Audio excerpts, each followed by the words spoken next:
Yo, what's going on everybody? Xanthos Vice here and we are finally back with some more Punishing Gray Raven. I hope you guys had a great day today. Yeah, see, like I told you, I told you guys I would and I delivered. I'm here with another stream but for Punishing Gray Raven. Anyway, where we last left off, we get started on the Nervatia storyline in which we're dealing with a whole, or kind of a new situation this time with the red mist instead of like the red tide like normal. But also, there seems to be some kind of conspiracy or secret that Babylonia is trying to keep to themselves regarding why did this happen. Because as we saw from Nervatia's story so far, it seems like Babylonia had kind of abandoned the place she's from, but we don't know exactly the reasons why. And the other thing is, even in the records of it was supposed to be recorded, considering it was such a massive incident, there's no information about it, and hell, it even basically says nothing happened. So why is this such a big secret? Why do they feel that, also after all, how many times Nervatia has requested it, why did they always deny it? I mean, for Asimov, it was just lucky that Relevancy had kind of brought it back from the ashes, and also due to the fact that, again, there's still more to try to understand as the Red Tide and such keeps continuing to evolve. So hopefully we'll be able to uncover more of the mystery. We're not going to obviously be able to finish the whole story because I think we're like, how far are we even in this? Like 30%? I had to actually check. Oh wait, shit, I have so, oh my god, I have so much serum that's gonna expire soon. Shit. Okay, I'm gonna just put that there. Let's see. We are, oh yeah, we're not anywhere like far into this. Oh, we are only 1/3 of the way. Okay, yeah, we definitely have some work to do. Like I said, we're not gonna obviously finish all of this today, but hopefully we'll be able to get a good part of it. But we are gonna do the affection story first, so then I can finally get Nervatia, because at least so far it doesn't seem to be spoiling anything right now, anyway. But again, it does seem like something did happen that's like, we're not really in the know too much, but we're at least trying to go through Nervatia's memories, because again, this is like a scout academy, but something seems to have happened in an incident that brought it all down. So I'm kind of wondering what that would be.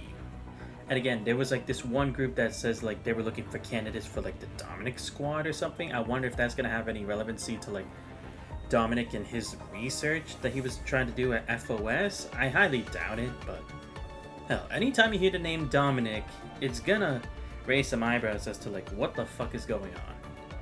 So yeah, first things first, before we continue, we gotta finish the Journal Promise. Because, yeah, we're only halfway done. I'll probably just do it all in one go, just because, again, it doesn't seem like it's spoiling anything in the context of the main story too much. So let's just keep it like that. So yeah, we were trying to decipher what exactly is like the message that a researcher who knew Nervatia in the past was trying to uncover. But it seems that there are people trying to tail us, and now we have a clue as to the people that we should be asking the big questions to unravel this mystery. Sweets have yet to fully awake when the first light of dawn breaks through. Still an hour until your second meeting with Dr. Wint. Right. Yeah, because we learned that if Nervatia asks, we're not gonna get anything. But if I try asking and appeal to their interest, we have a better chance at covering at least something.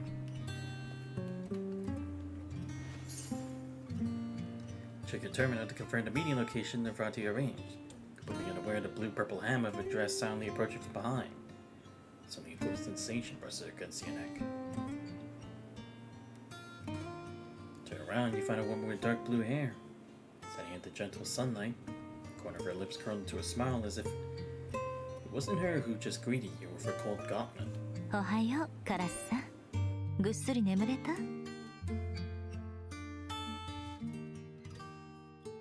Not bad.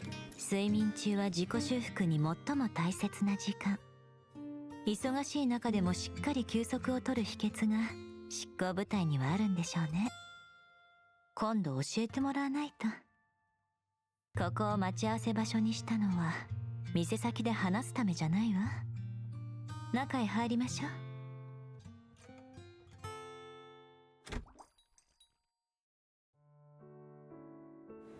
Pushing open the door, you step into what feels like a small lake of sweetness.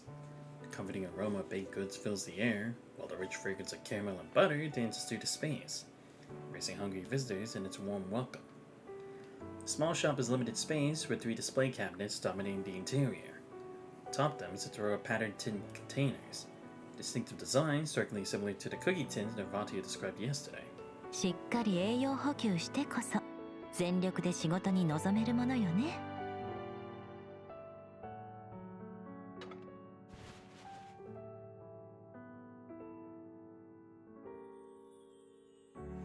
You pick up a tray and follow Nervatia, letting her choose the items to put on it.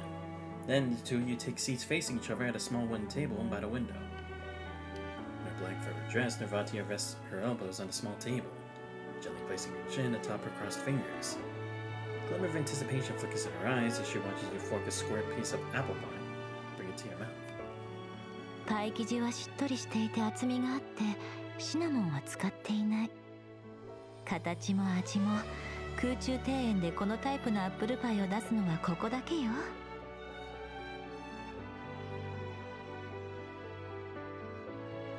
It's truly special. これはカヘティのアップルパイのレシピなの。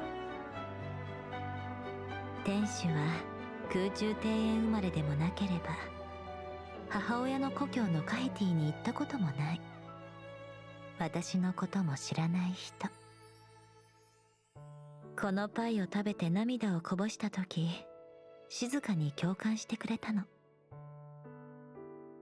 構造体の生命維持に食事はいらないけど、その味は私の記憶をつなぎ、時と人とを一つにつないでくれる。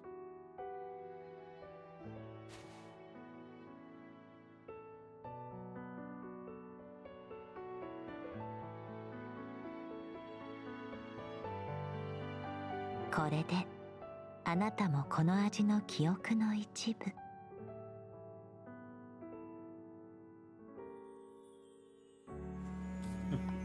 Pleasure's mine. あなたと一緒に味わいたいものはこれだけじゃないわ。これからもたくさん楽しみにしてて。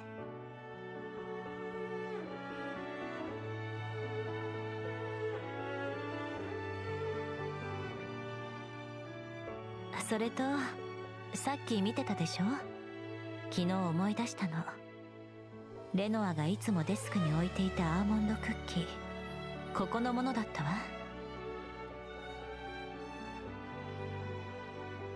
運命って偶然を惜しまないものよね。ホワイト博士への手土産に一つ買っていきましょう。時に昔の記憶は新しい情報よりも心を動かすものだから。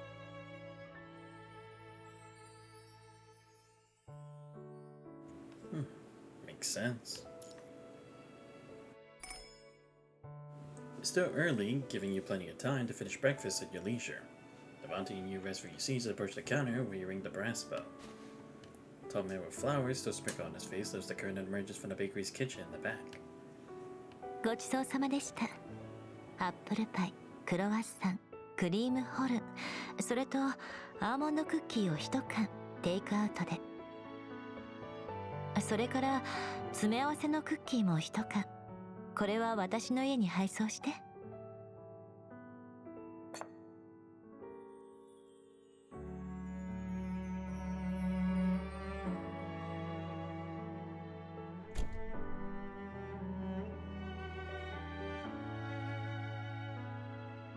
詰め合わせは自分で好きなものを選べるの。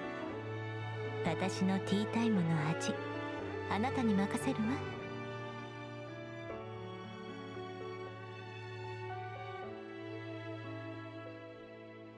Leave it to me. Blueberry, chocolate, lemon butter. For each careful selection, you gradually fill the jar with cookies of vibrant flavors.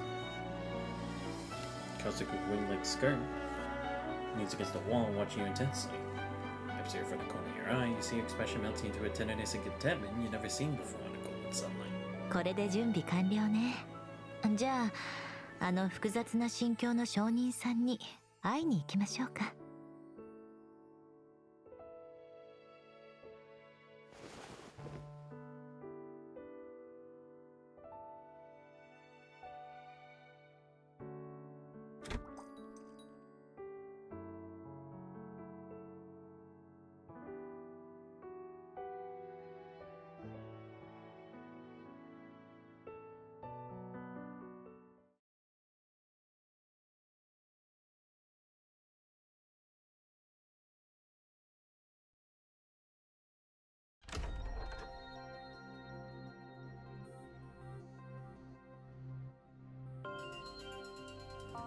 Twitch play. Hey Yuki, what's going on? I haven't seen you in a while. How you doing? How are you? Oh, I'm doing great. Finally got back from like just resting from a lot of work I had to do last minute last week. So finally going back to pushing out like as many streams as I possibly can and catching up on stuff. Yeah, how you doing, Yuki? Dark circles under his eyes. The man before you clearly hasn't slept all night. Slowly but heavily, squinting, scanning left and right behind you before speaking in a hushed voice. Oh right, I forgot it. They actually have voice acting for this. いないわ。安心して。このエリア一帯の監視カメラは私のホキがコントロールしてる。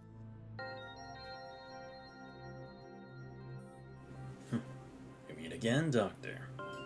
Perhaps we can have a more illuminating conversation this time. ああ、入ってくれ。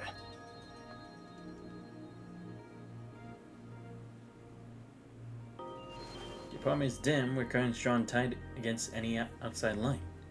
Osamu's on the living room sofa, bracing his arms on his thighs. His head hanging low, gestures limply toward the couch across from him. He gently placed the cookie tin you've been carrying onto the coffee table. Soft clink of metal against glass pulls the man's attention back to the present. His gaze fixed on the floor pattern at the tin. His breath halts briefly, and his hands slowly clench together at a rigid. Sorry, I haven't been streaming. It was too hot, and my laptop was being fixed. Now I can stream it. Oh, okay. No, don't worry about it.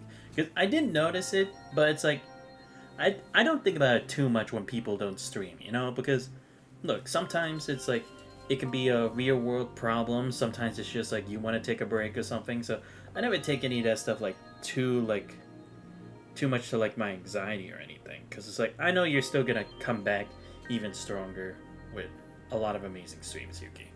And true, the weather is getting hot. Well, I don't know what the weather's like over there where you're at, but for us it's definitely getting back to warm temperatures again. And I dropped like a very only small percent of frames that doesn't really affect the odds that much, but it definitely is starting to like get hot. And yeah, I guess because you're also doing it from your laptop, it's more dangerous to continue doing so with that kind of environment as well. So I completely understand. You don't gotta worry about it. It's cool. I'm just glad to hear that you'll be back to streaming soon. この缶、あの店のだな。レノアはいつもこれを買っていた。Oh right, yes. This is the guy who seems to have a deeper connection to Lenore, but just wouldn't talk to us like immediately, right? Avanti doesn't respond. She simply projects the hidden document calmly. His own name reflects in his bloodshot eyes. 私は涙を矢にいて捧げ、決意の時を待つ。暗号まで詩にしたのか。あるいは彼女は詩のような正義を求めていたのかも。生きているうちに叶わなかった理想を死を目前にしてなお諦められなかった。レノアは最初にあなたをこの正義の天秤に置いた。最後の瞬間、彼女がまず思い出したのはきっとあなたね。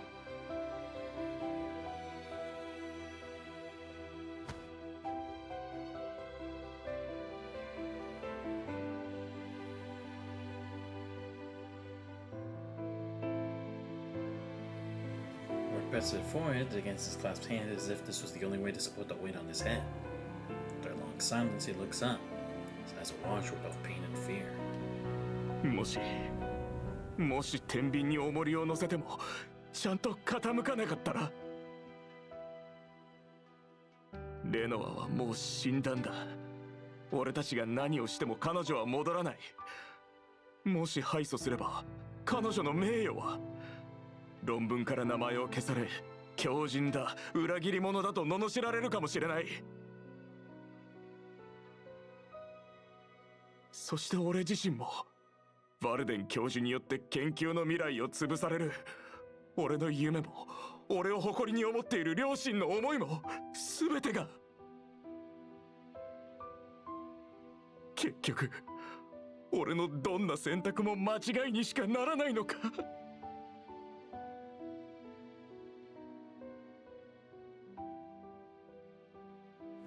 Silence hangs like a heavy curtain, enveloping the room. Fati's fingers tighten almost imperceptibly atop her knee.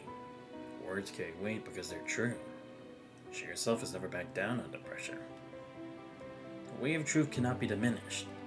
It can be shared. これらの後は何かを握っていれば弱みにはならない。端末だったり武器だったり、あるいは誰かの手だったり。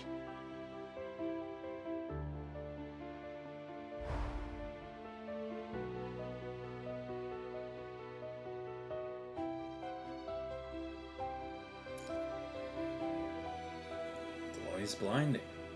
The miasmas can be suffocating. Staying true to one's heart means going through the narrow door off the beaten path. Long before your paths converged at the Research Institute, Fate and you had already understood this truth. You both wandered and struggled on your separate battlefields, paid your prices, journeyed tirelessly through starlit nights until you finally stand side by side. This precious bond only you truly understand. Therefore, whether beneath a burning golden tree, amid raining fire, or in a cramped meeting room before just a handful of people, she and you would always make the same choice. Caustic in the black feathered dress looks deep into your eyes, as two idealists hold each other tight. ホワイト博士、これはあなたとレノアの約束。外野の言葉は時に傲慢で、時に残酷なだけよ。あなたの心、それだけがこの問いに答える資格を持つ。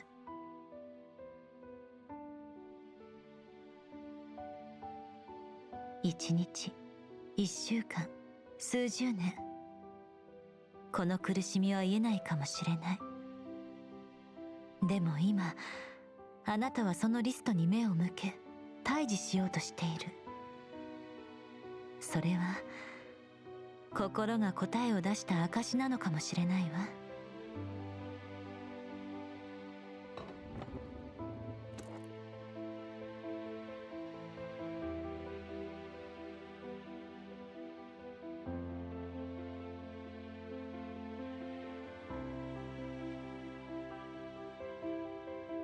Sweet fragrance of bygone days drifts through the air.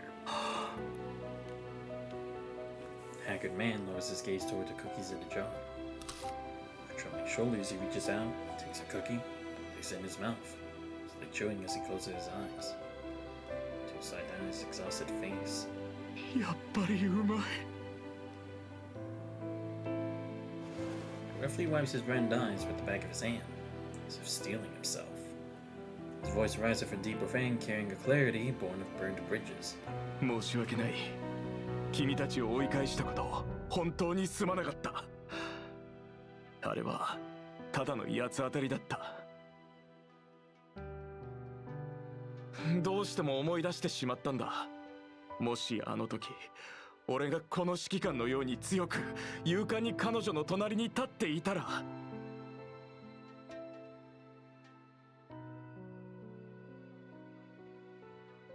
彼女があんな風に孤独にならずに済んでいたら、一人で命を絶つことはなかったんじゃないか。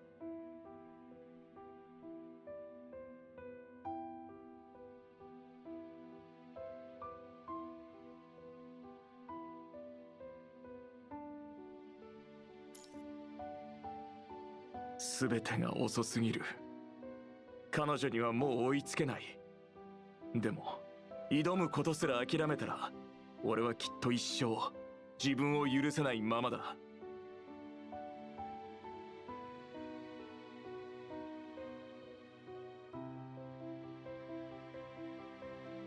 当時彼女からあの数字の羅列をもらった時、それが遺言だなんて思いもしなかった。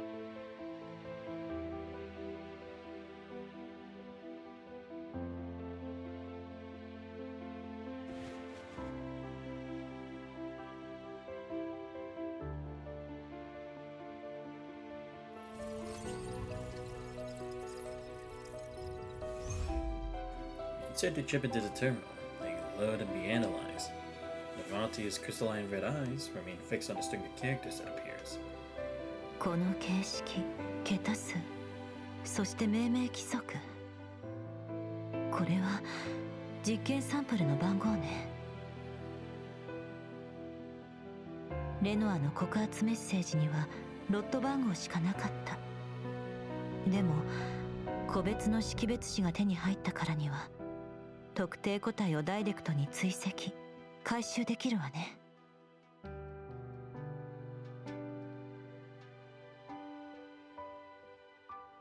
There's more than one name on the list. つまり番号は他にもある。私たちの推理は合ってるわよね、ホワイト博士。ああ、その通りだ。実は俺と他の連中には秘密の通信グループがある。レノアの事件の直後に作ったんだ。彼らを説得してみるよ。みんなあまりにも長く黙りすぎた。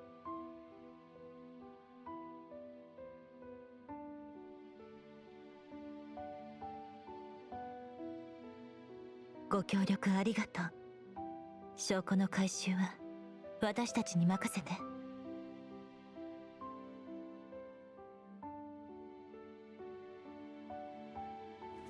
We won't let you down. Fonty opens the test sample tracking system and rapidly inputs the ID. She and Dr. Wynn find themselves holding their breath as they wait. なるほど。悪い知らせといい知らせが一つずつね。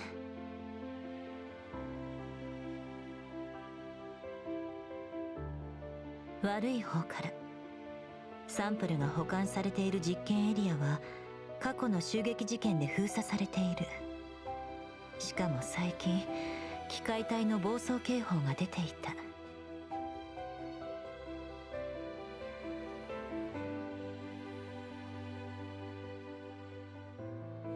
Red Eye's narrows, Kona seeps through every word she speaks. でもこの警報の件は誰かが握りつぶしたのね。科学理事会には届いていない。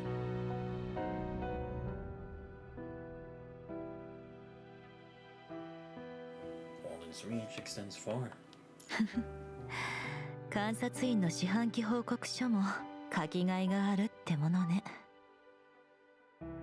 そしていい知らせは、こんな危険が潜むエリアにバルデンだって簡単に立ち入ることはできないはずってこと。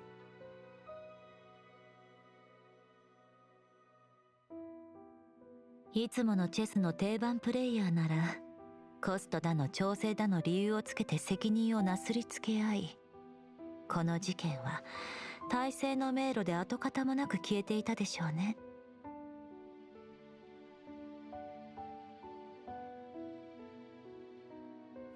We're going to flip the chessboard.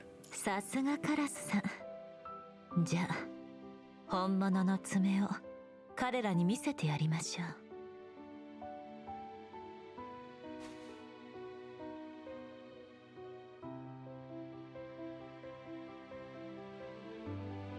でも危険地帯に踏み込む前にちょっと私についてきて。安全相関から相棒への全面的セキュリティアップグレードよ。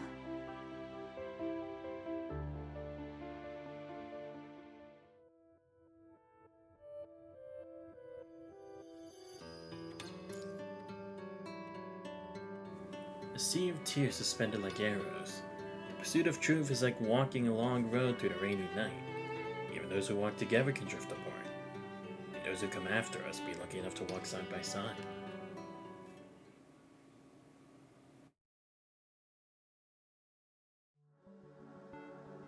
The black-like construct leans casually against the interior side door, tilting her head with an enigmatic smile. どうしたの？立ち止まっちゃって。ほら。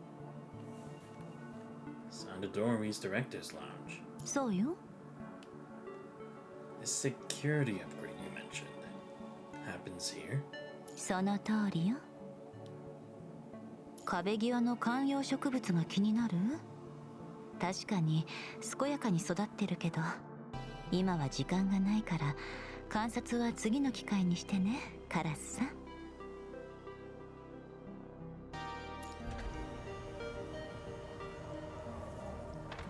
The small room before you lacks any personal character, differing from a standard task force lounge only by the addition of a full-length mirror. Your host moves with light, nimble steps to your side, guiding you to stand before it. 身分情報の登録を開始。権限、私と同等。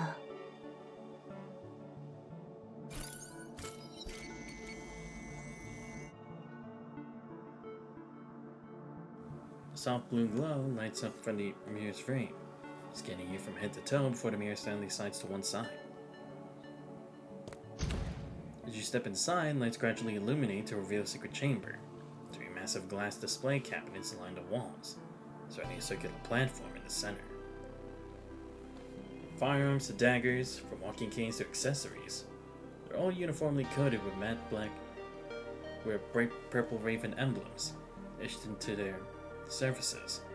Equipment surrounds you both like a circling murder of ravens, poised and ready for action. ようこそ私のクローゼットへ。ここの装備は科学理事会の支給品よりずっと面白いわよ。全部私が設計しテストしたものばかり。精密かつ効率的で動作に完全フィットするわ。唯一の欠点は量産できないことね。Yuki, thank you. Happy to see you streaming too. Yeah, like I said, I just kind of needed a break because towards like the end of last week, I was just really tired because I had to do a lot of like last minute work over those past couple days. So I just really needed a break. ま、もともと誰かと共有するつもりなんてないんだけど。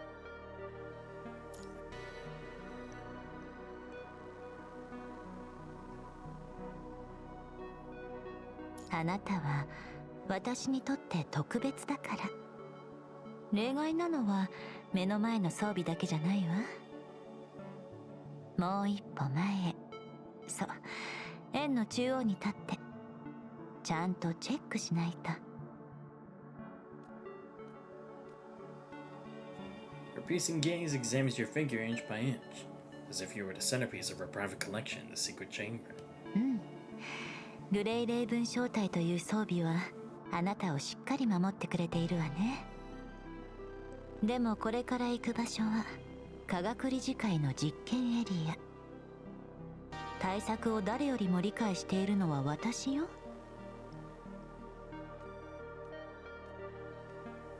Lost in thought, she paused before a row of tactical harnesses, selects one and walks toward you. 対監視型戦術ハーネスよ。内蔵されている妨害チップの性能は通常の数倍。特化補給のバイオニック感覚を狙い撃ちにするわ。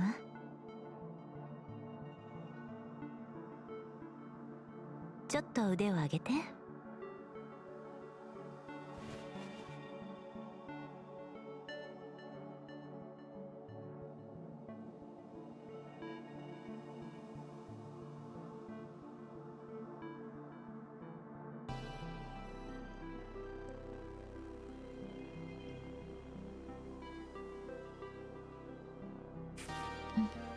きつさはどう？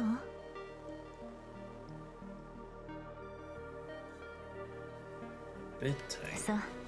じゃあ少し調整すれば OK ね。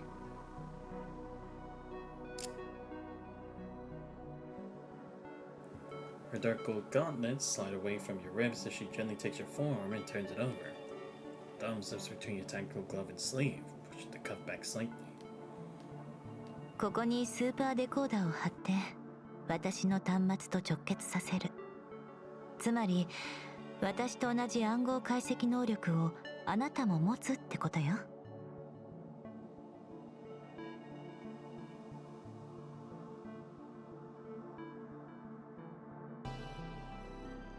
心拍と脈拍が上がってるわね。ただの安全確認よ。何をそんなに緊張してるの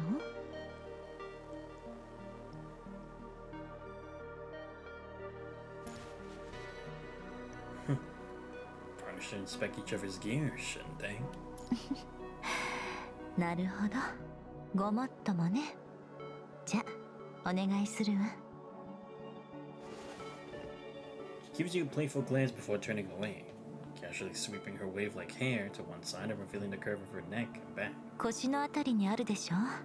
ダークゴールドのパーツが全部精密に設計されてるの。体バランスの補正に関わるから外装にしっかりはまっていないとダメなのよ。自分じゃ確認できないから押してチェックしてくれる？The moment your fingertips touch the warm plates, you hear Nervanti let out a soft chuckle. もうちょっと力を入れてもいいのよ。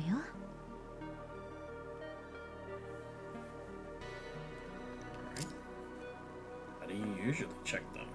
モリガンに鏡を持たせて確認してるわ。Tall woman leans back gently, her wing-shaped invert device brushing against your neck. でも今は調査に出かけていて不在。No sooner she's spoken than the comms on her wrist begin to blink somewhat hesitantly. 分かってる。間が悪い。悪いよな。わしは何も聞いてないから、本当に本体だが、サンプルの証拠が全部揃った。全部で4つだ。ホワイトのやつら、なかなかちゃんと仕事できるんだな。マップ確認済み、座標ロック済み。さあ、仕事の時間だ。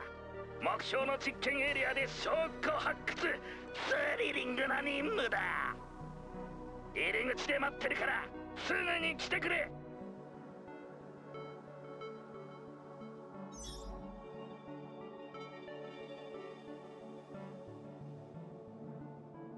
出発しましょう。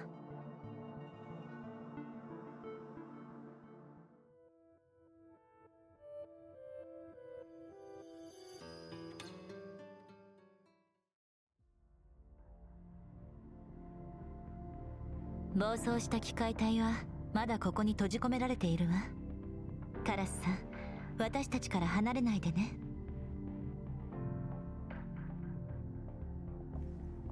証拠を持っている4体の機械体サンプルのうち3体の座標がこの扉の向こうにある。扉を私が開錠するからあなたはモリガンと残りの1体を回収して。わしについてこい。こっちだ。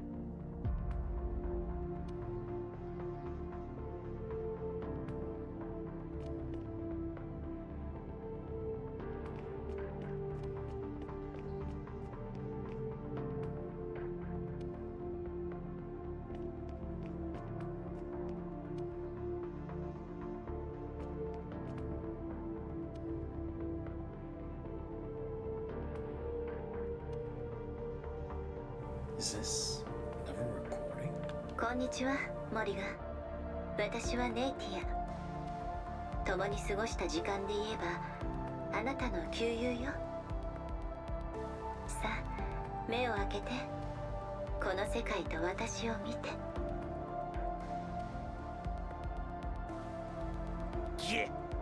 わしが起きた日の映像じゃねえか。あいつ昔は優しかったんだ。でも今は聞こえてるわよ。扉が開いたわ。証拠を手に入れたらこっちに来て。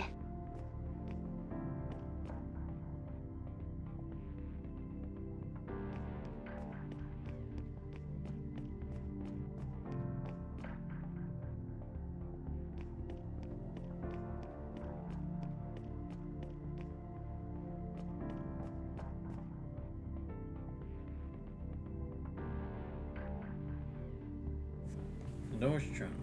Vates reviewed the previous experiment record. This child's ability to learn is truly remarkable. Had no explanation for the data entry she pointed out because it was fabricated. The project bidding timelines kept us from pursuing perfect records, he said. It did it, but does it matter who's responsible? What am I even? あれからレノアは私に実験記録の閲覧権限を与え続けてくれた。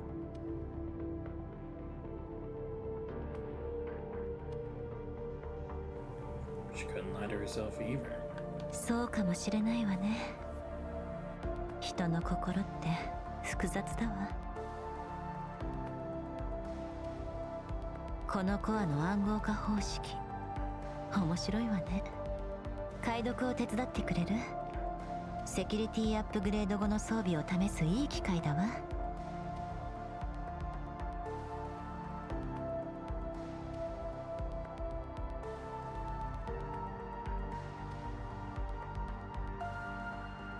レノア、まだ私に伝えたいことはある？いえ、送還の申し立てに対して異議はありません。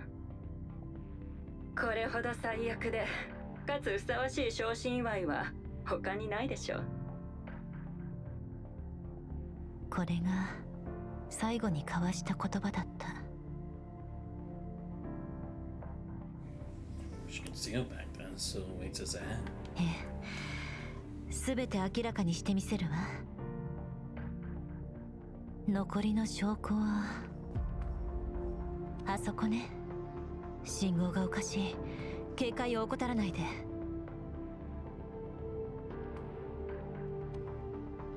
気をつけて、私がやるわ。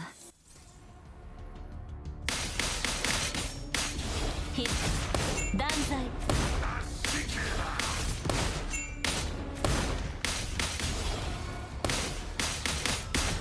断罪。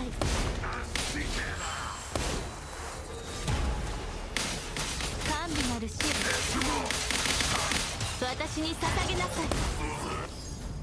袋のネズミね。完璧な避難。断罪。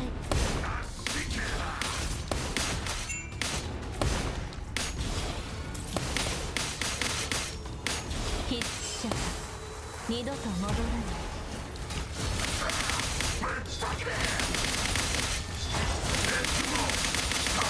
私に捧げなさい。私に捧げなさい。袋のネズミね。これだわ。最後の正義の重りがあるはず。あら、映像？ネイティアへ永遠の別れの前に。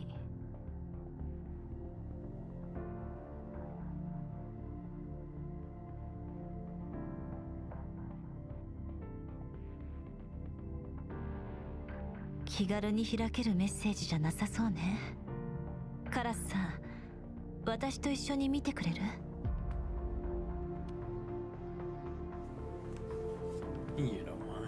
ありがとう。あなたが見守っていてくれるだけで何でも乗り越えられる気がするわ。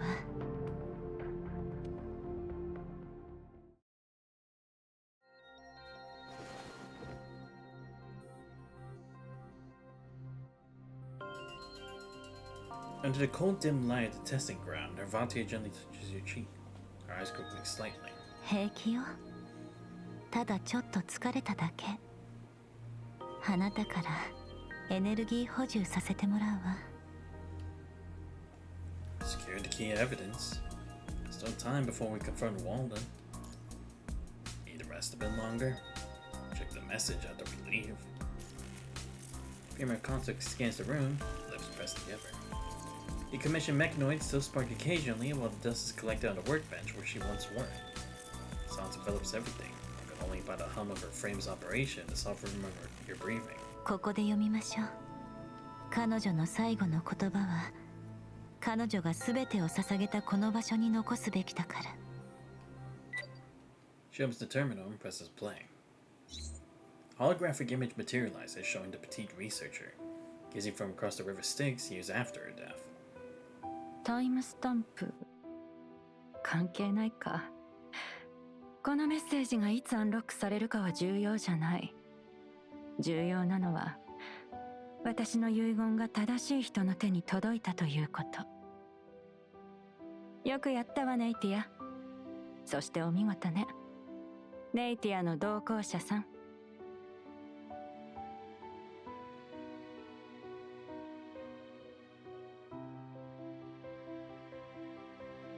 あなたたちの今の表情、手に取るようにわかるわ。なんと言ってもヒントを詩にして誰かと一緒じゃないと解けないようにしたのは私だから。これは単に暗号化のためじゃない。子供の頃の趣味みたいなものね。古代ギリシャ語では詩人と創造者は同じ言葉なのよ。科学者が堅物だなんていう世間の先入観は捨て去るべきよね。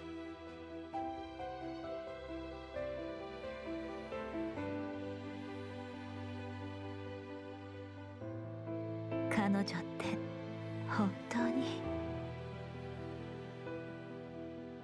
この言葉、本当は直接あなたに伝えるべきだった。でも言えなかったの。ネイティア、私はあなたを恨んでなんかいない。忠告も警告もあなたは誠実に言ってくれた。それは同じ研究者として誠意と責任に基づいた行動だった。私が最後に責めたのは近道を選びすぎた自分自身。時間がないなら試験回数を減らせばいい。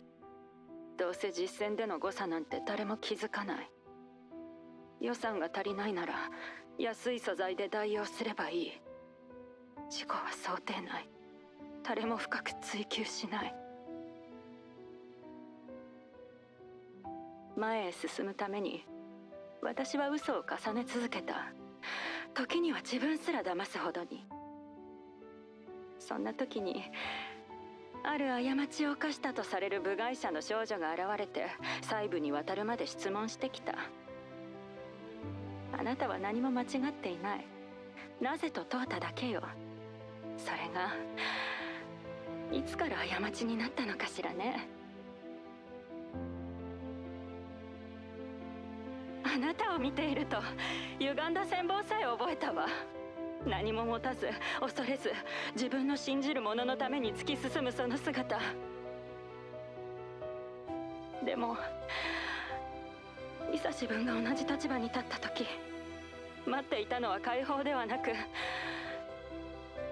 無念だった。叶わなかった夢、伝えられなかった言葉、差し伸べられなかった手。ネイティア、これがあなたが背負ってきた世界だったのね。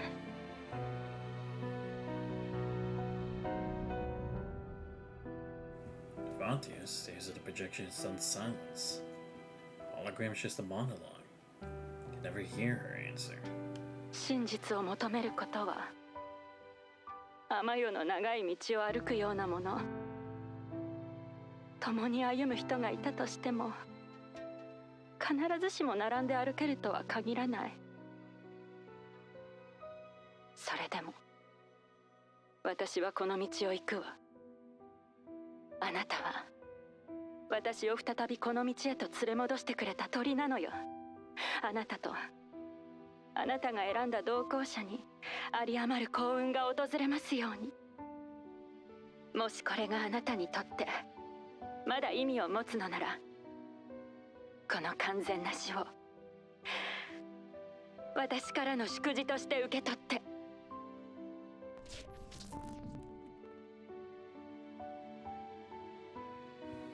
Projection wavers and begins to fade. In the silence, you feel warmth between your fingers as Navatia reaches out and gently presses her fingertips against yours. Crimson eyes glisten in a dim light. 黒き鳥よ、この世界に雨の幕が降りるとき、どうか孤独に泣かないで。私は涙を矢にいて捧げ、決意の時を待つ。涙の海が逆まき、宴会色の雲を貫く時、光と影が交わり、あなたと私は共に歩む。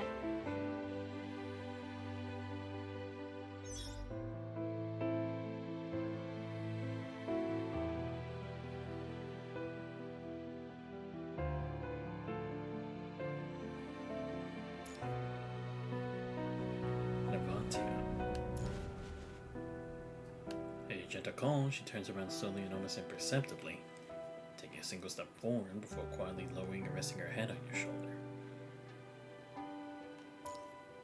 Time seems to lose its cadence. The world beyond fades from sight and sound. All that remains is the construct in your arms, but this moment has lowered all her defenses. カラスさん、あの研究所の前であなたの手を握れたことが、今まで一人で歩んできた私にとって一番価値があってかけがえのない出来事だった。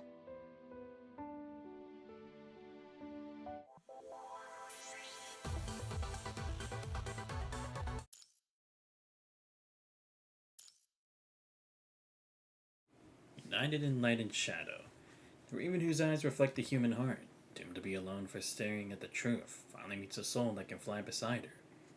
Gray and black feathers become a mirror for the light. Professor Walden's office, Science Council. On the one desk sits a cup of steaming green tea. Right behind the desk, glances briefly at the mechanical raven perched nearby before shifting his attention back to his Science Council colleague. 友人が育てた新種のお茶だ。どうぞ。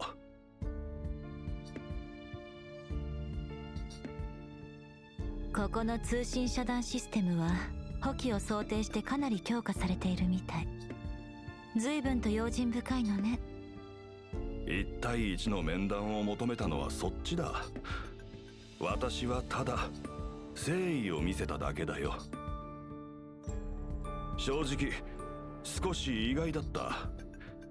君はあのグレイレイブン指揮官といろいろと忙しいと聞いていたから、てっきりあの人と一緒に来ると思ったよ。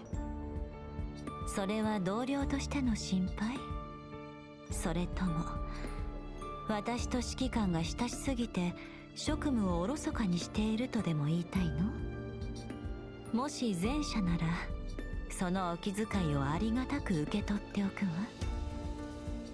後者ならちょうどよかった。最近の仕事の成果をお見せするにはうってつけね。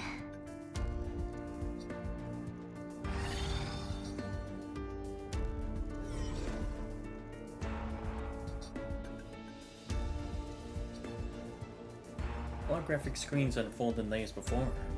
With a flick and sweep of her fingers, Navati surrounds Walden with projections of code, blueprints, and text logs, all being rapidly scrolled through. これらは CUBLN129 ロットの複数サンプルから抽出された陰徳データよ。補給の人工索敵システムをここまで削減する案は少なくとも理事会で3度却下されていた。それなのにあなたは一部の試作機でこっそりと使用した。反応速度の数値が見栄え良くなるならプログラム暴走による実戦での死傷者増加のリスクなんてあなたには取るに足らないこと？別の記録も見てみましょう。あなたはレノアの実験期間を本来申請されたスケジュールより3ヶ月短縮させてる。他の記録も思い出すのを手助けしましょうか、バルデン教授。そうそう、モリガンの追加アップデートに感謝して。技術者たちが誤って告発メッセージの起動を遅らせてくれたおかげであなたの快適な日々が数年長引いたんだから。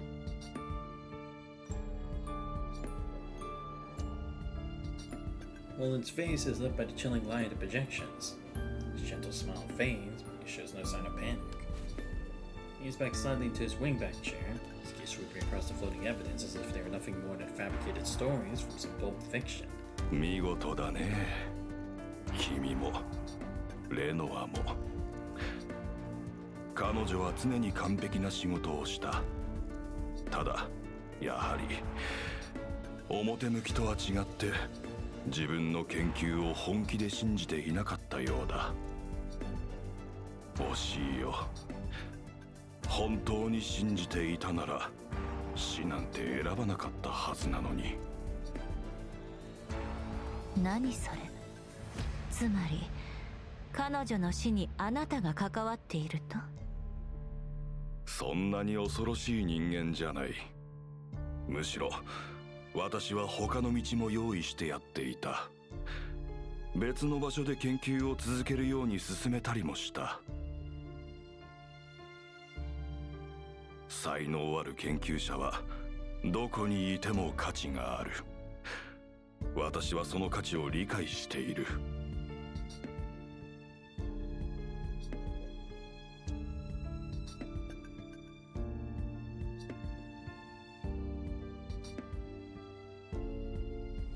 Blue-eyed consort reacts as she just heard a distasteful joke, expression turning cold. 承認、尊重。空っぽな言葉ね。自白書を書き始めないなら、もう少し今に関係する話をしましょうか。やっぱり監察員より先にあなたと会ったのは単なる時間の無駄だったかも。あるいはその後の面談全てが不要になるかもしれない。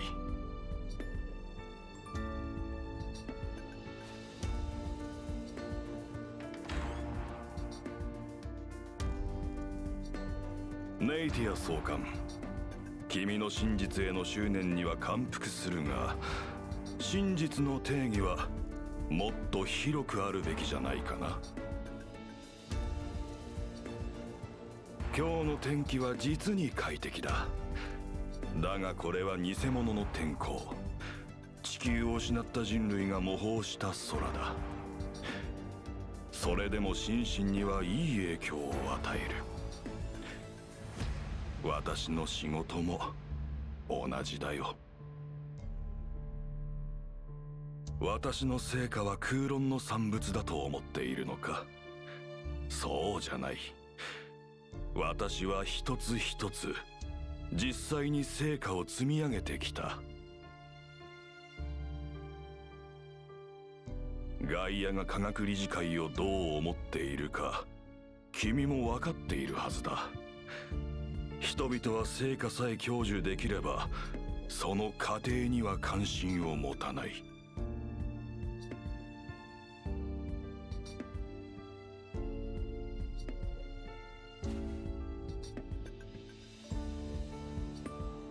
これらを公開すれば私を定職に追い込めるかもしれないが、進捗の遅れや成果が出ないことを恐れる上層部は君を責め始める。書類や面談に追われるのは君だろうな。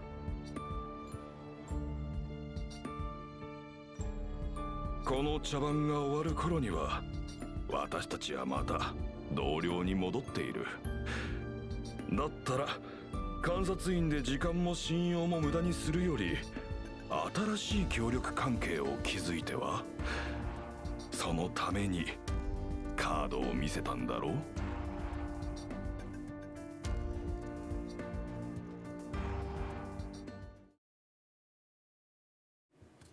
She was buying time for me. 誰だ今の。 When we disconnected and opened the office door, we see Narvati Arazi receive her perfect composure. As Morgan gracefully glides down to perch on her shoulder. 早かったわね、カラスさん。指揮官と視界共有してる間ずっと黙ってなきゃいけなかったんだぞ。あのくだらない話も全部聞かされて精神的損害賠償を請求する。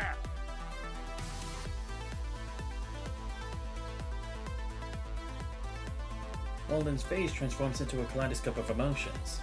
His gaze starts between you, Navati, and Morgan, before finally locking onto you with dawning comprehension.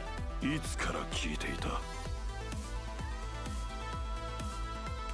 Since the tea. 今教授が何を考えてるかを当てましょうか。寄宿生だった部外者がどうやって自分の遮断システムを破ったんだ。一体こいつは何を企んでいるのか。その質問にはカラスさんが連れてきた人たちが答えてくれるわ。You step aside as Dr. Wynn, accompanied by several researchers and uniformed agents from the control court, fall into the office in an orderly manner. Seeing all these people suddenly appearing is seemingly so in the air from his lungs. Walden staggers back a step, clutching the edge of his desk for support. 総監一人ならこのスピードで解析するのは難しかったかもしれない。でも俺たちが手を貸せば話は別だ。あなたが唱える承認やリソースの言葉にもう惑わされない。予算を奪われ課題を潰されても俺たちの才能までは奪えない。自分で思うほどあなたは天才じゃない。人々は成果さえ享受できればその過程には関心を持たないと言っていたな。俺は過程を大事にする。ネイティア総監もそしてグレイレイブン指揮官も同じだ。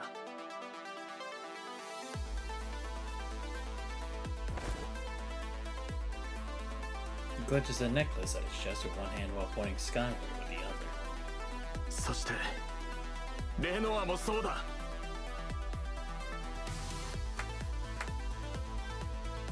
The control code officer beside him offers a brief measured applause before turning to Walden in an instantly chilling gaze. 内部調査の結果、証拠は当初の想定をはるかに上回っている。あなたが関与した複数の重大な違反行為、監査機関への刑事的行為、贈賄未遂。当局は特別調査チームを設置した。よってあなたの全ての職務を即時停止とし、今から我々と共に指定施設に赴き聴取を受けてもらう。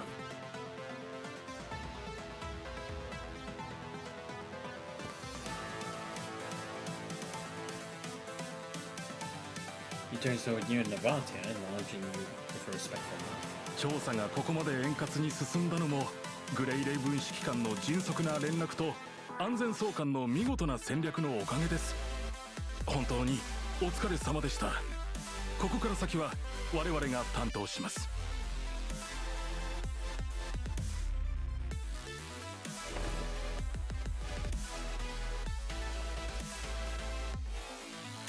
The control corps personnel surround Walden completely. The man's previously unshakable composure finally shatters to pieces. 待て、貴様ら何様のつもりだ。何がわかるって言うんだ。ネイティア、私が科学理事会のためにどれだけ尽くしてきたか知ってるだろう。君やこいつらのような恩知らずに私を裁く資格があるのか。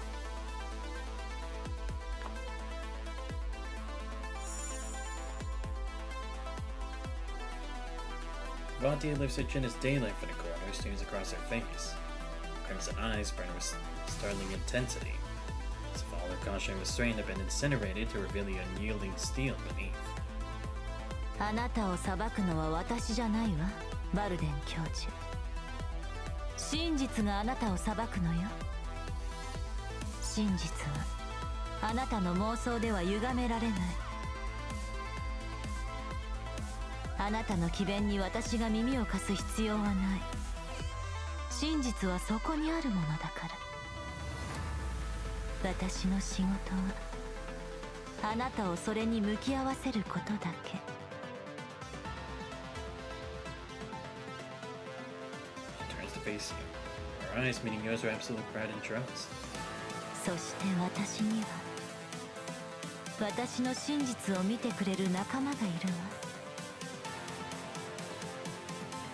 Turn his sentiment with a look of equal resolve.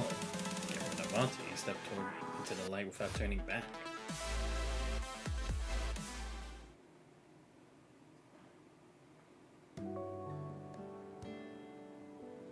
Exhaustion and a sense of accomplishment from closing the case wash over you. Your body craves rest, but your mind remains unusually alert. So you accept Nervati's invitation to celebrate without a second thought. But you haven't experienced the female, or expected the female consort to lead you into her private sanctuary instead of the bustling commercial district. Instead of rumors circulating out there, you find traces of a genuine life here. Soft seat cushions, neatly arranged throw pillows, potted plants nestled in the corners.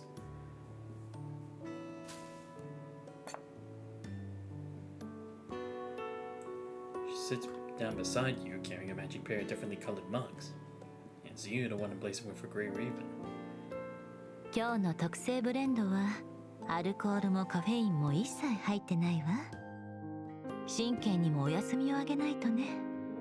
この一杯は帰らぬ人々へ、そして別々の道を歩んでも再び交差した者たちへ。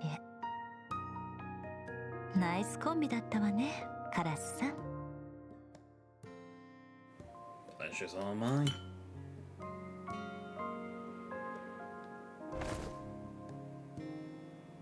Vati leans back with her mug, laying the cushions upon her. Turns to look at you, a few strands of hair by her temples now charmingly disheveled.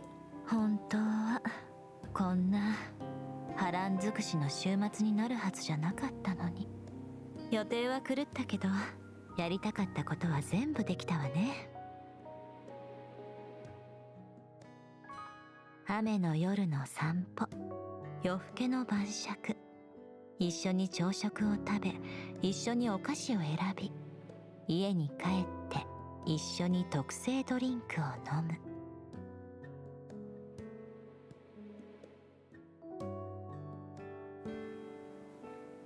Seems being with the right person matters more than any plan.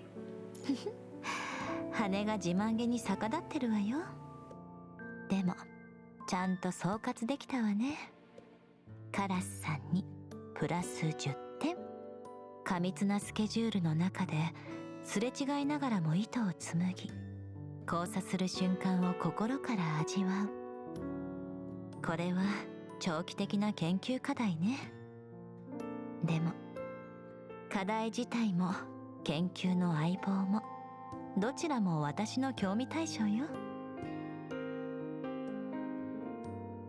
I look forward to our continued collaboration.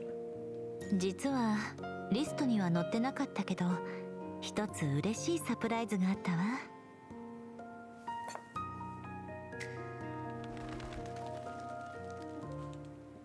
Consort, nestled on the sofa, gazes at you with tender eyes.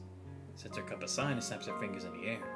Morgan flies in from another room, bouncing playfully before settling on her knee.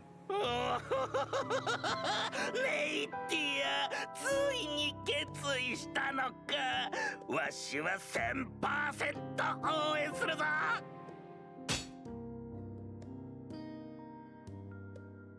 プログラムのどこがどうなってこうなったのか。まあいいけど。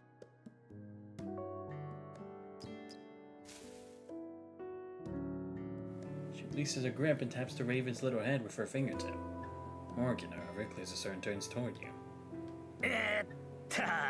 これからネイティアが見せるやつは彼女にとって非常に大切なことだ。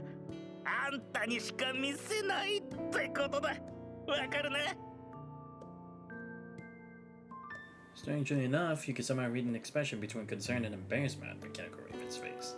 Before he can respond, Morgan transforms back into a console, falling completely silent. So, what is it you want to show me?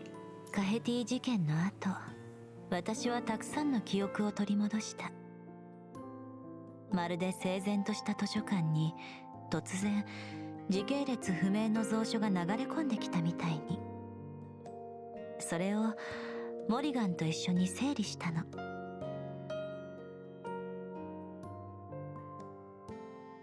モリガンは私の過去の人生における不変の存在。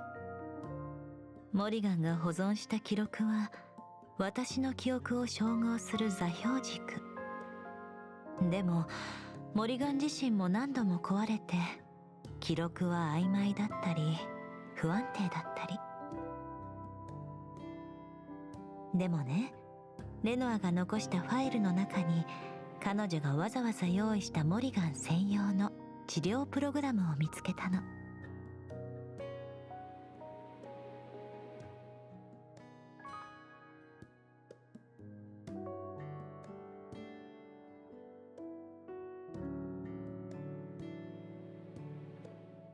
あなたがいなければこのプログラムを見つけることはできなかった。だからモリガンの記録と私の意識解、修復されるすべての瞬間をあなたに見届けてほしい。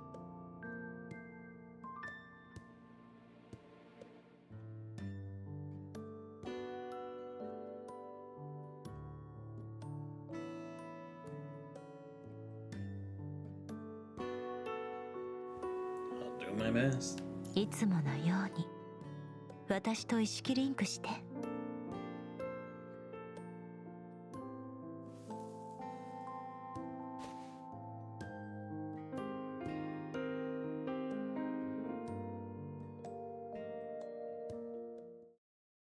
左から来る。ネイティア、あいつが左から襲いかかろうとしてる。早くコントローラー動かして。分かってるから、ほらちゃんと避けたでしょ。 HP が減っても大丈夫。次は私の番。回復薬を作るために薬草をたくさん取ってくる。やったー、私の番になったら思いっきり突撃できる。ちょっと私の分も残しておいてよ。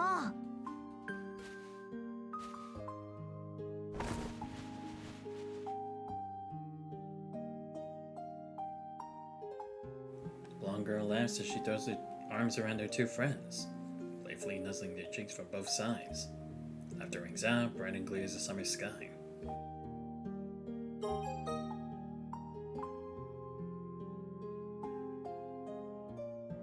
私とアウリスは昼休み明けの訓練に行かないと。続きは戻ってからね。絶対私たちが戻るまで一人で進めないでよね。うん、約束する。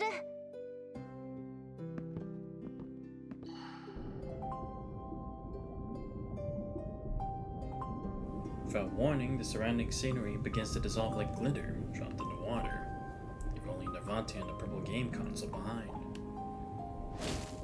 Before the console falls from midair and crashes to the ground, you instinctively reach out, catch it and hold it forward. The blue-haired girl, seemingly frozen in place, lifts her hand. When her fingertips touch the console, the world plunges into darkness. もう夕食の時間よ。食堂に行く？それとも私が持ってこようか？ありがとう。でも今日はいいわ。あんまりお腹空いてないし、今日は早く帰るんでしょ？そうなの。ホワイトなやつ、もじもじしながらようやくデートに誘ってくれたのよ。じゃあ行くわね。ちゃんと休んでね。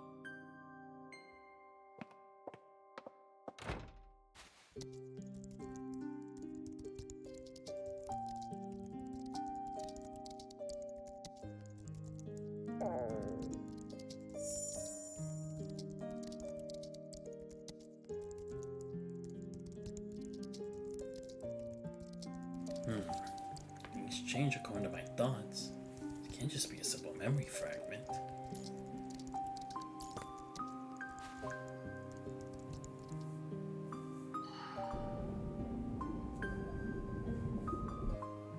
Before the world dissolves, those crystal red eyes that look your way clearly reflect your figure within them.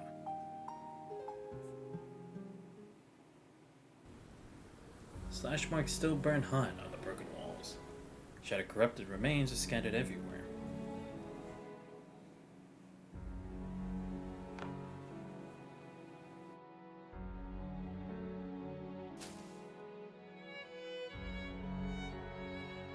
Narvatia's skirt, like black wings, sweep across the devastation. She holds her cane in one hand while lightly touching her ear with the other. 目標エリアの相当完了。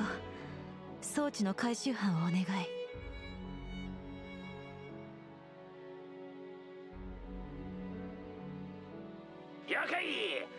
気や。大丈夫か？わしが先にそっちに行こうか。主力部隊が到着するまで耐えられるわ。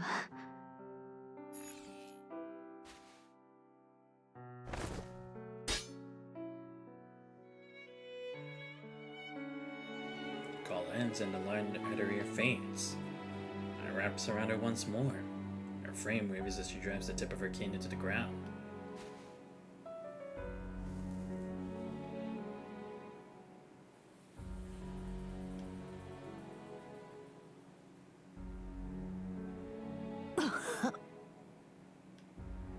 As the depleter of her last ounce of strength, she slowly slides downward, pressing her forward against the handle of her cane.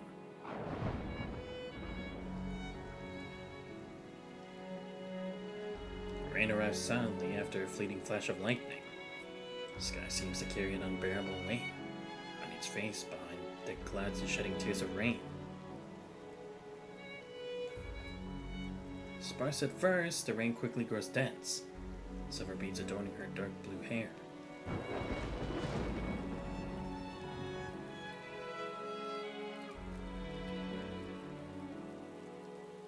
Yet the female consort neither looks up nor attempts to stand, simply kneeling quietly in the curtain of rain, expression hidden from view.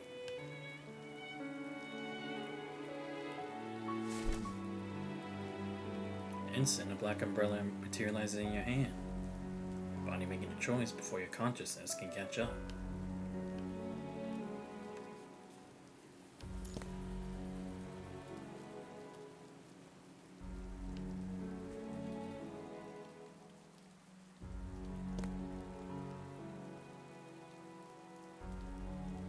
Ripples of military boots stepping through puddles seem to wake her from her trance. Crimson eyes tremble as they focus, her eyelashes heavy in the midst of rain and sorrow.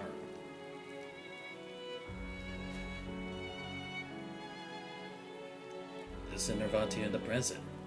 It's been through so much with you, lost in her memories and drenched by a downpour from her past. カラスさん、一人で目覚めたくない。静寂の中で誰ももう戻ってこない世界なんて嫌なの。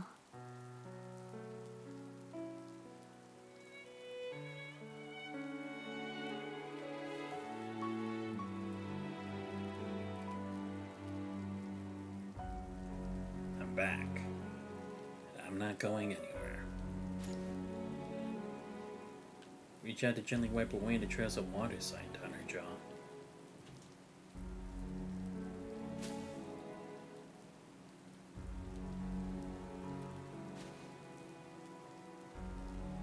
You offer your hand.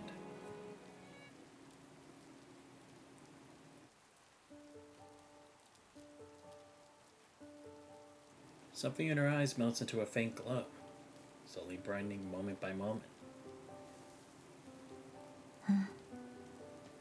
あなたがいる。ちゃんと見えるわ。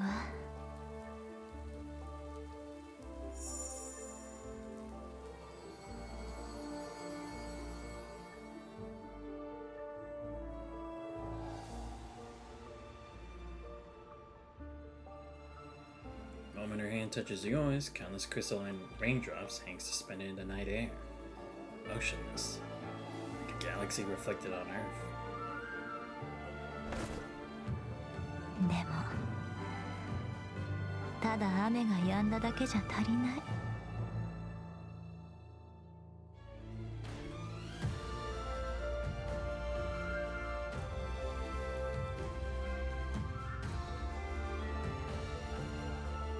Fatia takes your hand and shifts it to a dance, tossing aside both umbrella and cane. She raises her arm and waves it toward the sky.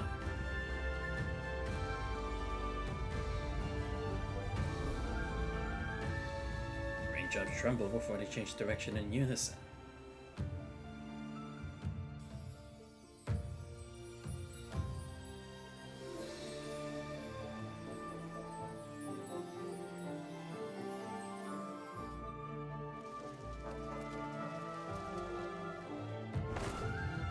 この宴会色の雲を突き破り、あなたと共に空をかけて夜明けを探しに行きたい。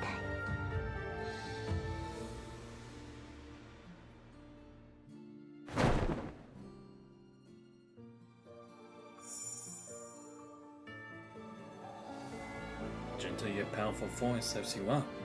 Carry your weightless bodies from the ground as you follow the inverted silver sea of tears ascending together.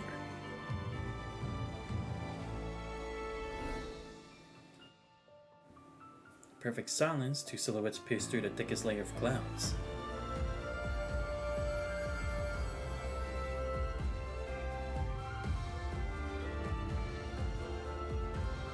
Mist-tide like waves of golden red and lilac pink, between light and shadow.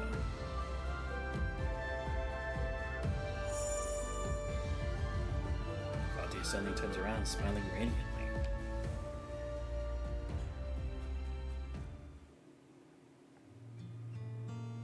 The evening light filters gently through the window lattice to the construct dormitory. Mechanical Raven, already back in bird form, just finished checking the motors on his wings for the 5th time. おいおい、寄り添って眠ってるぞ。まい、休息は必要だ。夕飯にはまだ時間があるし、このまましばらく眠らせてやるか。ああ、これ以上ここにいるとわしの羽までピンク色になりそうだ。商業エリアでテイクアウトでも探すか。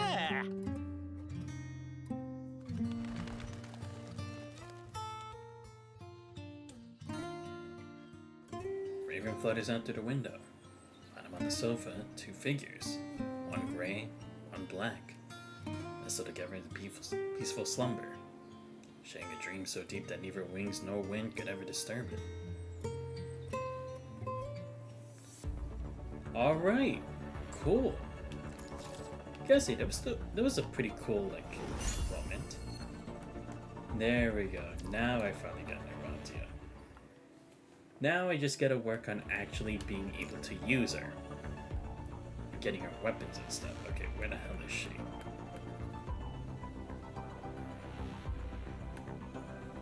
Wait, do I have to unlock her? Or what am I doing?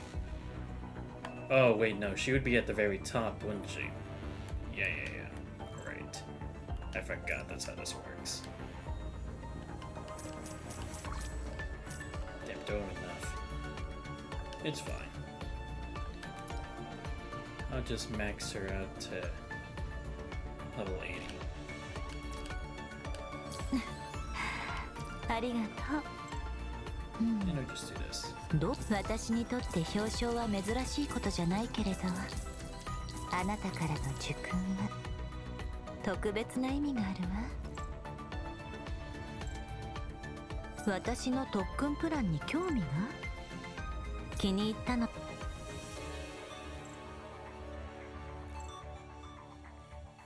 Ooh, all Switchnet members gain extra 10.59 attack and 10.59 elemental damage bonus? The optimized amulet for 10 seconds? Yo, that's insane. Bewildering Snare. Or Bewildering. Casting Death's Kiss or Void Dirge will activate all available QT. What? Damn. If I get the double S, immediately gain 60 Omen points and 12 signature energy upon entering the battlefield. Damn. That's awesome. Let's just equip it. Cool. And the coding's already here. Like I said, I'll work on that on my own time. Well, now that we finally finished it, we can actually do the main story, which we're here for. I'll try to do at least like 2 hours, if possible. Probably like an hour 20, but we'll see. Hopefully I can at least get to like 60-something% by the end of this. Defense at Carter Key. War and peace and their own little birthday. When Avanti returns to the dormitory, it's already late at night. The building's quiet with only the occasional rustle of leaves and the breeze outside. Avanti moves silently down the hallway and carefully pushes open the door to room 303.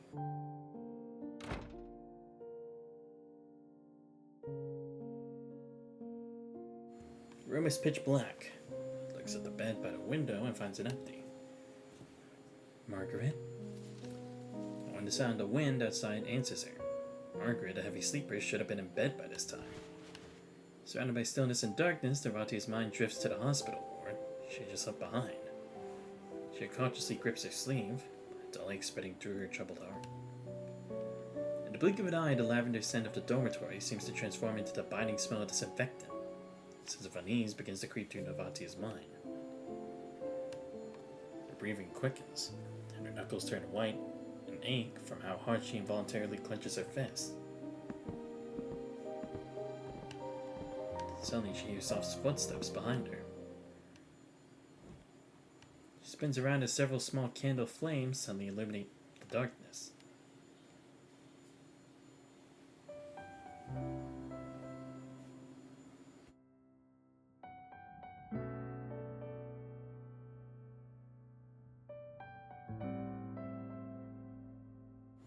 Holding a chocolate lava cake before whipped cream, Margaret sings the birthday song with her face full of joy.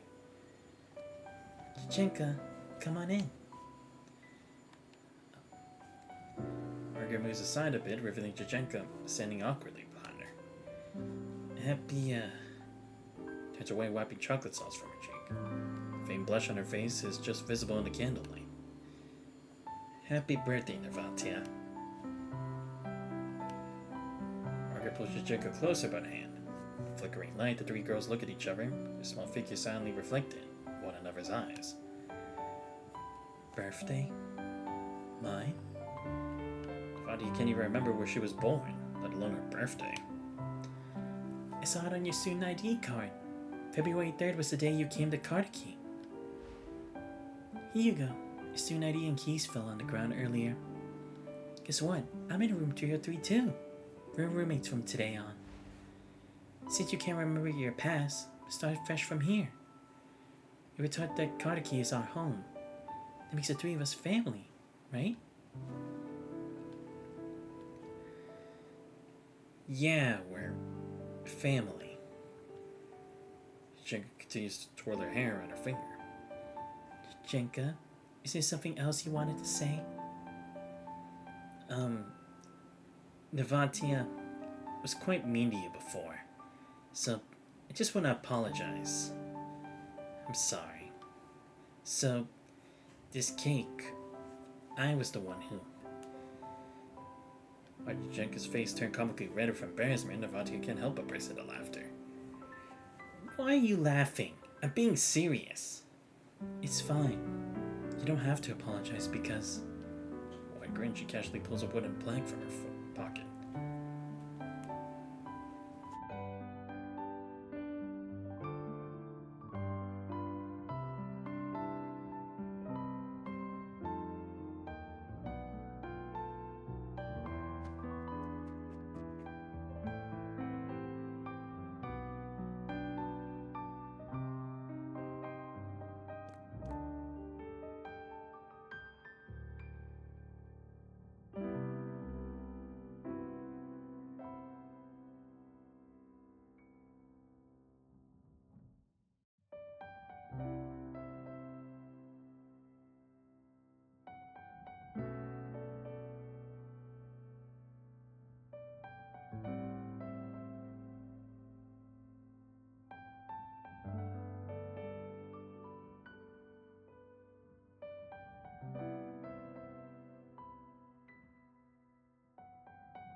Oh, sorry for not voicing these. There was just stuff going on in the next room.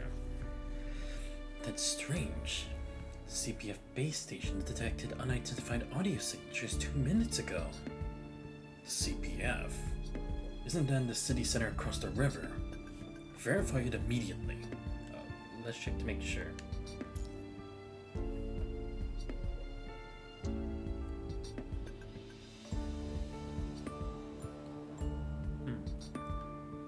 Understood. The audio signatures are confirmed to match the corrupted entities. Excavators. Their location is directly beneath Kartaki's urban district. Are these the corrupted that entered the river earlier? No wonder they never attacked the ports. So he seems to dawn on him as he pulls up the underground structural map of Kartaki and the holographic display. Here's a maze-like grid, underground network of fallout shelters built by Kartakians before the Golden Age's protection against nuclear war. Approximately 34 entities detected, uploading their movement trajectories now. Every time data the corrupted appear on the holographic map as the swarms of dense dots surges from underground toward Kartaki communal residential blocks, massive structure that looms behind them. Their target is the rocket factory. Fucking hell. They're planning to blow up Kartaki. Get every combat-ready unit back across the river immediately. We cannot let them reach the factory under any circumstances. There may not be enough time. Recommend activating the scouts. They're already on standby in the city. Alpha hesitates briefly, but quickly realizes they have no other options left. Approved. Have them establish a defensive echelon formation. They're to minimize casualties at all costs and not engage the corrupted at close range. Where is the child now? She's with Patrol E, currently closest to the factory. Proceed with the standard order. This is a good opportunity for a field test. Understood.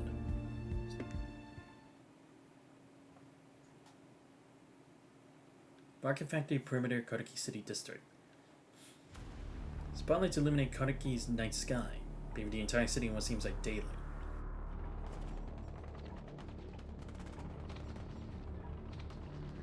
Navadia crouches in an empty room, weapon mounted at the window, sights trained on the ramp below, the only route to the rocket factory.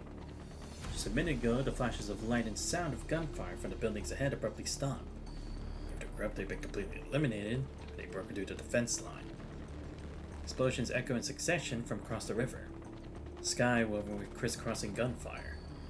Even from this distance, you can imagine the brutality of what's happening on the front lines. As she set a cordite, drifting from the distance, Navatia instinctively tightens her grip on her weapon. So this is what a real battlefield is like. The staccato crack of gunshot pounds against Navatia's chest like a drumbeat. She draws a deep breath, mentally cycling through every training exercise she's ever practiced. Hey, back away from your mic or stop breathing into it. I can hear everything. Are you that nervous? I'm not babysitting you. Huh? But my mic is nowhere near my face. I wasn't talking to you, Margaret. Stop picking on Navatia, Chichenka. Over the radio, the girls' voices rise and fall, in turn as they try to ease the tension of the upcoming battle in their own way. A cocktail of excitement and anxiety churns within their hearts. They're eager to prove themselves on a real battlefield, yet they also worry for their own safety and that of their companions. They're coming my way. Worst case scenarios happen. A pair of swaying red dots slowly emerge at the end of the road. Takes a deep breath, chambers around, aims at the target, and squeezes the trigger. It's direct hit to the forehead, and the skull craters inward. Eject, reload, pull the trigger. The bullet flies through the air, fully shattering the corrupted's helmet. It goes into the pulsing red structure beneath. That's one. Squeeze the trigger again and bang! The bullet pierces straight through the enemy's skull. The corrupted drops down the spot. Several corrupted back at the back sense the danger, and like a threatened wolf pack, as they charge toward Navati's position. They're coming for you, Navatia. Fall back while I flank them. Copy that. Margaret, lead the west side to you. Okay. Swiftly coordinating with her teammates, Navatia leaps to the balcony and sprints in a straight line. Workers' dormitories in Carter Key were built along a north-south axis. To conserve resources while ensuring free housing for every family, the dozens of rooms within a building were designed to be interconnected.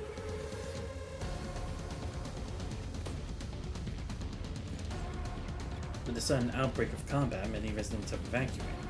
Those who remain behind have sealed their doors and windows with the help of the scouts. Balconies on each floor connected seamlessly, creating an unobstructed pathway. So as Navatia to reposition freely, frequently turning to fire and draw the attention of corrupted. 2, 3, just like shooting moving targets at the range. Hit 4. That's it. There's nothing to fear. We've got this. The flank maneuver proves highly effective. Within minutes, most of the corrupted have been neutralized. A blood-curdling scream erupts from below. Vatia leans over and finds corrupted breaking away from the pack and charging into the dormitory building on the other side. Unable to find the angle to fire, Navatia barely hesitates before vaulting over the balcony and rushing toward it. With fierce cry, she readies the bayonet on her rifle and charges into the room, pressing the blade with all her might toward the corrupted's flank. The blade scrapes across the metal plating, leaving only a scratch as it slides off to the side. Corrupted whirls around, his arm smashing into Navatia's rifle. The tremendous impact sends both her and the gun flying as they both crash to the glass and out of the room.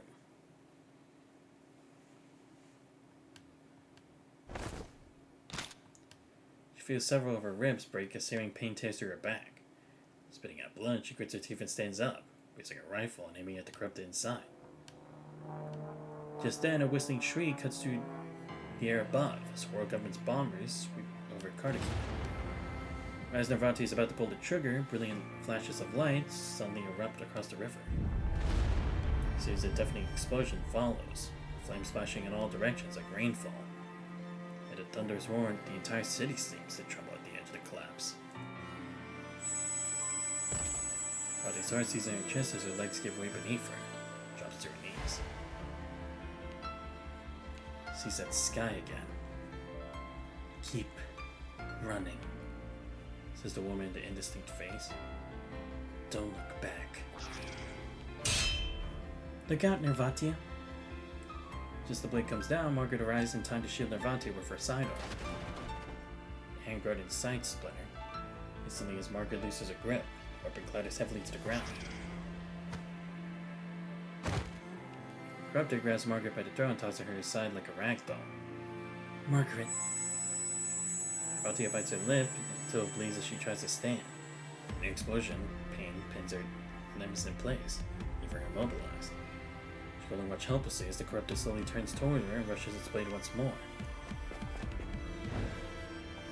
Corrupted looks up to see Jajenka, posting a massive boulder above. Her eyes wild with fury like a rampaging beast. Eyes up! The raging lioness roars as she leaps down. The boulder in her hands crashes to the ground with a thunderous impact, sending dust billowing everywhere. The dull thud of stone crushed metal cuts through the chaos. The gunfire and explosions gradually subside. Time itself seems to slow to a crawl. Vision blurred, Navatia thinks she can see Margaret and Jajenka running toward her before consciousness slips away.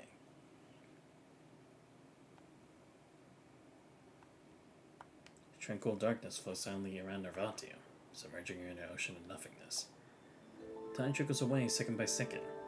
After who knows how long, the gentle murmur of water gradually grows closer, or clearer, and more distinct in her ears, while a humid breeze carries warm, moist air across the tip of her nose. A warm glow penetrates the layered shadows, caressing her cheek and awakening her dormant senses. Navatia opens her eyes again, the sun slowly rising over Kardaki's horizon. Dawn gently drapes the newly silent battlefield in a veil of gold.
3 vials of serum, 5 magazines of 7.62mm full power cartridges, mix of AP and API bullets.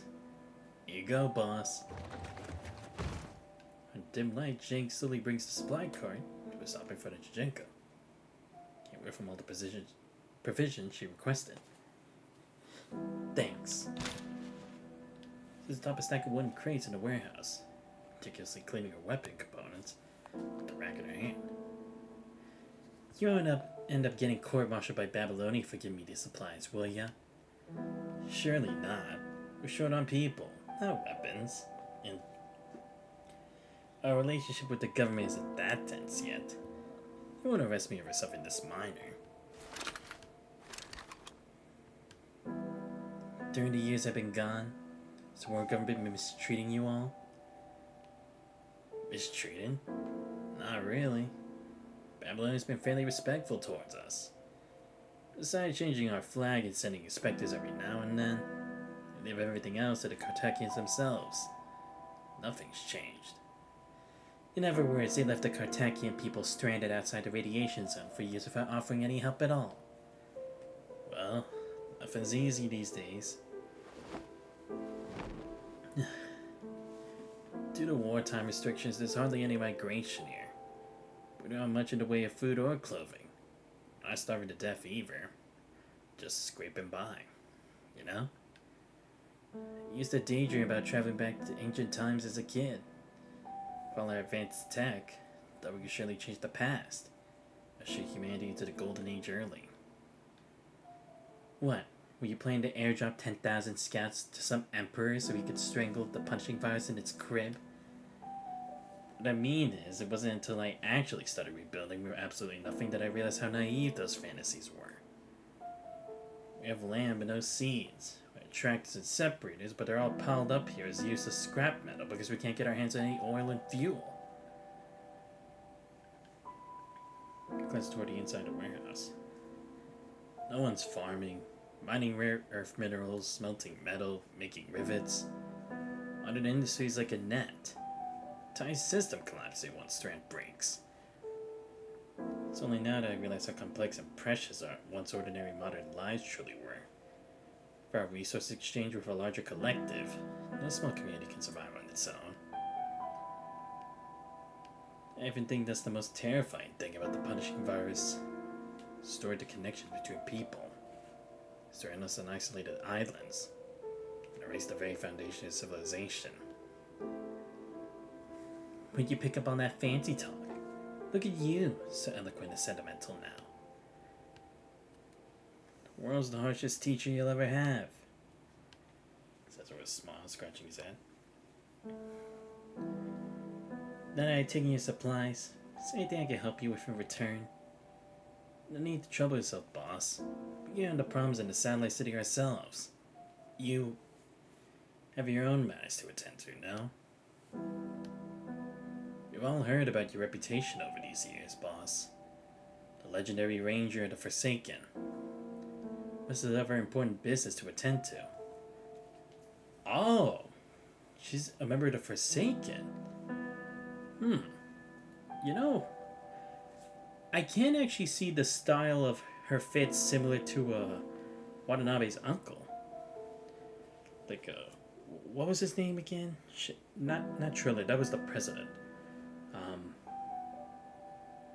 Damn. Well, y'all know who I'm talking about. The main guy from Aeon Reforged.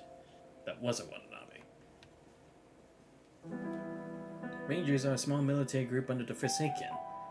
Its members, comprised mostly the elite constructs and exceptionally skilled humans, patrol the borders of infected areas to rescue refugees and guide them to oasis. Ah. Right, because that was the thing. It's like, they said, like, the Forsaken had been capable for so long, but we only knew of, like, 2 main people. Like, that being Watanabe and the old man. So, I kind of wondered, like, is there anyone else in the Forsaken who could have, like, helped get them this far? I see. Yeah, because her being trained as a scout, she would have the great qualifications. That's who Jajenka is nowadays. I've seen that letter from Nervanti a few days ago. Mentioned that the great Actilike explosion might be connected to Margaret and the Ascendant somehow. What? To Margaret?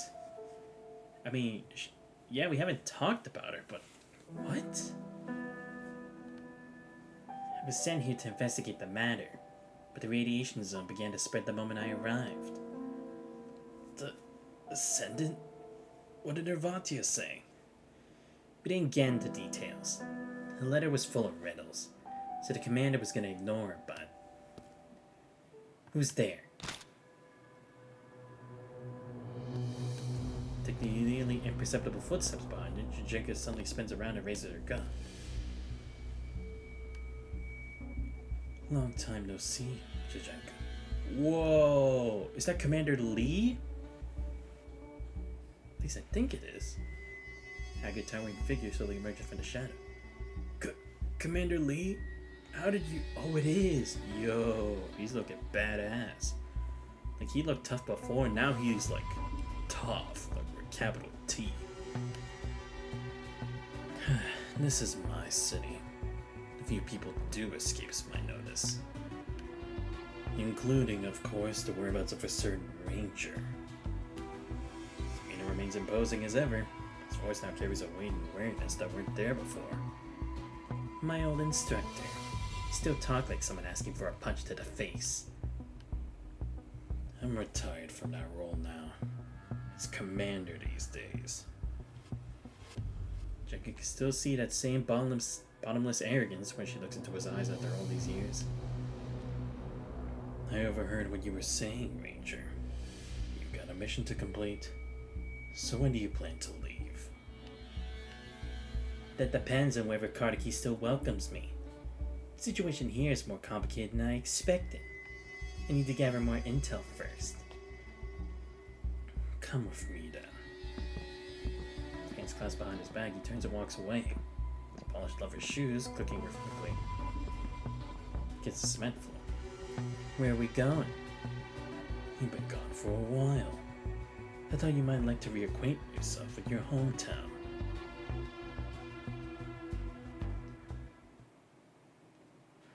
Yeah, because it's like, Commander Lee is like, there was the potential for him to survive, because Pavlov, he seemed to be gone by then, but whatever happened to Lee. Thick mist hangs low, filling the air with the scent of damp earth. Damn, this part is... Oh wait, no, I went to a second part, didn't I? The gray sky presses down to the town, and land below, creating a heavy, deathly stillness like a lead-filled coffin. Jenka trudged through the muddy streets, surrounded by buildings both familiar and foreign. Refugee tents stretched to the horizon, spreading like fungi around rotting wood, circling the already crumbling structures. Those are ration tickets. Come this way. Get one ladle per person. Maintain order. Refugees from outside regions form a long queue around a large pot of porridge, most looking disheveled and devoid of hope. Some wear tattered clothes, while others are dressed in bloodstained military uniforms.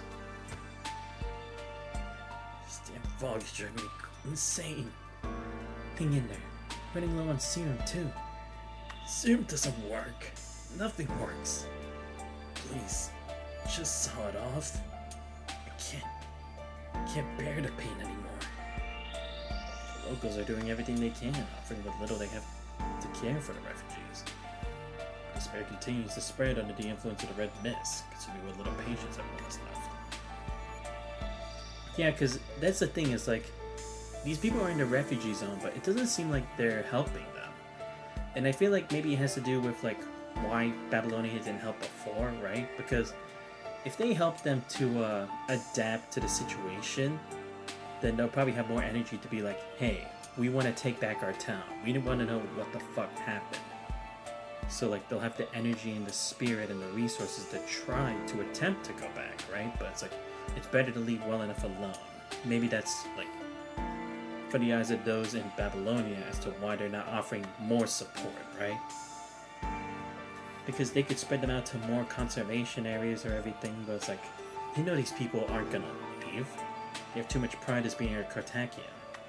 Probably. The city's been pushed beyond its breaking point. With this many refugees, your soldiers won't last 5 minutes if civil unrest breaks out, based on my experience. The Carnegie Satellite City has exactly 2,832 citizens, or residents. In the past 24 hours, we've taken in over 2,000 refugees and routed soldiers. And almost simultaneously, the corrupted launched attacks from both the east and south, pushed them back by a tremendous cost. Just holding the outer defenses is stretching us to the limit with our current forces. The enemy at our gates. I can't spare more guns to watch these people. No choice but to place my utmost trust in them. I'd rather die by the hand of a human than be torn apart by those mindless machines. Are your production lines sufficient to sustain 4,000 people? Resource conflicts will inevitably erupt with everyone trapped in here. You won't need to wait for the machines to find you then. Your assessment's correct. And even without internal strife, the Red Mist will devour us sooner or later. And that's why I must send our forces to fight our way out, to break through the corrupted encirclement. Trying to orchestrate a max exodus of 4,000 people right under the nose of the punishing virus? Do you even have 400 soldiers? Who do you think you are, Spartacus? When it comes to disaster relief and rescue operations, the Rangers have far more experience than I do. Self-abstraction to Zijenko. Everyone on our team has a different role. Do I strike you as the one who babysits? Zijenko. It's not just the Babylonians who are trapped in the city. 3,000 Kotakians are your people too. I belong to the Forsaken. This isn't my home. At least not anymore, sir. If we succeed, it would at least prove that the Oasis is more dependable than Babylonia in times of crisis. As the seeds of trust are planted, guarantee that whenever the Forsaken needs assistance, Carnegie will be ready to bloom for you.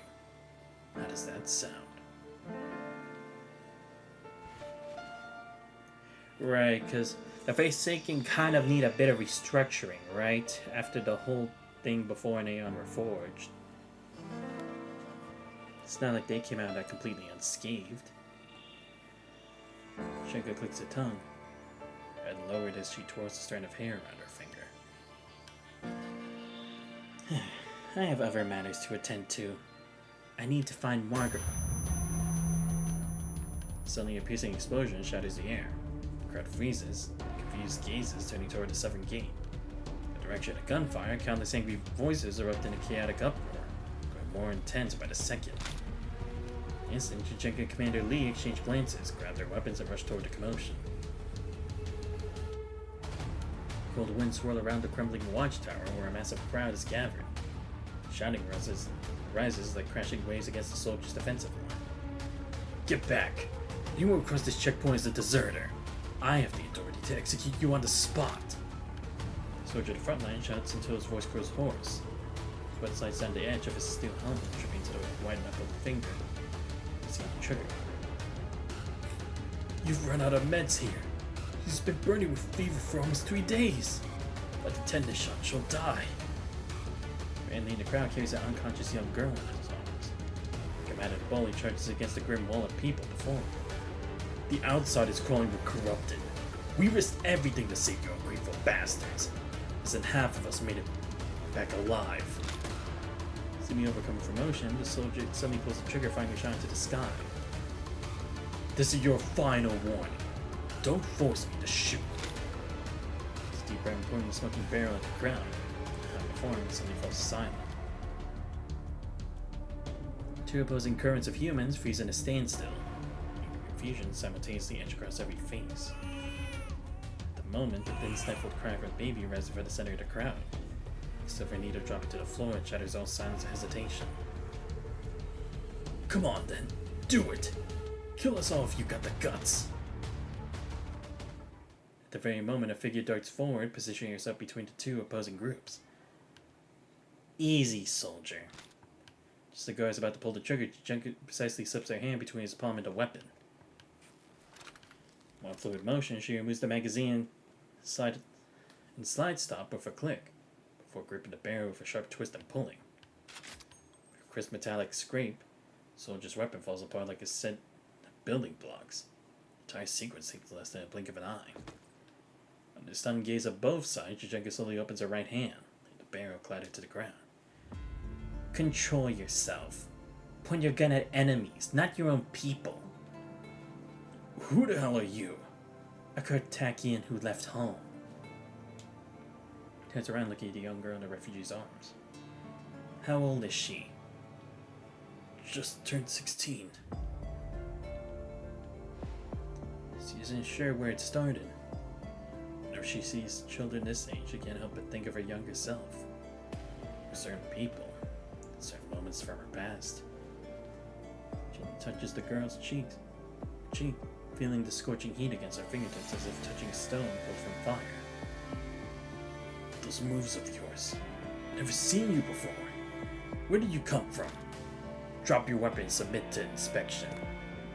That won't be necessary. She's one of us. An authoritative voice emerges from deep within the crowd.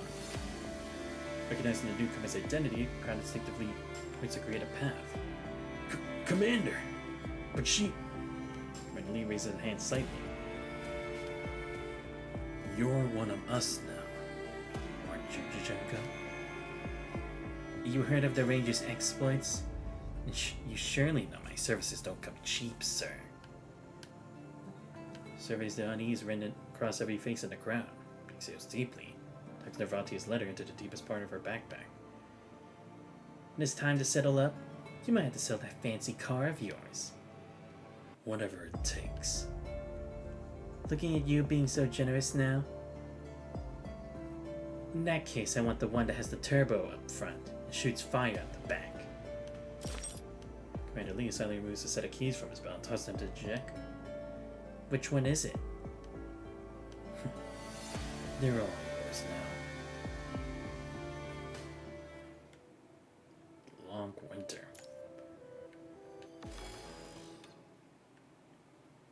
City Center Kartaki Radiation Zone. As you continue toward the golden tree after eliminating the corruptor along the street, the punishing virus alarm on your power armor suddenly emits a warning buzz. That's strange. Don't we have a blocker? The red mist might be affecting the detection system. Let's find a place to rest and I'll check it for you. Oh, sorry if you hear like a slight sound. That's just me like waving my towel because it's pretty warm in my room. And, like we already have the AC on, but it's not like on full blast or anything at the moment. So I kind of just like have to cool the area around me a bit. Can't really open the door with like noise for the rest of the house. So you have to forgive me for that. As soon as you step inside, a dazzling display of opulence greets your eyes. Luxury vehicles of every make and model line up in pristine formation. Gaudy colors creating a jarring contrast with the crumbling ruins outside. Why are there so many luxury cars here?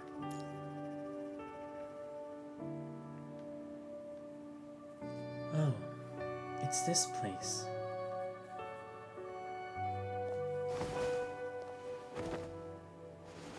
Her high heels click sharply against the marble floor as she casually opens one of the car doors and slides into the driver's seat. Come over and have a seat. Past the passenger seat.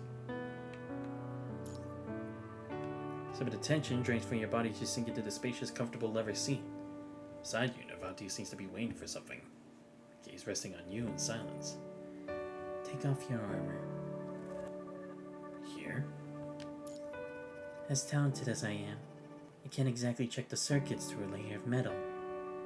Don't worry, the blocker will keep you protected.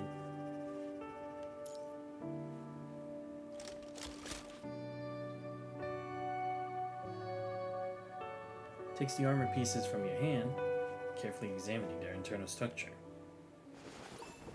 Then, as if suddenly remembering something, she activates the car's universal console, types in a string of text. Soothing, ethereal music flows from the speakers. Like to listen to music while you work? Just a little habit of mine. Whenever I'm writing important reports or conducting crucial tests, I play music to help me focus.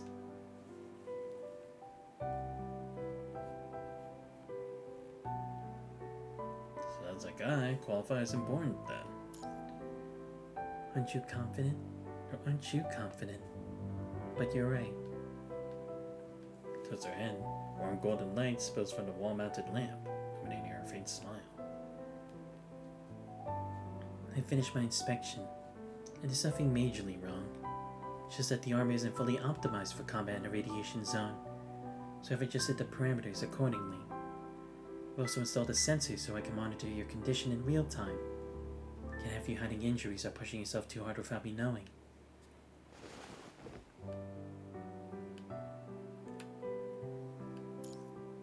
Very thorough with everything you do. I'm the security director. It's my responsibility to prevent harm, especially when it concerns things I'm interested in. It's just casually closing her eyes and reclining lazily in her seat, seemingly savoring this rare moment of respite. The air inside the car is rich with mingled aromas of leather and wood oil, complemented by a subtle fragrance emanating from your companion's shoulder. Your breathings are soft and measured, distinctly audible in the brief silence between you. I'm guessing this isn't your first time here.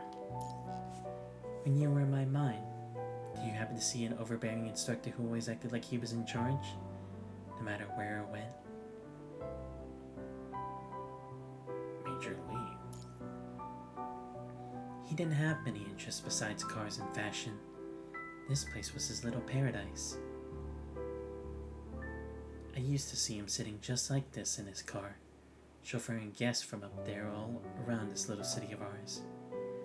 Do you know how to drive, little Raven? Carly stops fidgeting with the wheel and turns to look at you. Learned in the military academy. Then, you must have been to many places and seen all sorts of interesting sights. Not really. It's often just mission deployments, so pretty boring stuff. Boring? Don't be so modest. I've seen your file. Transatlantic, Actilec, ARU. You've left your mark everywhere, and always during life or death situations. It's like fate is giving you an extra roll of the dice. No matter how dangerous the crisis, you always seem to make it out alive. She rests her arms on the steering wheel and nestles her chin in the crook of her elbow, watching you with undisguised curiosity. Any secret tricks I can share with the Science Council? Like you, I just try my best to fulfill my responsibilities. Doesn't everyone think the same? But we all have different backgrounds, talents, and opportunities. Factors that ultimately determine how far we can go on our individual paths. In other words, given a lifetime, some are destined to shine brightly, while others remain in obscurity. No great achievement happens overnight. Many grand endeavors I witnessed were built upon countless small contributions. Every path counts. One's achievements don't define one's worth. This heroic little pep talk is so like you. But I like it, little Raven. It's quite touching. Let's talk about you. Security director must know how to drive, right? I'm afraid I'm quite the opposite. I'm completely helpless behind the wheel. Why is that? Because of my condition. It's gentle dance music. Her slender fingers move up and down rhythmically, tapping the steering wheel with an almost inaudible sound. On the day of the great Actilec explosion, my friend, no, my family, was left behind in this city forever. And as fate would have it, that farewell was related to a car. Ever since that day, every vehicle that speeds past me triggers my condition. I'm sorry. This is my burden, so you don't need to apologize. The best respect you can show a patient is to hold back that sympathy of yours, little Raven. Sounds like your condition worsens with each new experience. Is there any chance of recovery in the future? When it comes to the mind, even Asimov can't say for certain. That's why I came here to retrieve this data. From the day I woke up, this condition has been rooted in my heart. following me like a shadow. Over the years, it's become an integral part of who I am. Ironically, I can imagine a million ways this condition might torment me to death, but I can't picture what my life would look like if I ever recovered from it. It's the first time you've seen her make light of her own situation. At least, you can learn how to drive when that day comes. I think I'll pass. The last thing I want is to be stuck in driving school with a bunch of youngsters. I can teach you. You? Let's forget about lessons altogether. When that day comes, just apply to the Science Council. I'll create a special position just for you. Assistant, part-time bodyguard, and personal driver all in one.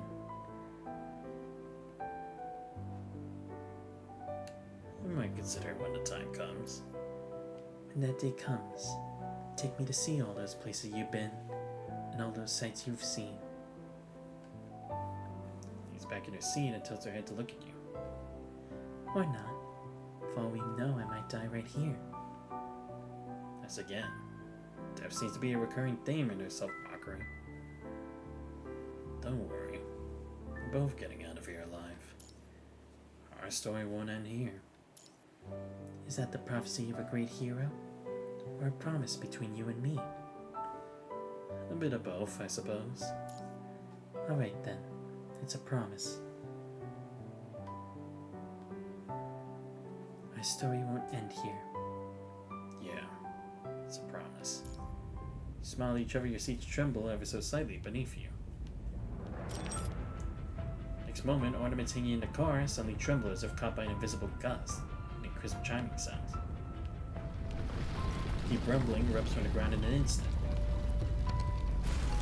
With the violent tremors, a massive roar from beneath the surface tears through the air like a howl of a creature, shaking the heavens and echoing between the empty buildings.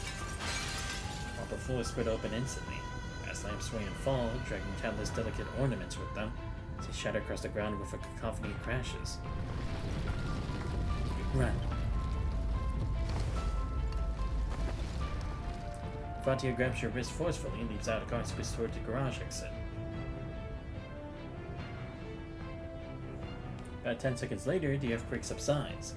Sitting on a cracked street, you watch the enormous shadows slowly descend from the heavens.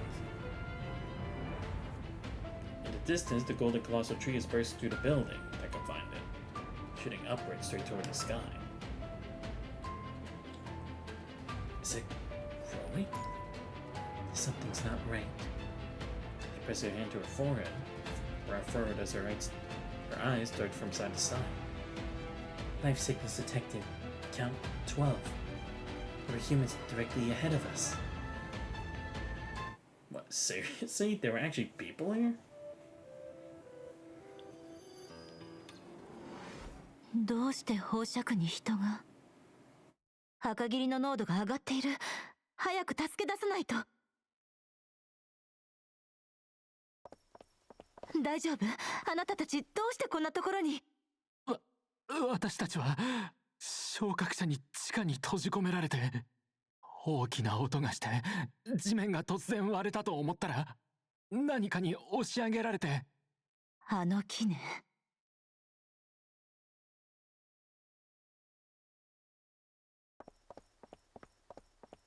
昇格者はどうしてあなたたちをここに閉じ込めたの？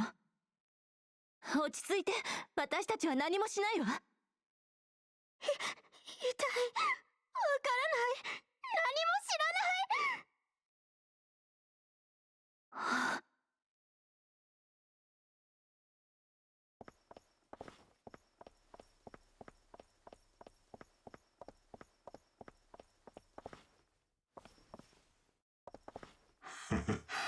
どうやら私が落としておいた餌を拾ったようだな。誰？出てきなさい。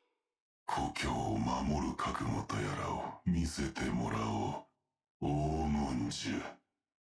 侵入者。気をつけて。霧の中に何かいる。マルガリータ。誰も傷つけさせない。赤霧濃度急上昇。遮断機を起動。少し痛むわね。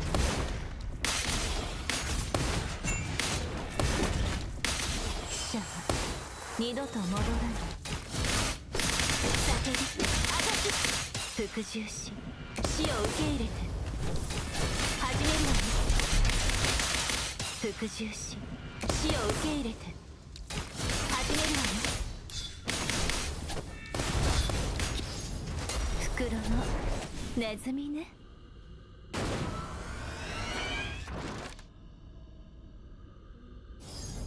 袋のネズミね。始めるわよ。服従し死を受け入れてまだ足りないわ。甘美なる死を捧げるわ。服従し死を受け入れてもう一度やってみる？帰属なさい。弱滅。服従し死を受け入れて。マルガリータ、どうして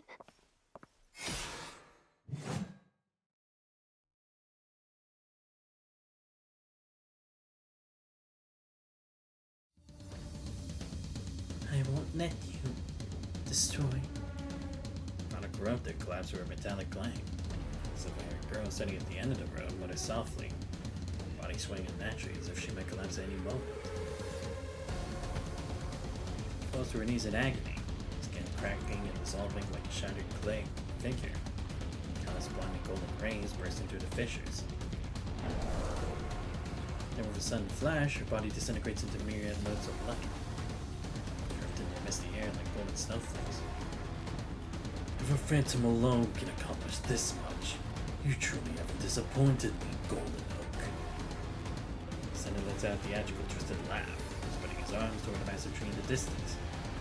What did you do to her? Roger brings down her massive side, but across her corrupted, suddenly springs up.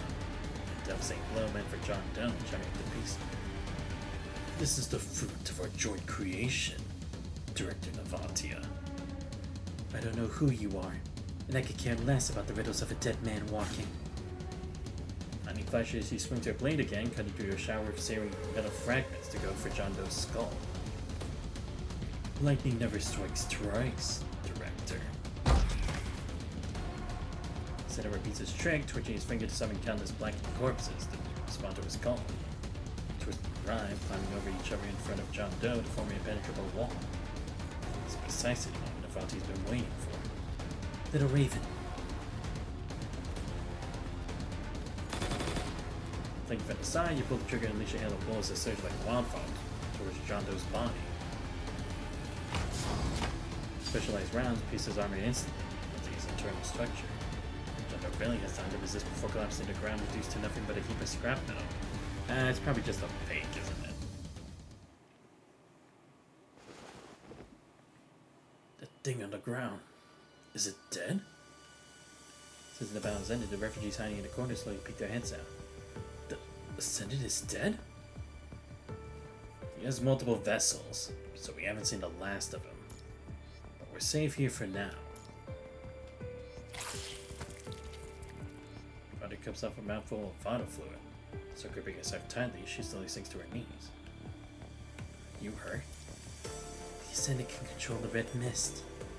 He outmaneuvered me just now. At first, she struggles to hide her exhaustion from everyone. Surviving refugees slowly approach. Many covered in wounds, they exchange uncertain glances as if waiting for her to issue commands. Navatia, protecting civilians is my first priority. We need to evacuate the irradiation zone and move them somewhere safe. You stand? Hand on my shoulder. She doesn't respond to your assessment.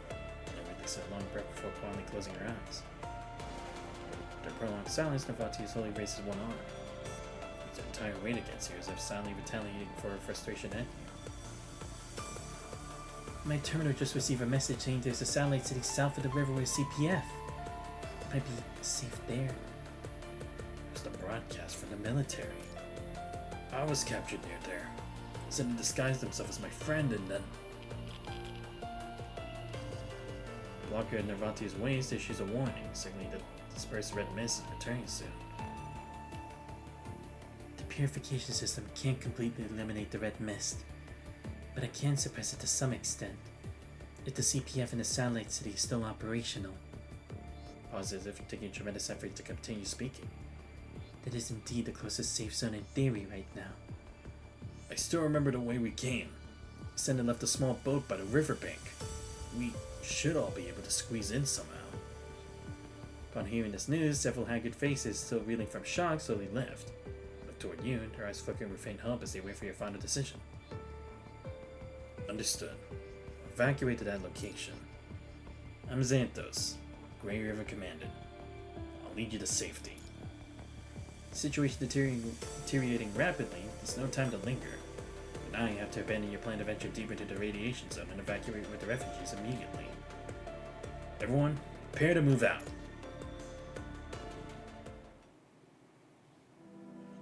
Your group trudges unsteadily along the crumbling streets. Fortunately, you encounter no enemies, making your southward journey relatively safe. After about 15 minutes, the warm breaths against your ear grow steadier. The weight leaning on you lightens. Nervatia seems to be gradually shaking off the red mist influence. Nervatia. Who was that silver-haired girl from before? Why does she appear in that form? She... We'll be friends from now on, okay? Suddenly stops in her tracks, expression vacant yet frozen, breathing becoming rapid.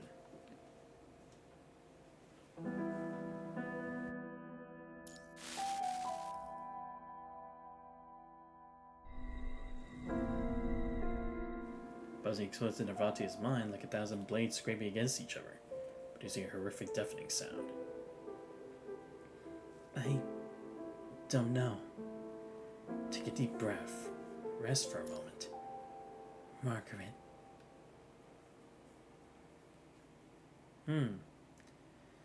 Oh, so then was it actually someone else who sent, Jajenka the letter? Because, again, she doesn't seem to, like, understand the situation either. Condensation liquid drips down her cheek as she clutches her chest tightly. Something within seems to be fighting to break free. Tears at her flesh, threatening to devour her from the inside out. Pain that has lain dormant for decades spreads like a tide to her waist. Countless blurred names and faces merge together, relentlessly pressuring her neural network. Calm down, Nervatia. That moment of falling, a familiar warmth suddenly arrives beside her, gripping her hand tightly and pulling her out from the mire.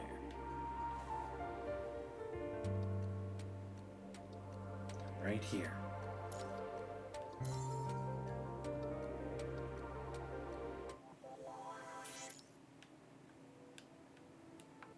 Let's see. How far are we into this? Oh damn, yeah, I barely made a scrape on this. Damn, I might have to do this for like another hour or so. Shit. Rescue mission. Oh, okay, so yeah, now we're going to the past to see more information. Dorm window lies half open. The evening breeze lifts the beige curtains, gently tapping them against the windowsill again and again.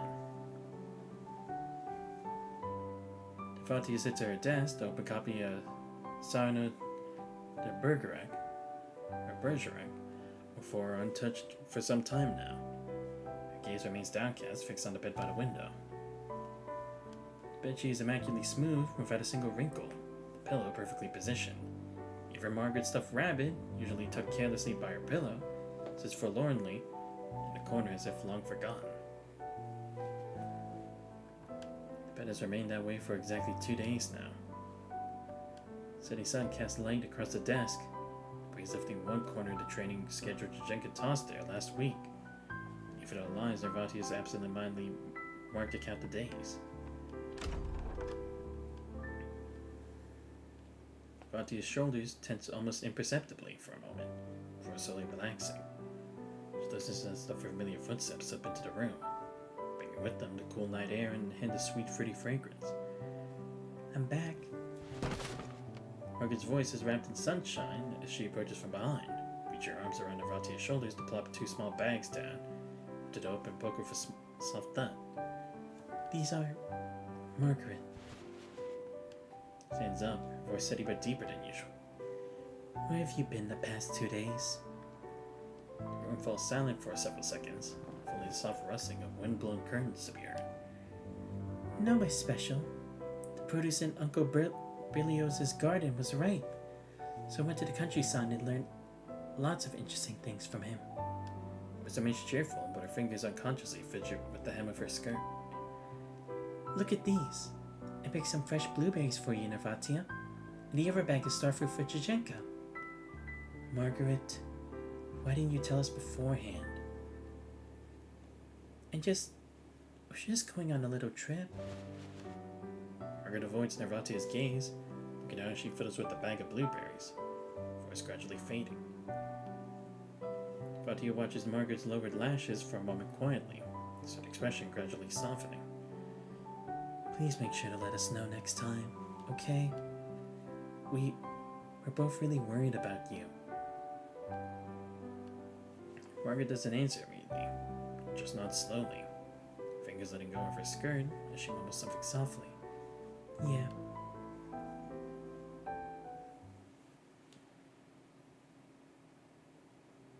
Above his pass is the end of the battle to defend Kartiki, where the trio claimed the Dominic Patrol title.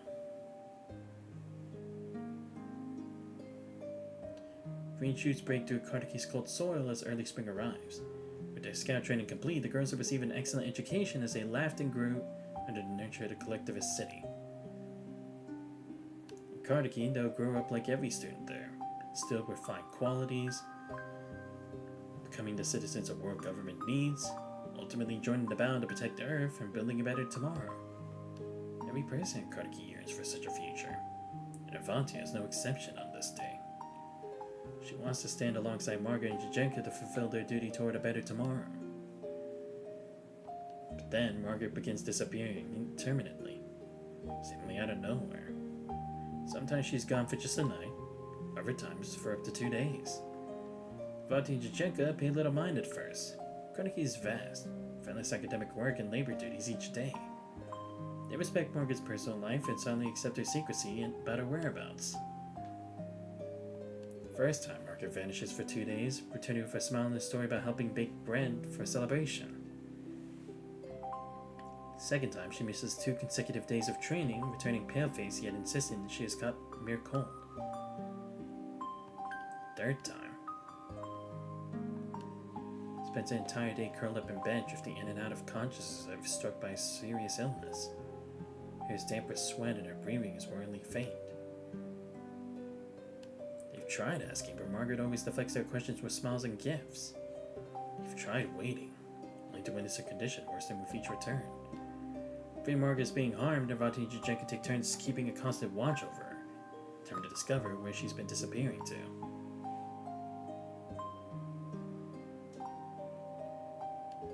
One afternoon, Jajenka witnesses someone in a sedan, parked outside the school, roll down the window to speak with Margaret, who's been waiting there. Sees the person inside the vehicle clearly. Major Lee. Is this the person that Pavlov and Major Lee were talking about? Because I don't remember if they said subject or experiment or something, but they were talking about like someone, like how are they doing, or like where they were. And I assumed they were talking about Nervatia, but is it maybe they actually meant Margaret instead? Margaret returns to the dormitory. Jajenka is standing at the door waiting for her. Jajenka, Aunt Tiana asked me to help her bake cakes for children of her conservation areas. Might be gone longer this time, but bring back presents for you both. Who's Aunt Tiana? She's a friend of Uncle Berlioz. Met her at the farm last time. She's quite nice. I checked. Berlioz Karamazov left Kartiki 6 months ago and boarded the Eternal Engine. Margaret, I saw the instructor speaking with you. Margaret pressed her lips, clearly caught off guard. Yes. Only the instructors claims to take me to certain faraway places. I stayed for a long while before finally speaking in a faltering voice. Margaret, where have you been going? Jajenka's voice trembles. Her brows suddenly creased with urgency and anxiety. steps forward and firmly grasps Margaret's wrist. Jenka, you're hurting me. What could be so important that you need to hide it from me and Navratia? Aren't we supposed to be family? Is someone hurting you? Give me a name and I'll knock their teeth out. That's not it, Jenka. Reaches out with her other hand, gently placing it on Jenka's wrist with the bracelet. You and Navratia both have your own talents. Things only each of you can do, right? It's the same for me, but I need a little more time. Margaret, please, I'm begging you. Be straight with me. Jenka almost pleading sincerity. I made promises to many people to keep this secret. But I promise you, I made that decision so I can stay with you and Nirvatia. We're family. So please, trust me. And give me some time, okay? Pale fingers apply gentle pressure, slowly pushing away Jenka's tight grip. Margaret. As their fingertips are about to part, Jenka suddenly tightens her grip, firmly clasping Margaret's hand once more. No matter your reason, neither Navatia or I will let anyone hurt you. I need you to swear you won't get hurt, Margaret. There's their pale purple gaze. I swear, Jenka.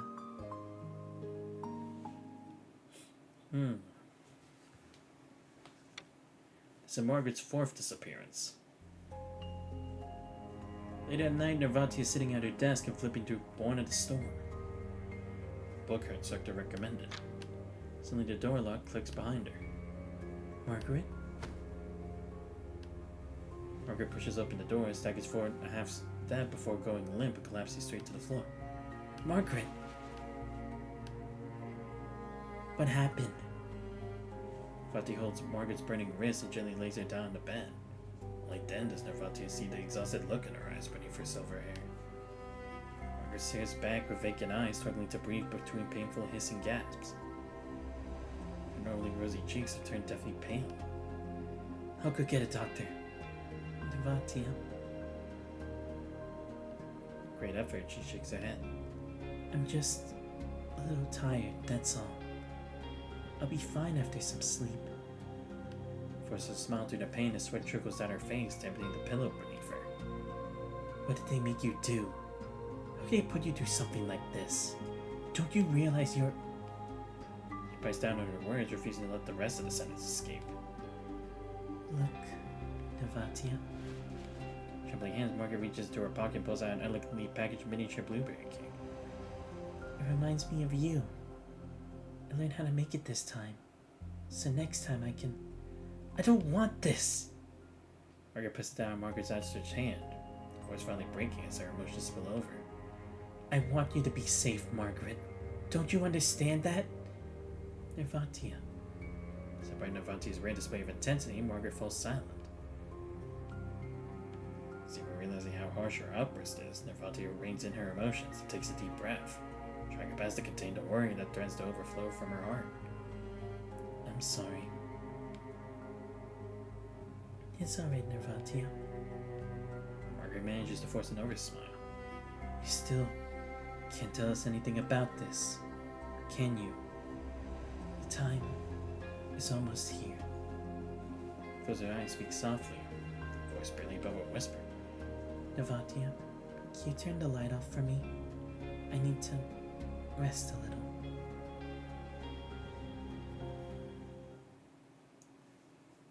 Damn. I'm so surprised, like, whatever they're doing is like, they're not really hiding it, like, majorly. Like, what? Is this something that important that it doesn't matter if anyone else learns about it, or what's going on? Deep into the night, most of the administrative building is melded with Carter-Key's darkness, save for a single window on the fourth floor of the eastern wing, so it glows a warm light. Look, Mom, I don't want to argue. Just hear me out, okay?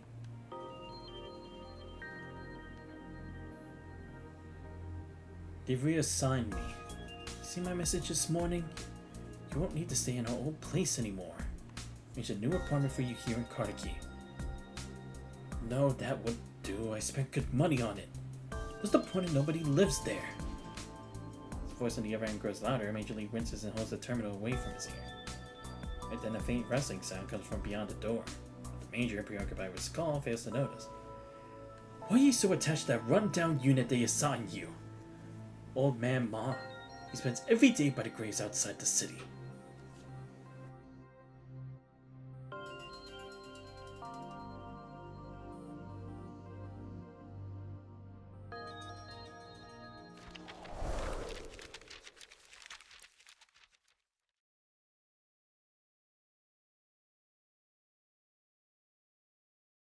Major Lee furrows his brow.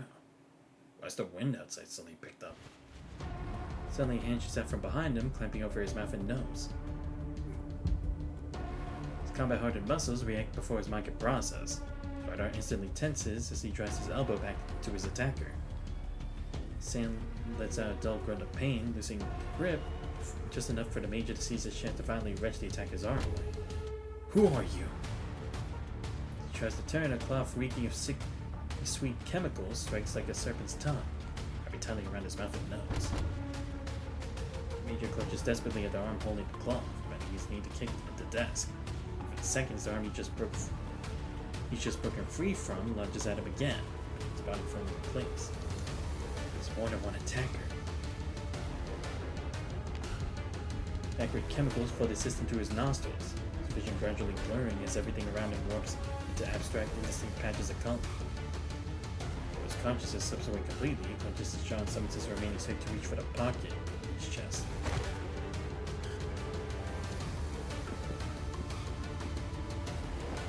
Two assailants close the window, turn off the lights, and carry the unconscious Major Lee out before slowly closing the heavy door behind them. And everything returns to stillness. Ah, I see. Because they know Margaret will never get them the answer, right? Because she's too nice. Whatever it's like, if it's something bad, she'll just try to keep it from them. These Major Lee, they have a shot.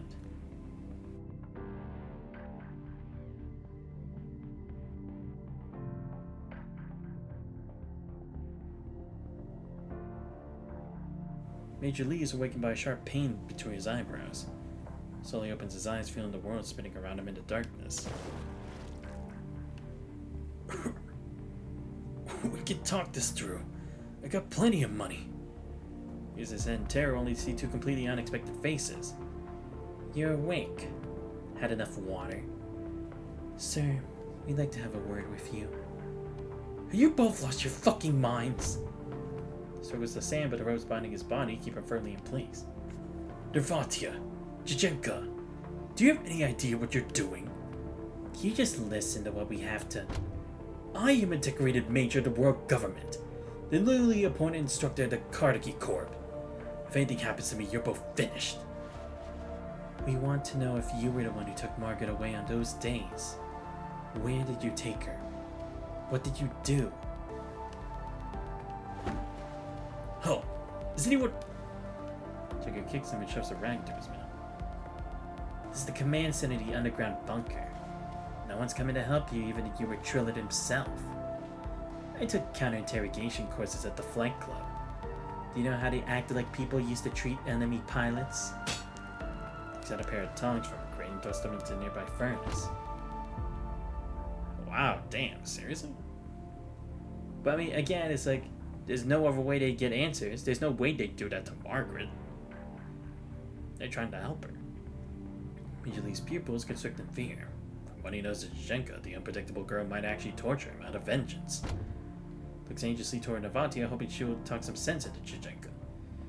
Be careful. Don't make him go into shock.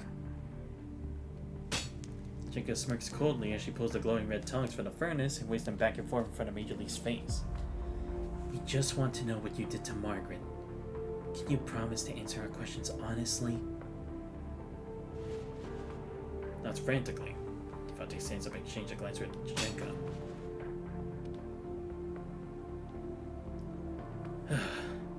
I took Margaret to the Carnegie Research Institute, the place where you had your rally, right under the Alliance Heritage Monument. The Research Institute? What were you doing there? The Carnegie Research Institute is under the world government's direct control. Everyone there works for Babylonia. Only the Colonel knows what they're really doing. Ah, okay. Now we're starting to see something. This might actually be the reason why Babylonia let this place go, right? Whatever Babylonia did here, they want to keep it a secret. But again, then it brings about the next question. Which faction from Babylonia did it? Was it Colonel? Was it someone else? Was it Trillard? I mean, I honestly wouldn't believe it's Trillard, but hey, you never know. It could be that, like, if it was Trillard, again, I'm saying it's highly unlikely, but if it was, it may be like he just needed the means, or he wanted the results, but he didn't know what the means to get there is. Maybe, I don't know. I'm just trying to figure things out on my own. She used to go just once a month, but lately their demands have become more frequent. Vatia suddenly recalls her first night after moving into room 303. Where were you last night? You didn't come back to the dorm. Oh, right, yes. So, it's been happening all this time. Are they hurting Margaret? Why is she always so unwell when she returns? This isn't one of your movies. This dude's work is all supervised by the control court. There aren't any twisted human experiments happening there. I don't know the specifics, and honestly, I don't care what she's been through. All that matters is if I bring her back there tomorrow, the government will allocate more funding to Kardaki again. Oh, are they losing money? What? I mean, they are kind of isolating themselves, right? Because it does start to seem like, again, Babylonia doesn't really have a strong connection with this place. Not like some of the other places we've seen, like Castelli and such. So, is that it? This was one of their secret projects? Maybe it has to do with the tree, right? Like the Grange or whatever it's called. The tree that we talked, the Osea tree, right? I don't remember what the actual like full name was, but the thing that we learned in the Live story chapter. Does it have to do with that? Tomorrow? She was just there for 2 days. Do you think Kardaki can stand against the punishing virus on its own? This is modern warfare. We won't survive without the world government's resources. Yeah, so it is. Again, they're independent. Just like their history says, but people didn't realize how independent they were. I see. So, they've been borrowing stuff along with their efforts to reach that point, but they're trying to like display themselves as like they're capable of doing this on their own. But that's not really the case. Trying to create like somewhat of a utopia. Though obviously it's not a clear utopia, but anything close to it without having to be heavily reliant on other powers. At least that's the facade they're trying to put up. She's hurting right now. We won't let you take her. I'm afraid that's not up to you. Heard footsteps echo from the hallway outside. Major tilts his head back. A smug smile is spreading slowly across his face. Instead of worrying about her, you should be worried about yourselves. The door behind Narvati is kicked open as several fully armed soldiers rush in, train their weapons on the pair. Don't move! Get down or we'll open fire. How did they get here so fast? Soldiers quickly untie Major Lee. He works his neck and wrist, looks down with smug superiority at Jajenka and Narvatia, who are now pinned to the ground. Did he have like a tracking device on him? What did you do? Pulls out a golden pocket watch from his breast pocket. Yeah, I was literally thinking, like, it could be the pocket watch or it could be his medals. It's installed with a tracker that's meant to protect me from assassins. But you two brats gave me a reason to use it. How paranoid. Scouts Margaret and Navanti have openly attacked a military officer. According to the disciplinary regulations in the Scout Handbook, they are hereby temporarily sentenced to detention, pending a formal Scout tribunal. Take them to the detention cell.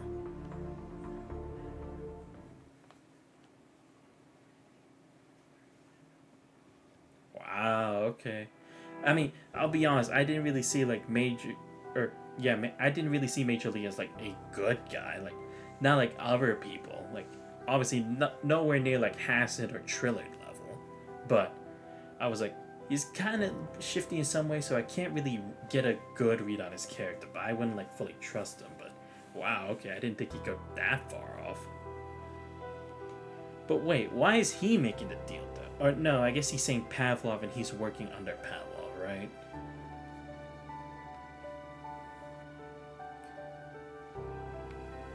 And again, it's like, Major Lee says it's nothing like experimentation, but again, he doesn't really know, right? Because again, it's like, there's no way Margaret's like, she ends up like that, and there's nothing with experimentation. I doubt it. Even you say she's exhausted just doing like physical tests, there's no way it's anything that simple. No way. Because also, if it was just like physical stuff, there'd be no need to hide something like this. So if anything, I feel like he just doesn't really know what's going on.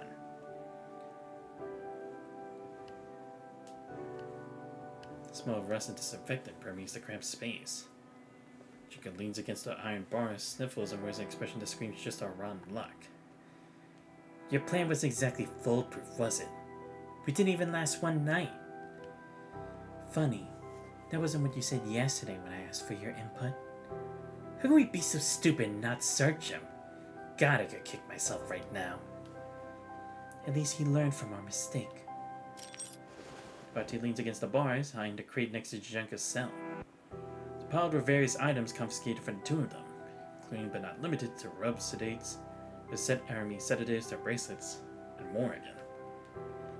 I just heard that the guards outside are gonna change shifts. Must be getting late. We had to stop the instructor from taking Margaret. What do you want to do?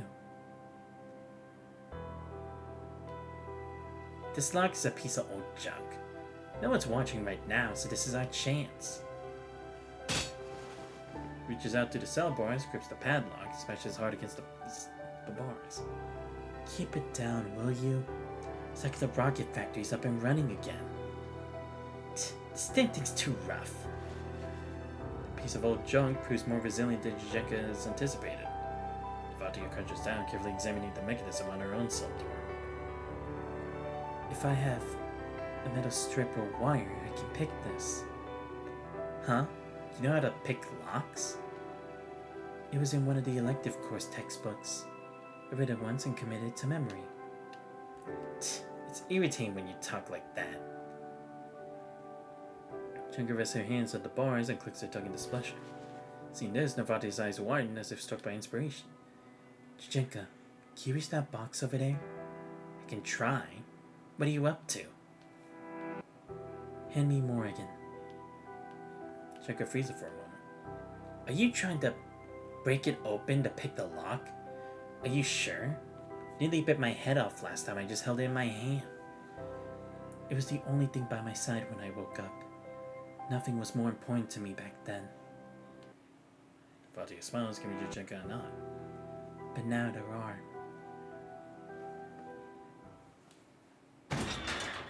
Phew. Glad we're finally out. It was suffocating in there. Junka pushes open a creaky iron door, stands in the sunlight that's streaming through the vent, stretches her body. Suddenly she seems to hear something. Her ears twitches slightly. The guards are coming back. I don't hear anything. I'm a pilot after all. There are plenty of guards posted outside the Institute. I'll find a way to draw them away while you go and rescue Margaret. Don't hold me up, Nervatia. For hesitation, Jujenko pushes open the door to the detention cell and blinding light floods in instantly. Jujenka! Vatia calls out loudly. Be careful. Duh! Not looking back, Jujenka charges straight into the light.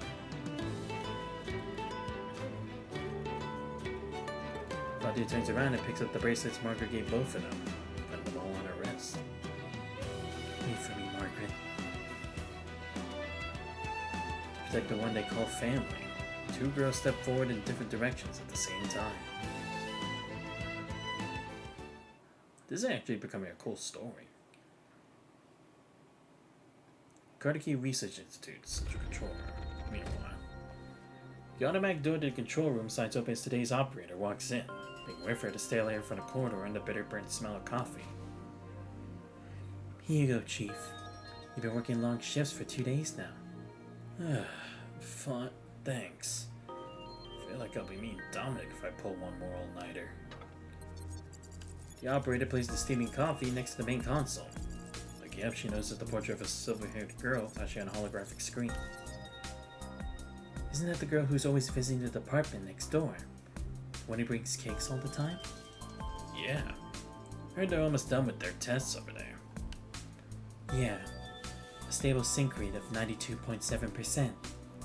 Higher than all the previous results. This girl's definitely going to make it. The operator leans in curiously, her fingers unconsciously swiping through the screen. Quit snooping. You finish your own work yet? The sooner we sort out these test data, the sooner we can clock out. Wait, are they doing their own, Are they, like, doing their own secret tests of, like, tantalum 193 copolymer, compatibility? Or maybe, like, how to make people into constructs? Kind of like what Madame Mazzano was trying to do? I'm on it. Look, Chief. Lauren presses her fingers against the control panel, and a massive arc-shaped screen covers half the wall. Or it covers half the wall, something like that.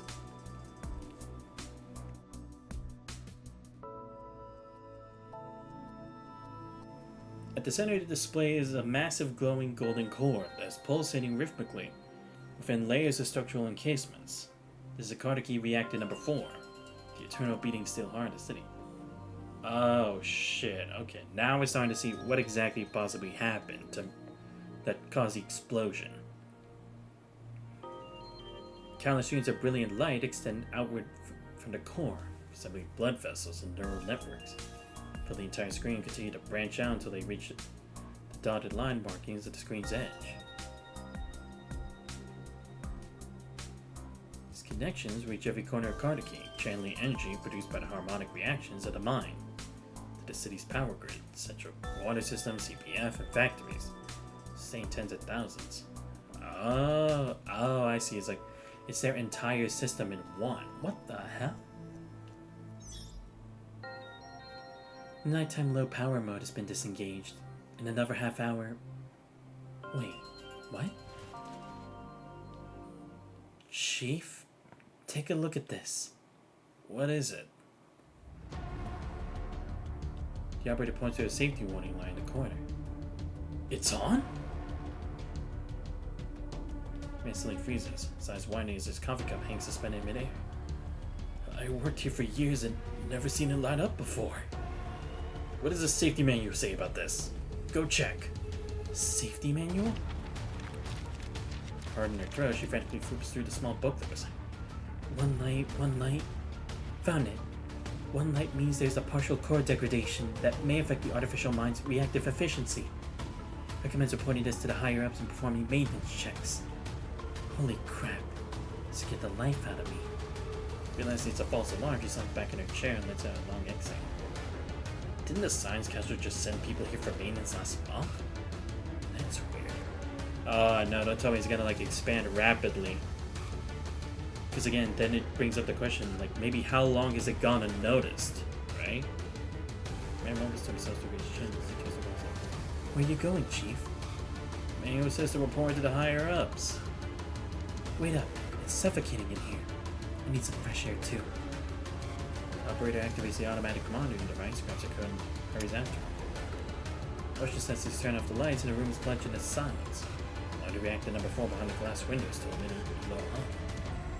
As the structure's silhouette nearly merges with the building itself in the darkness, its countless indicator lights blinking like clusters of stars across its floor. Energy sufficient to illuminate the entire city pulses steadily into the depths below. The core beyond sight of wave of harsh red light suddenly surges to life. I fucking knew it! That one light had gone unnoticed. To the point that they don't really understand what it means. Son of a bitch. Human error is the worst. Like, god fucking damn it. Okay. We're starting to see where it all, like, crumbles down to. Damn, bro. Like, that's insane. Wait, what is this thing anyway? Like, I know this is the thing to protect us from the red mist, but what's this thing to the right? Okay, how far am I in this? 40. Oh, damn, I still got a long way. Fucking hell, bro. I think I probably just had to go to 2:30 at this rate, because it's already like 2:10 in the morning. And again, I gotta stream at some point. Well, I'll probably stream at the night tomorrow, because, again, we have 2 games for March Madness happening tomorrow at the semifinals of the National Championship.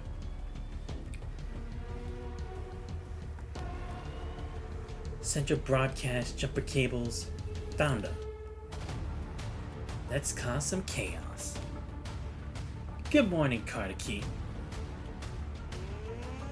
Early morning, while most of Kardaki's residents are still lost in slumber, sharp piercing sirens suddenly shatters the tranquility and reverberates between the city's buildings. All teams assemble immediately. Security system at the rocket factory has been compromised, investigating a possible punishing virus infection. We need to assist the military and contain this situation.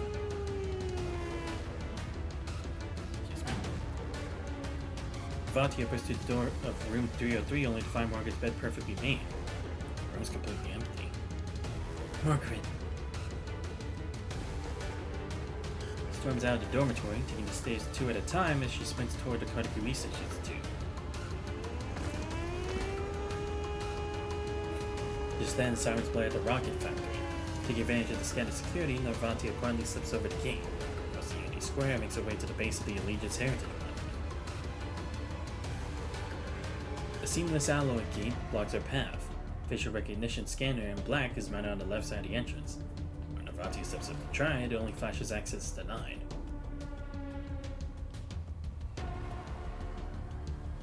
After enduring minutes of dust and rust, Narvatia finally reaches the end of the dark passage.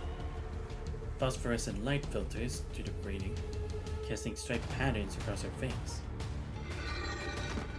She carefully dismantles the grating and gingerly drops down to the cold dark space below. Representative antiseptic lingers in the air. He looks up and an imposing laboratory surges up before her eyes. Under the dim lights, the cables sprawl across the floor like veins, connecting dozens of capsule-shaped chambers throughout the space. The chambers are arranged in a circular pattern with a pale blue transparent sphere pulsing with light at the very center. Floating within that sphere is a pale-skinned girl. Margaret? Fati's pupils contract in shock, body frozen in place. Blue cultivation fluid shimmers in the light. Finally, the girl floats motionlessly with her eyes shut tight, arms wrapped around her knees in a fetal position. Even more disturbing are the grayish-brown cables connected to exposed shoulders, neck, and arms. Visible electric particles flow from her body, continuously extracted, channeled into the equipment outside. Oh, great. Yes, it is one of these stupid tests again. God damn it, do these people never learn? Well, then again, I guess this is the past. Vatia slowly approaches the sphere, examining the familiar figure up close. The skin where the cables connect reflects a dull metallic sheen. A term Vatia learned from her textbook suddenly comes to mind. Construct? Suddenly, Vatia hears something behind her. She immediately covers her mouth, crouches out, and hides in the shadows of the laboratory. So the procedure was voluntary. Yeah, we informed her of all the potential risks. The volunteer arrived in Kardaki the day before yesterday. Volunteer? Julie and a man in a white lab coat suddenly into the room. What do you mean? Is her life in danger? Major, you have no authority to question these matters. I've already said more than enough. Procedure? Danger? But Navatia can't hear the entire conversation, even these fragments are filling her profound unease. She recalls what Margaret has told her in Jajenka, and her eyes tremble slightly as she worry intensifies. She desperately wants to rescue Margaret right now and free her from this sealed prison. Almost without thinking, she reaches out to press her palm against the reinforced glass of the sphere. At the very moment, the girl's body shudders as if jolted by an electric current. Margaret? The girl's gaze sweeps over Navatia's pain-stricken face, falls upon her wrist. There, the 2 bracelets, one yellow, one purple, reflect a faint gleam under the cold laboratory lights. Margaret's lips tremble slightly as she raises her arm wrapped in cables, slowly extending her fingertips toward Navatia's palm. The palms line, separated only by the cold transparent barrier. Next instant. Massive torrent surges into Navatia's consciousness like a raging tidal wave, finally engulfing all color from her vision. Oh.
My bad. There was just stuff in the background again. Strange woman, burning skies, and a massive tree. Sees of visions once again flashes in rapid succession before her eyes. His sharp glass shard sliced through his hair as Major Lee lunges forward, pushing Navatia down to the ground. A second later, a deadly heat wave follows. Flames exceeding thousands of degrees roar, bending steel, disintegrating furniture, surging directly toward the two of them.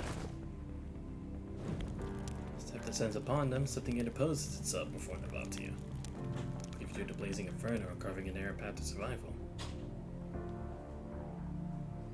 Through hazy vision, Navatia once again sees the golden oak, standing like a reef amidst raging currents.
"22 minutes after the great actilic explosion.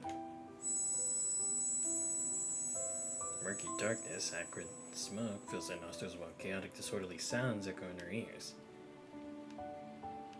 Tense pain travels through her nerves while her shattered senses gather and disperse like iron filings as they gradually awake. Nirvatia! Scorching air forces its way into her lungs as Nirvatia's eyes snap open. Jack is crouched beside her, face at your worry. Chaotic footsteps reverberate in her ears as Nirvatia grits her teeth, find her excruciating pain to stand. A hellish landscape greets her eyes. Massive fireball still hangs suspended in the air. As far as she can see, the once bustling streets have been reduced to crumbling, burning ruins. Everything inside is bathed in crimson, and heart-rending screams fill the air. Some people flee in terror while covered in blood. Lovers kneel before the ruins, numbly clawing at the rubble with bleeding fingers. Nirvatia feels as if she's fallen to a pit of blood in her daze. Living people writhe like scraps of flesh in the stomach, grotesquely squirming toward her. Nirvatia, where's Margaret? Cheka lightly pats Nirvatia's cheek, pulling her back to reality. Margaret? Eyes wide open, or spinning across her gaze.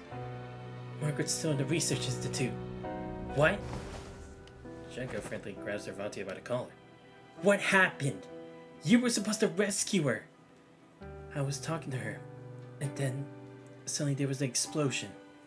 My condition flared up and I don't remember anything after that. No.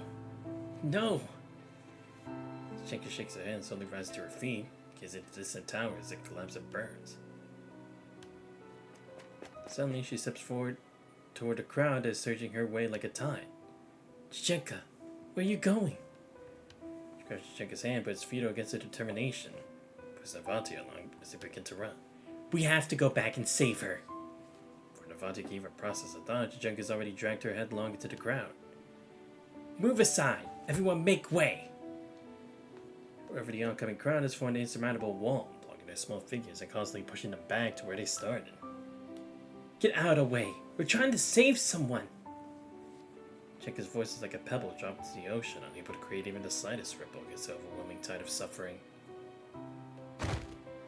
Tears of frustration well in Chichenka's eyes as they're shoving and shouting failed to move the mountain of people before even an inch.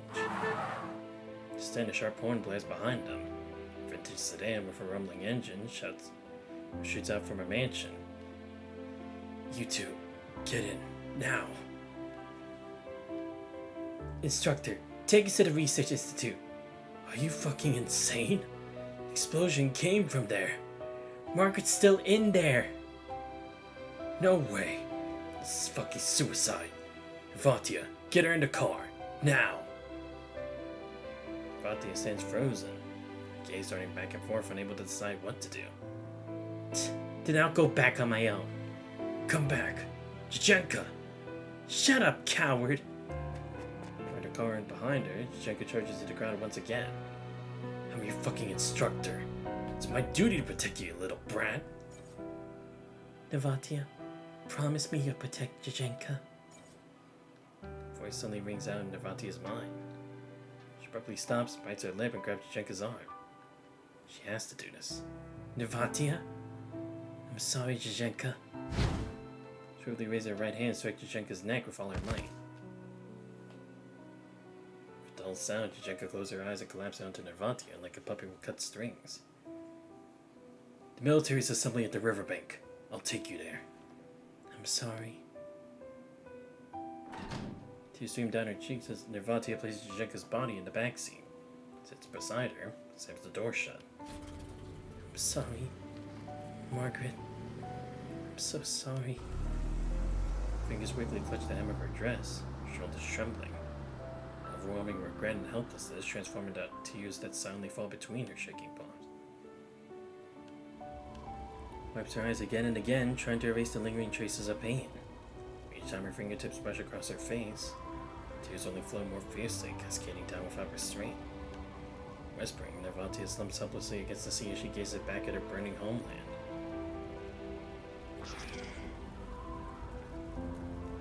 The flame engulfed horizon, countless red specks slowly emerge through the smoke and ash.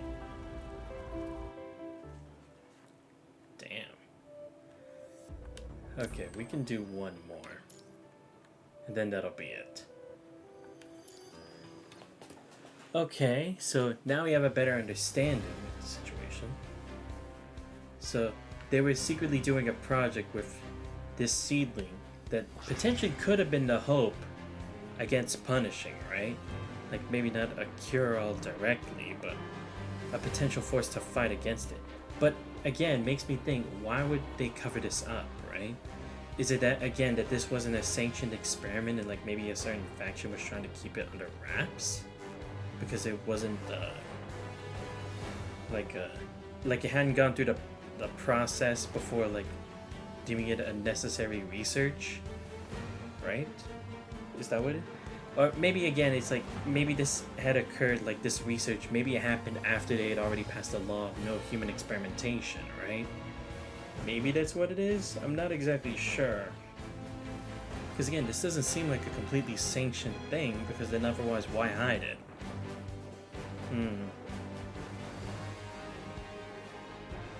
But again, what does that past with supposedly Navatia's mom have to do with this? 20 meters. They're about to climb over. Thundering roar of gunfire shakes the earth as thousands of corrupted cling together in the ant-like swarm. The ancient stone ramparts against a storm of bullets. Scores of them are blasted away by artillery shells, and every group instantly fills the gap. Hundreds of metallic skeletons scrape against each other, creating a savage rhythm as they assail the faltering defenses. Before the soldier can finish, a corruptor suddenly leaps into the battlement, lunges at him. Fresh blood on its blade, flashing with a horrifying gleam. There, 2 armor-piercing rounds whistle through the wind, striking the corruptor's right arm and blasting away its weapon. Get lost! Shenka leaps forward with lightning speed, spinning around to deliver a flying kick to the corruptor. Metal jaw shatters as it flies backward, tumbling down for the battlement. Don't stop! Keep firing! Shenka wipes the blood from her cheek and shouts toward the machine gun post. Yes, ma'am! With the roaring gunfire, deep muffled impact resonates from below. Shenka suddenly feels the ground sink beneath her and she staggers backward. Another dull boom follows, sending tremors through the city wall like the knocking of a giant and rattling the nerves of every soldier on the battlefield. Shenka shoots the corruptor at the edge of the wall, dead before looking down. Below, a mechanical horde clusters densely together behind the cloaked figure. He grins maliciously as he raises his arm. Remnants of Kartaki, dregs of the Golden Age. You'll make perfect fertilizer for my new world. There's a particle swirl between his palms as the nearby corruptor twists and rupture. His 2 spawns are opening outward. Bone-chilling groan, they slowly coalesce into an iron mass the size of a car. Struggle all you want. In this deadly mist, no one will hear your pathetic whimpers. Sender swings his arm as Shenka's pupils constrict in alarm. She shouts, Everyone below! Get away from the wall! The sphere crackles with red lightning. A howling gale erupts, carrying the projectile with tremendous force as it shoots forward, hastily smashing through the crumbling stone wall and sending dust billowing up. Kill them! At his command, the corrupted surged toward the breach in the wall, like fish breaking through a net, forming an overwhelming tide of destruction. Dark swarming mechanical horde instantly floods into the city, smashing through barricades and trampling into the cold, desolate town. Corrupted at the front scans the deserted streets. There's dead silent, devoid of any human traces, seeing the creaking of signboards swinging in the wind. Suddenly hears the sound of fabric being pulled aside from above. They said tarpaulins. Simultaneously pulled back, gleaming rifles emerge from every rooftop, every window, and behind every door.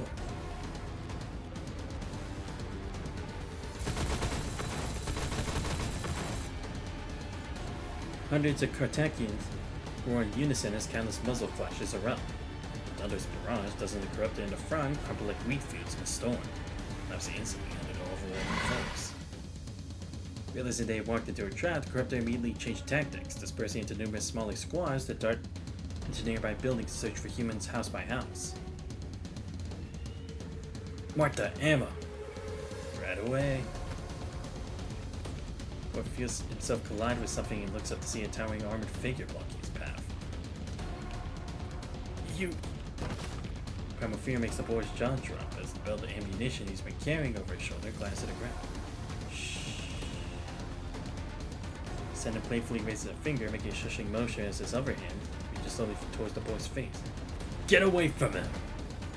He shouts, leaping from the stairs and wrapping his arms tightly around the ascendant's neck. Oh, so it's...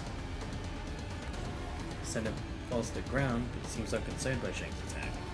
Instead, he studies this attacker's face with disturbing interest. Says a laugh escapes from behind his cracked mask and echoes through the turbulent hallway haunting him. With gritted teeth, Shane clutches the ascendant's head and roars, smashing it against the stairs with all his strength. Very well. You'll serve as the insurance for our catalyst.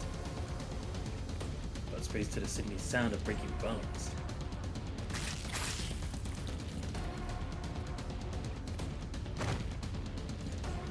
Shanks kicked away violently, his body tumbling like a ragdoll until he crashed into a street light, leaving a horrifying trail of blood.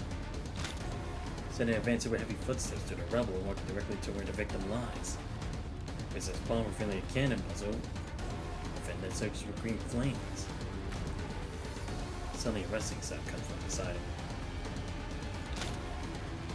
He roars around, he's scanning that direction. Things erupt like a venomous snake striking in from its den and sending engulfing the path before him. Thick smoke soon clears, but there's only a rifle lying across the broken ground. What? Sees the moment when her enemy is distracted, Yujinka bursts for the opposite side. Specialized dagger glinting with deadly purpose as she drives it straight toward the Ascendant's exposed ribs. With Thunder's boom, cyan flames erupt from between the Ascendant's steel shoulder blades. Scalding steam bursts outward like an electric net, catching Yujinka midair and hurling her away. She rolls with an impact, landing and sliding several feet across the ground. You're the Ascendant's been hiding in the red mist. Listen to those agonized screams in the ruins. Who's really the one hiding in the mist now? A pleasure to meet you, Ranger Yujinka. I know it was you who followed my trail, destroyed my laboratories, and freed those worthless peasants. My boss gave me the orders. Your bloody and depraved experiments end today. Oh, I see, so Vaseki had been on the hunt for him for a while too. Okay. You, with that pathetic shell of flesh and blood. Sees he tilts his head back and crushes Yujinka's sidearm as his foot. Raises his hand, crimson particles shift slowly through the mist, swirling around the sign, flames erupting from his mechanical body. Without tantalum affinity, you're just a counterfeit with some metal plates attached. Meanwhile, I'm the master of the Ascension Network, the culmination of steel and silicon.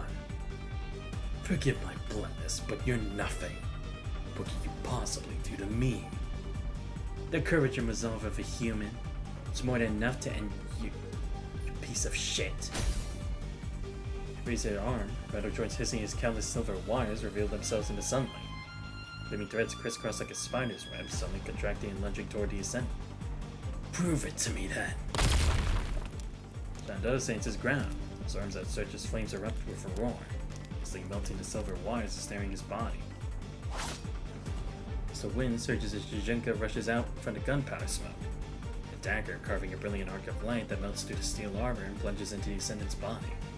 In the same motion, Yujinka raises her left fist and drives it with whistling force toward the Ascendant's shattered mask.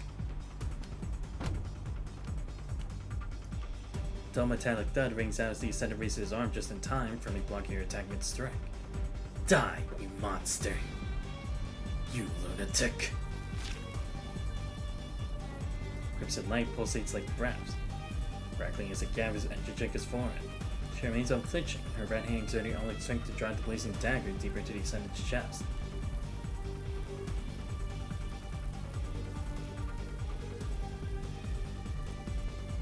Punishing fires compress over a metallic resonance as the surrounding air instantly becomes scalding like acid rain, corroding and burning through Yujinka's skin. Still won't let go.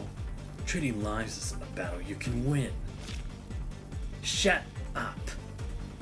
Punchy virus rolls across her skin, seeing pain in her flesh growing more intense. Blade makes a grip on her weapon more firm as she drives it deeper and deeper. A ferocious world of wind boils through her veins. Steps forward with a battle cry, binding her fate with her enemies. She pushes them both to their devices. As long as I can bring you down with me, you can burn the city. Before he can finish, a bullet whistles through the air, piercing straight through the Ascendant's abdomen. The crimson blade that's been forming above him shatters instantly. Yujinka immediately looks toward the bullet's origin. Through blood-clotted vision, she can make out a strange figure in gray slowly emerging from the smoke. We meet again, Ascendant. Is it you?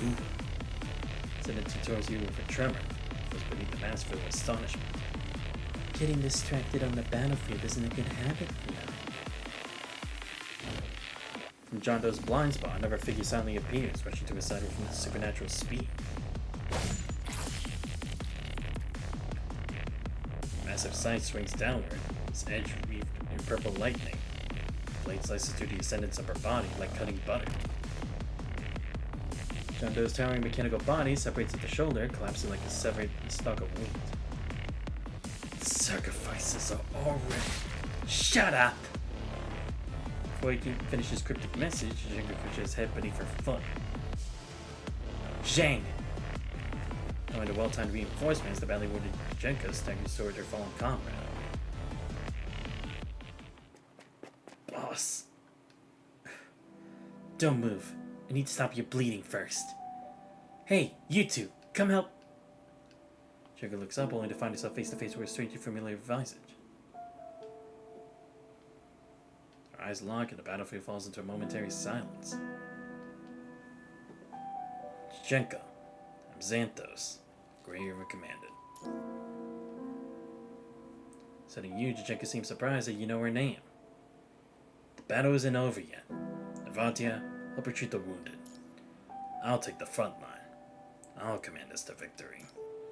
Understood.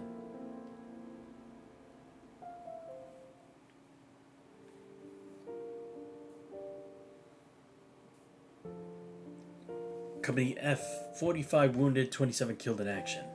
Captain Talia was hit by shrapnel on her neck at the main intersection. She died at the scene. Punch smell of antiseptic invades the nostrils, mingling with the iron-like scent of blood that lingers in the sterile white space alongside groans of pain. Continue. Commander Lee sits outside the emergency room as a soldier wraps bandages around his left arm while reporting the battle's outcome. 5 members from the command center critically injured, all currently in emergency care. 6 suffer minor injuries, all still fit for duty, including yourself, sir. Thanks to the Grey River Commander, civilian casualties were kept within acceptable parameters. Thank you for your assistance. Commander Lee turns to look at you, who are sitting beside him. People of the city are brave. So you're Xanthos. One-eyed female soldier leans against the opposite wall, a complicated expression crossing her face as she hears your identity. Yeah? Something wrong? It's nothing. My boss mentioned you before. Just then, the emergency room door opens. Nervatia steps out. Pausing at the threshold, she releases a long, heavy sigh. How is he? She rushes forward, trying to peek into the emergency room, but Nervatia stands firmly in her way and slowly closes the door. It doesn't look good. We've exhausted all the medications here. I managed to control the bleeding as best I could, but I've handed over further treatment to the other doctors. How long will he last without medications? 3 days tops. Maybe just 1. Also, some of the life support equipment here is far too old. The critical values are unstable. I'm afraid this place simply cannot accommodate this many wounded. This place? The words sting Jajenka like needles. Nervatia! Jajenka suddenly lunges forward and sees Nervatia by the shoulder, slamming her against the door to the emergency room. Anger flushes her cheeks crimson as she stands in silence, nostrils flaring, her piercing gaze boring into Nervatia's eyes. I didn't mean to upset you, Jajenka. There it is again. Your tone sounds exactly the same as that cold attached letter you sent. Letter? Nervatia's gaze sharpens slightly as she falls into contemplation, clearly not understanding what Jajenka's talking about. Yeah, because I was gonna say, it's like, I don't know, it doesn't seem like she asked for help. She seemed to kind of be doing this on her own. At least to me. Jajenka shoots Nervatia a glare, then releases her right hand to retrieve a letter from the pouch at her waist. It's right there in black and white. Nervatia, Science Council of Babylonia. I never wrote you a letter. What does it say? Jajenka furrows her brow and shoves the letter into Nervatia's hands. Nervatia's expression turns vigilant as she quickly reads through the letter she has no memory of writing. So there can be no mistake. John Doe the Ascendant you've been tracking is in the Kardaki satellite city. Yeah, because that's the thing, is like, we didn't even know, like, we possibly knew there was an Ascendant involved, but it didn't seem like we knew who it was. A complicated and profound secret hides here, with all clues seemingly pointing to her. Forgive me for being unable to reveal the whole truth here. Ah, so someone else wrote that, but they already know of it. Margaret, she's still alive. The catalyst of the great Actilec explosion, the spark that led to Kardaki's downfall, is hiding within the ruins of Kardaki itself. She frowns slightly as she lowers the letter, looking at Jajenka with confusion. This is a forgery. Where did you get it? Through official Oasis channels. You don't need to know the details. I've already verified it came from Babylonia. Oh, right, yeah, Oasis. That's what they were called. Right. Oh, so it came from Babylonia. But that's what I was saying. It's like, it didn't really seem like Nervati even had any idea what was going on here. Because she seemed just as confused as we were. So I was wondering, it's like, is she really hiding something? Because genuinely, I didn't really see her lying to us. And like, look, people be cryptic to us at times, but it really felt more like she just didn't have enough of the pieces to put together. If the letter's fake, why are you here right now? What are the odds it's such a coincidence? Also someone who knew the mission. Maybe Asimov? Like, maybe he wanted other support from someone else? No, but even then, Asimov wouldn't know much of these details either, would he? It had to be someone else. Wait, could it have been... Could it maybe have been Commander Lee? Because, again, he would be the only other person closest to these secrets. And with it, he possibly could have been hoping if he brought Jajenka, maybe it could have brought the Forsaken too? No, but again, they say it came from Babylonia channels properly. But again, I don't know who else would have the authorization or that information. Or, no, I guess it could have been someone higher up, because again, it's like, the higher-ups, they know the secret behind what happened here, but again, they're just hiding it. So who knows, maybe it could have been like Hassan or something, and they wanted someone else to like help discover the truth.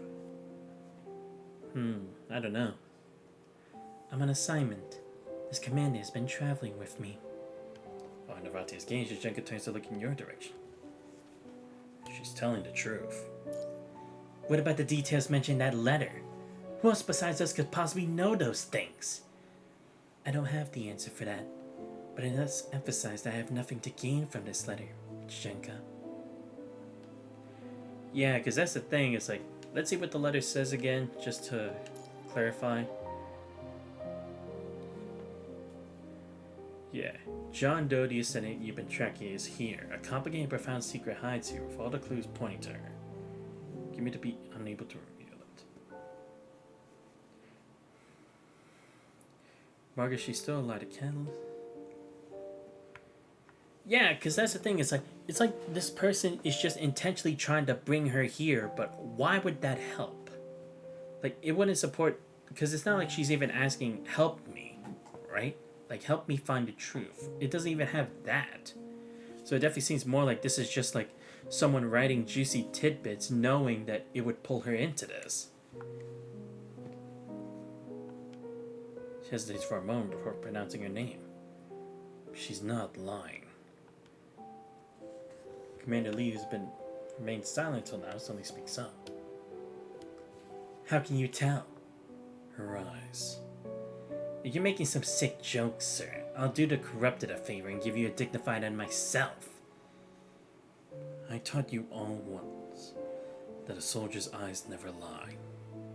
As for what Nervatia's eyes look like when she's lying, you should know that better than I do, Jajenka. The gaze darts back and forth as she hesitates momentarily and awkwardly releases her grip. Whoever forged this letter wanted to lure me to Kardaki. This person also knows about Margaret and many details about the great Actalic explosion. What if that person's Margaret herself? Oh yeah, I mean, yeah, that could be obvious too, because again, it's like the Ascension Network and everything, and the Ascendants have been able to connect to, Gestalt on many occasions, right? So I guess maybe she could have, like, hacked her way through there. No, yeah, actually she could, couldn't she? Because if John Doe's here, is John Doe working with, that child from before, from Liv's chapter? Because in that case, she was able to hack into, her and Wheel of Fortune were able to hack into, Babylonia to try to make it plummet to Earth, right? So if they're part of the same group, it wouldn't be too surprising that she could do that and then just write a letter to Jajenka to bring her here. I guess it is a possibility. I just honestly didn't think of it, because also, we can't really tell what state Margaret's even in. That would she even be aware enough to make a message like that? Because again, it's like, but then again, I guess you would have to have some way of obtaining information knowing that Nervatia was also coming here, right? Because Jachenka alone, would she even be enough to reach all the way here? Because supposedly, like John Doe says, Jachenka's still human. She's not like a full consort because she doesn't have a tantalum copolymer compatibility. Multi-pair's eyes turned toward you at once. Vati and I came from Kardaki across the river. While there, we were attacked by the Ascendant John Doe. That must have been one of his mechanical doubles. So he's operating between the ruins of Kardaki and the satellite system simultaneously? More importantly, a young girl was with him. She was Margaret. I saw her with my own eyes. Jachenka's eyes widened in shock. She really is alive? Right there? In Kardaki? I can't say for certain. She appeared to be nothing more than a phantom. It was impossible to communicate with. After the battle ended, her form simply dissipated.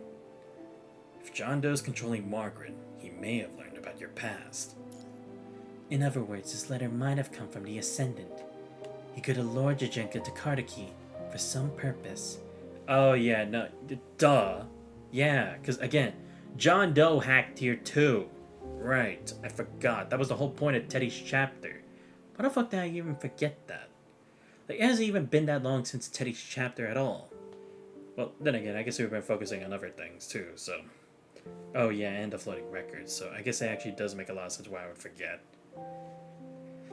What the hell is that psychopath planning? Fadi gazes out the window toward the north. Golden lights piecing through layers of mist and flickering amidst smoke-shrouded ruins.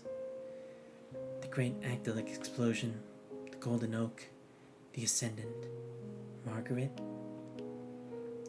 We might just be one step away from the truth. One step away. Kicks away an empty bottle at her feet, staring with disdain. I thought you'd finally grown a conscience after all these years and remembered those of us still living down here on the surface. But the letter was fake. What a shame. Okay, like, hopes that maybe Nervantia was gonna try to right the wrongs, right? Like, abandoning Margaret, at least from Jachenka's perspective. But she doesn't know about the promise. Jachenka, you planted a Forsaken's flag in 23 cities and kidnapped 12 diplomatic envoys to the Oasis over the past 5 years. Rangers always come and go like ghosts, striking before disappearing. How the hell was I supposed to find you? You know damn well what I'm really angry about, Nervantia. Opens her palm, allowing the paper fragments to float down like snowflakes. Let me remind you that your name has been on Babylonia's wanted list ever since that day. Wait, what? Wait, she's been wanted? Really? Well, then again, I guess not too surprising, because again, it's like, we weren't really on the best of terms with the Forsaken the first time round anyway, so... I guess it possibly would have been before we made the whole alliance thing and Aeon Reforged. Yet nobody's come after you after all these years. You don't actually think Gestalt withdrew the warrant, do you? How dare you bring up that day? That day. He feels a sharp pain between his eyebrows and unconsciously begins to murmur under his breath. Is it talking about that moment when it's kind of like they went their separate ways when Nervantia went to Babylonia, right? Because it seemed like they were having some kind of discussion there, but we don't know the full context of it, which, again, I'm glad they didn't. I figured that it was going to spoil it, but I'm guessing they assumed like people would want to do to get Nervantia for free first before the main story, so I'm glad they made sure that they didn't really spoil that much. It was only a tiny bit, but it's not anywhere near the degree where it's like, oh, it spoils everything now, thanks, you know? It was just a bit like, to give us something to like, start on. Perhaps through his injuries, Commander Lee suddenly feels dizzy. Was it the two arguing women grow increasingly distant? Stays himself, feeling as though he's seen this scene before. His days, the surrounding walls seem to peel away and collapse, revealing numerous indistinct figures materializing before his eyes. Once again, he faces the nightmare that has tormented him countless times before. Once again, he returns to that day. Oh, is that like a stone monument with names carved onto them? It's from that day forward that their lives no longer intersected, as they irrevocably fell into parallel destinies. Yeah, it is, right? It's like when we were in the future with Lucia, and there was that stone monument with people's names on it. Damn. It's 3 o'clock. Fuck. You know what? It's already 3 o'clock. We'll go one more. If I sleep in late, it doesn't matter. I'll just do another stream at the night for Tales of Berseria Remastered. Heroes are the people. Alright. So I'm assuming this is after they attempted to escape. Yeah, to the riverbank, like it said in the evacuation order. As the corrupted echoed through the burning city as Major Lee drives the 2 girls to the temporary outpost by the riverbank, waiting for medical personnel to take care of them. The crossing is packed with panicked refugees. For how disorderly the place is, it takes them half a day just to push through the crowds to reach the cordoned off command post. It takes over the coordination efforts. Based on our rough estimates, about 30,000 civilians have reached the riverbank just beyond security perimeter. Oh, okay, here we go. Are we finally gonna learn what exactly Babylonia said? The naval officers just informed me that our last cruiser, the Spartacus, it can only hold a certain amount, right? Like, what was it, 1,200, I think? Can only accommodate 1,200 people. Yeah, okay. Good God. Colonel Pavlov exhales wearily, giving out a ring of smoke. As the arguments between refugees and soldiers outside, his forehead as beads of sweat fall one by one. He faced the most important decision of his life. Colonel, we're out of time. Time. I ran out long ago. Ash falls through his fingers, he reaches for something in his waist. Babylonia finally got through our comms just now. You know what they said? They spent 5 minutes explaining to me that beneath Kartaki Reactor number 4 lies a bomb more terrifying than any nuclear weapon. A bomb? Is it connected to the explosion? I asked the same question. Their only response was, sorry, you don't have the fucking clearance for that information. Wait, what? What do you... What? I thought you were supposed to have the info. What? What, is he like only on like the contract as to like what you'll be doing here in exchange, but it's like he doesn't even know the full details of what they were researching? No, that's bullshit, right? Speak to increasing urgency as he finally crushes his cigarette butt against the table. Remember those rumors about the reactor construction when Agdalic approved it? One that the scientists and the media circulated everywhere before they were labeled as misinformation? Turns out every fucking bit of those rumors was true. Reactor number 4 works just like a 0-point engine, so the punishing virus mist will keep pouring from its base. If it isn't shut down, the virus will spread. Whole fucking Earth will bathe in red less than 2 months. What the fuck? Oh my god.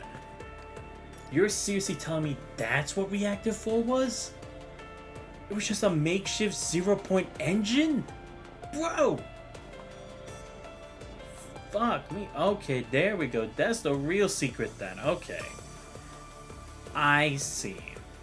I get it now. This is the real reason why Babylonia wanted to keep this secret. Because they tried recreating a safer 0-point or 0-point engine reactor, right?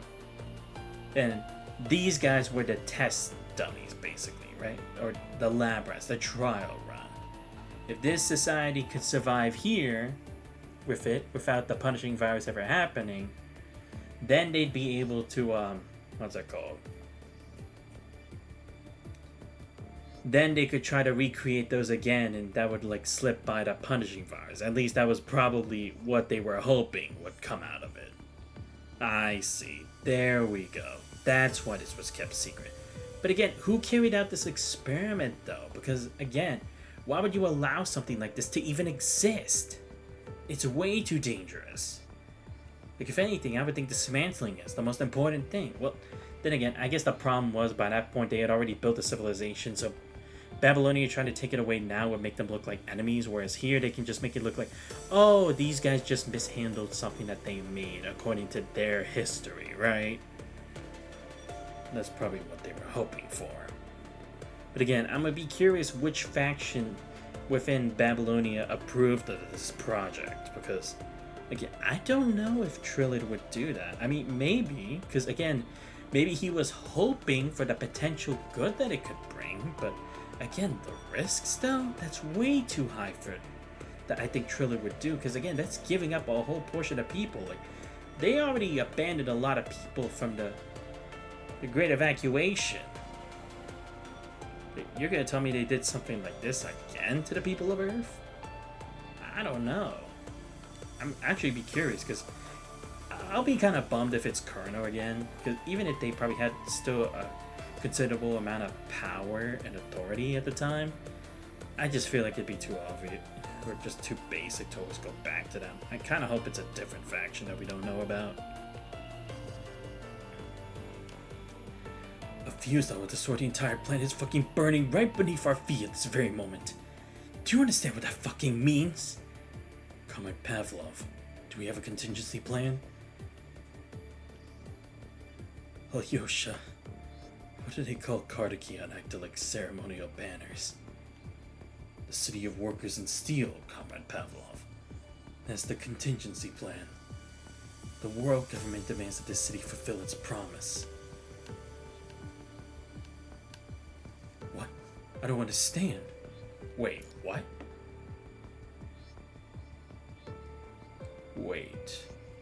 Oh, no, you gotta be fucking kidding me. There must be another way. I'll call for reinforcements again. Lee, you'll be commander after this. Don't let the punishing virus tarnish my name. Without warning, Pavlov draws his silver service pistol from his belt and presses it against his temple. I'm sorry, comrades. I brought disgrace upon you all. Fuck me. Okay, so again, it was more that he knew about the project regarding Margaret. That he did know, but he didn't know what the reactor number 4 really was. Okay, I need to make sure I cleared up that misunderstanding I created by my own negligence, because otherwise I was going to confuse the hell out of you guys by giving misinformation that from my misguided conceptions. But okay, I get it. But again, to be the Steel and Workers, though, I hope it doesn't mean what I think it means. This is the day Lee understands that power is capable of leaving one utterly lost. He surveys the devastated riverbank below, freshly bombarded and filled with bloodied water, shrouded in a low-hanging mist. The wailing of the wounded mingles with distant reverberations, rising and falling in waves.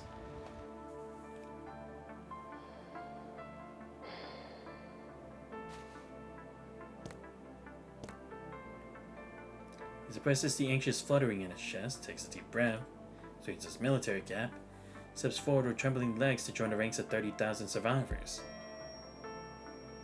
The Major raises his megaphone. My comrades,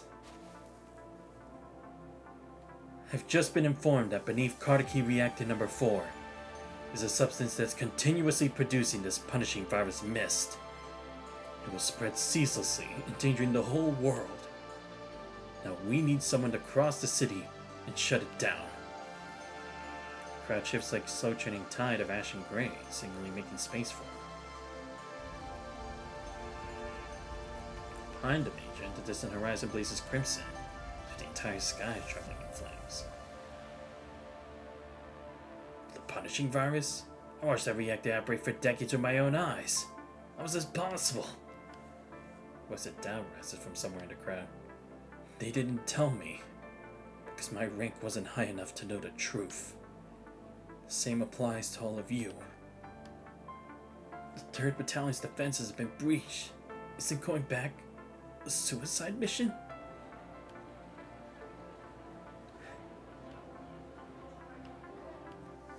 There are 30,000 people at this crossing.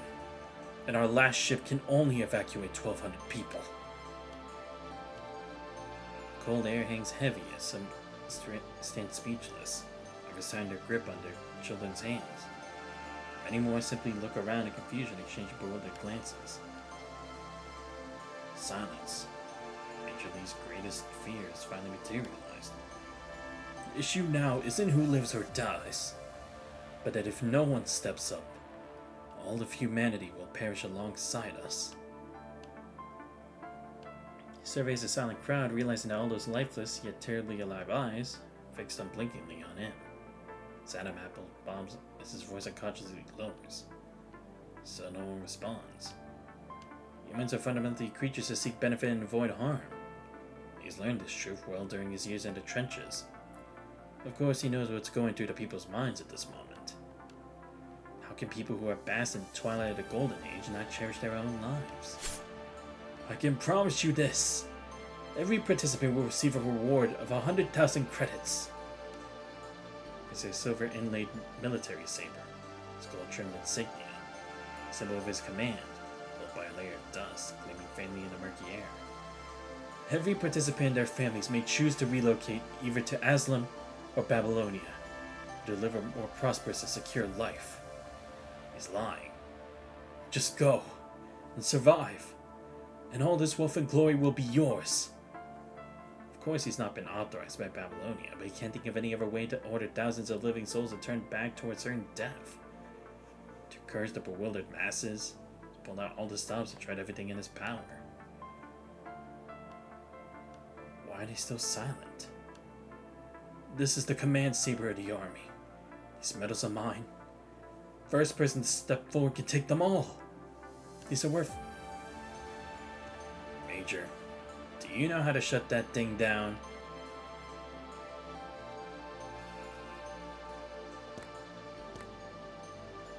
Crowd points and a thin figure suddenly emerges from their midst. I don't have the clearance to know. I understand. We're workers. We can build such magnificent machinery, we can shut it down too. I'll go. These eyes widen with desperate hope, as if he found salvation. He removes the colorful medals from his chest, ready to fulfill his promise to the crowd. Wait, take these. And this too. Take it all. Keep them for the children, Major.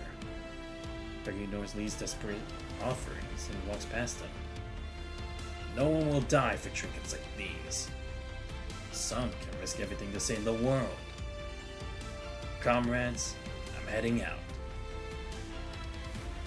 He smiles and walks towards the burning city without looking back. The howling wind subsides as Gregory's figure grows distant. There becomes a tiny speck amid the ruins. His faint flickering line in an instant sparks a brilliant flame. While Gregory's trying to take all the glory. On a repair crew, I'll take however many I get. Say, when have we ever lost to the assembly team? I'm Victor Proletary. I'll go. Stops in front of Lee, pats him on the shoulder, and starts forward. I'm an Anatoly senior technician. I thought the punishing fires didn't count long. I'll go. I'm Janity, a janitor from the Research Institute. Ayar Ravinich. I'm Fyodor. I'm Antonio. I'm Anna. Voices resound across the horizon. Each response rippling through the sky as tiny acts of courage begin to shake the desolate earth. I'm Yuri Ivanovich. I'll go. Where are you going? To work. Be back when Mom finishes making dinner. Smiles softly, gently removing his safety helmet and placing it on his daughter's head. More and more figures step forward, gathering momentum until they form a powerful current. Cuts through the dim landscape and surges toward the enemy that dares to challenge humanity. You all... He stands frozen in place, watching disbelief as the scene unfolds before him. Kardaki Garrison Regiment, fallen. Voice command rings out and the countless figures in dark green step sideways in unison, into perfect formation in the blink of an eye. Our comrades from the 2nd and 3rd Battalions have already performed their duty, and fought to their last breath. We're all that's left of the entire garrison. The The people of Kartaki have made their choice. The moment of our trial has finally come. The whole world is counting on us. Kartaki Garrison Regiment, can we let them down? No! When the sun rises tomorrow, the entire world will remember Kartaki. City where not a single soul cowered in fear. Attention! This is the final order from the Kartaki Garrison Command. Follow the path of Kartaki's people. Advance! Darkness suppressed and thousands of hearts erupt like a broken dam, transforming to a roaring tempest as the soldiers march unflinchingly toward what they believe is right. All of you. He stands motionless in the center of a river flowing against him. Countless faces, both familiar and foreign, brush past him. Each passing gaze cuts him like a knife, every fleeting glance slicing a piece of his heart and leaving him drenched in sweat. He struggles to breathe. No, don't look at me like that. Shining metal slipped from his hand onto the ground, nearly trampled underfoot by the countless military boots and embedded into the muddy earth. Gleam and luster forever lost.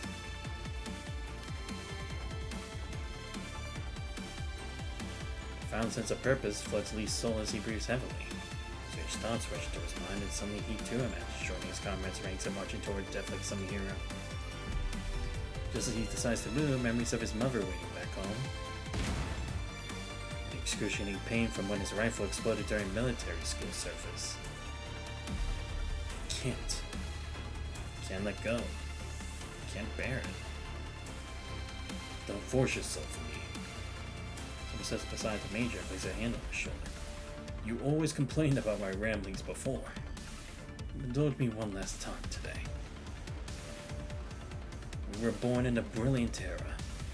Back then, people didn't detest cowardice in that golden world, much less question how others chose to live. Perhaps even the heavens found that too naive, insisting on drenching us in cold, cruel calamities, making the world favor power and wealth above all else. I believe time always marches forward.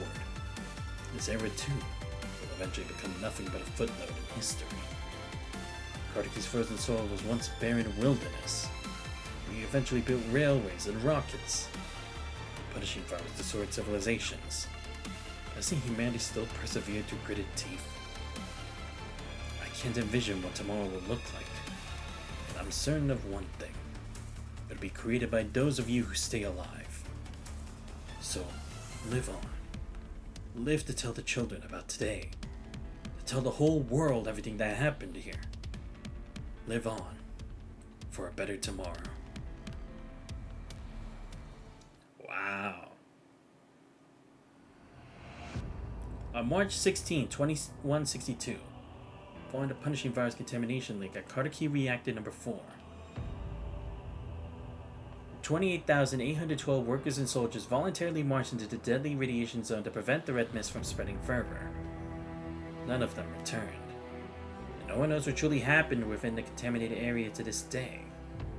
The concern is that 3 hours and 14 minutes after the leak began, Kartaki Reactor Number 4 ceased operations and the red mist finally stopped expanding. Protected by their sacrifices, 1,413 survivors were successfully evacuated to the satellite city across the river. We stand on shores forged by the blood and flesh of fallen heroes. Every morning since has carried the weight of their sacrifice, passed their embers to us. Life shall be Kartaki's never-extinguishing flame. Excerpt from the Kartaki Nameless Heroes Monument.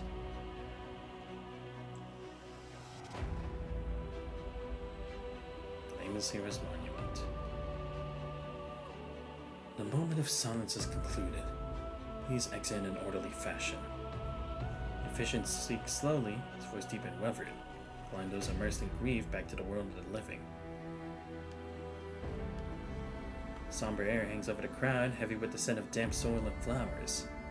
Passes down everyone's shoulders like a weight, so that even time seems to struggle to breathe, rendering every movement so laborious. Throughout the stark memorial grounds, the somber figures form a gray, misty mountain range. Cold winds howl through the trees, sprinkling damp, chilling air against every reluctant face that can't bear to leave.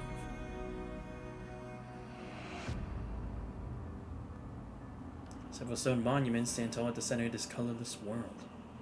Looking toward them, one can see the ruins of Kardaki just across the river. Once proud city of workers in steel now lies shrouded in a thick blood-red mist.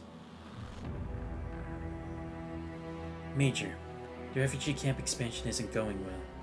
Those locals are causing trouble again. They even injured someone this time. At the outer edge of the crowd, a military officer in a long coat slowly raises his head and opens his eyes. Get the excavators. Level all the old buildings. You're authorized to open fire if necessary. Major?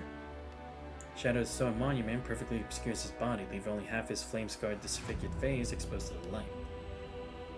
Doing it so more people can survive. Go now. I'll take full responsibility for the consequences. Yes, sir. As the soldier hurries away, another enters the memorial grounds, running directly toward the Major. Sir, the Babylonian incident investigation team is departing in an hour. Did they find anything? Same as before, sir. They told us to wait for further notice. Understood. I'll head over shortly. The morning crowd finally begins to disperse after a while. He brushes the dust from his shoulders and sets off, slowly making his way against the flow of departing people. Finally, he finds the two small figures standing by the monument. Stand in silence, their eyes fixed on the names engraved at the base of the monument. He follows their gaze to find a familiar name that stands out starkly amongst thousands of others. Sir, how did it go? You showed him our letters? I did. Your third letter along with the petition signed by over 1,000 people from the satellite city. I submitted everything in person. Did they say anything? What really happened in that explosion? Okay, they want to know what, caused it as a whole, right? Because, Margaret's thing was one thing, but it shouldn't have been that bad. Why? The government has its considerations. It's not my place to question them. Considerations? What do you mean? You've seen what they're saying on the news, right? They're claiming that the punishing virus invaded Kardaki. That's bullshit. The virus didn't come from outside. An investigation team of theirs is here to hide everything. Nobody in the world cares about what really happened here. Doesn't that mean Margaret and everyone else died for nothing? Is telling us the truth that difficult? See where Rachel grabs Lee's collar with her trembling hands, but her words echoing throughout the memorial grounds. That's precisely why, Jachenka. I need you to understand. The Kardaki satellite city was built on countless deaths. Every one of us now carries the weight of that blood debt. To honor their sacrifice, I must ensure every one of you survives. Right now, the satellite city lacks all kind of basic necessities. The world government is our only lifeline. Lifeline? Where were they during the explosion? And where are they now when we need answers? Calm down, Jachenka. From space, Kardaki is nothing but an insignificant dot. This vast universe, no one will hear our cries. Somewhere out there, someone wants to silence us, to erase everything that happened here. We have no choice but to remain quiet. Yeah, because that's the thing, is he hates this too, right? Sure, he was a part of the Margaret thing, but again, he would have never expected it, everything happening at the same time to end up like this. That's what pisses him off more, because also it's he's a soldier, or he's a fighter, and yet even he couldn't muster up the courage to continue a hopeless fight, and yet regular people did. Even though he's supposed to be a decorated hero, those ordinary citizens, the pride of Kardaki, were braver than he was. So if anything, he's probably seething, realizing that in the end, he's powerless and those medals don't mean anything to him than what it did back then in Kardaki.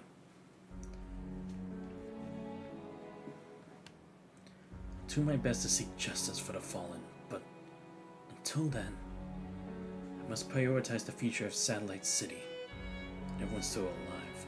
Yeah, because again, it's like, he's trying to keep the Kartiki pride alive, right? Even if the rest of the world chooses to ignore them, he won't. He can't. He can't afford to. To hell with you, you lapdog. He maintains a stern expression. The pride who once seemed permanently etched on his face has quietly faded with time.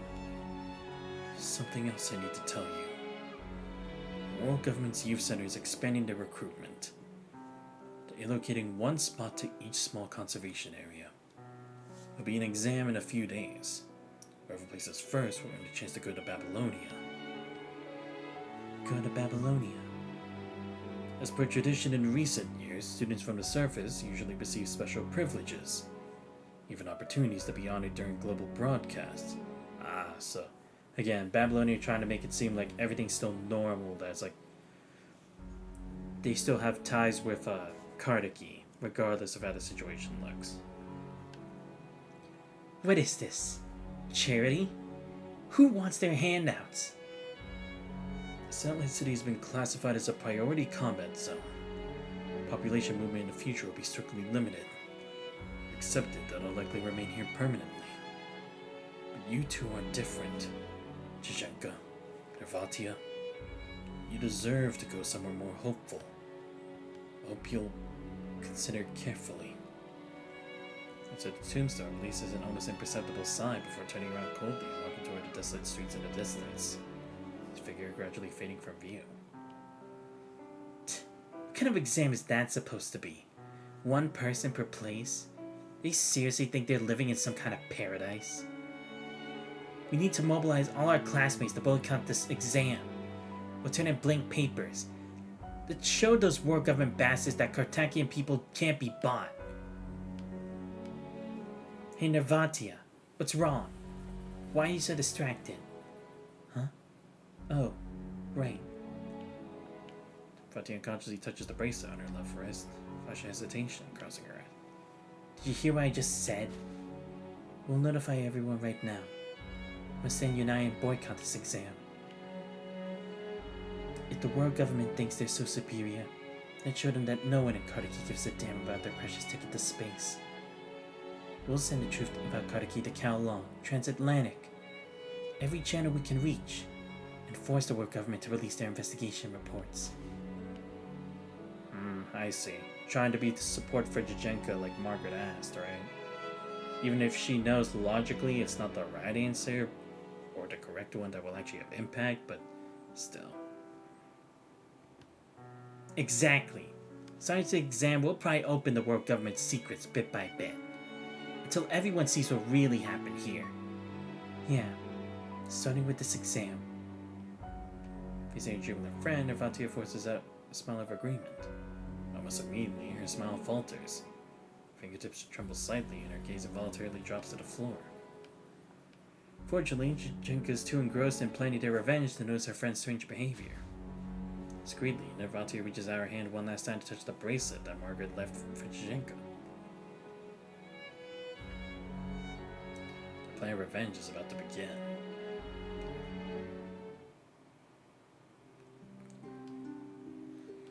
Afterward, two girls swiftly and discreetly communicate their plan to every student.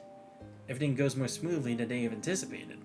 Students have all lost loved ones in the explosion, so they're all desperate to learn the truth. Time passes. Reconstruction progresses at full speed. These spend almost every day rushing between farms and construction sites, frequently meeting with the world government to secure possible assistance. Meanwhile, Nervatia and Jizhenka visit the monument together almost every evening at dusk to tell Margaret, now a world apart, about everything they've done that day. Drove a senior today and planted lots of wheat. Trying to make a mirror glaze cake you taught me. Jizhenka had appointed his memory of the labor committee. You should see him now. But he's always so clumsy with physical work. Jizhenka's finally taking the time to learn how to maintain those machineries properly. I flew today. Kowloon didn't work either. I let us get sent back again. It's the exam tomorrow, Margaret. Show the world the pride and resilience of Kartaki. Promise. So this is all I can do now. I'm sorry, Margaret.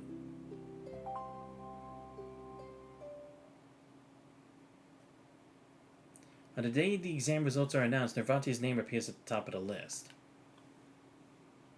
Just like countless times before, her victory is expected, yet unforgivable. Ah, I see. The dying Sergeant Jacob pushes through the murmuring crowds and bolts into the rust-colored alleyways, running like an untamed beast toward her destination. She kicks open the gates to the cemetery and screams hysterically. She practically lunges forward and grabs Nervatia by the collar, slapping her face hard with her right palm.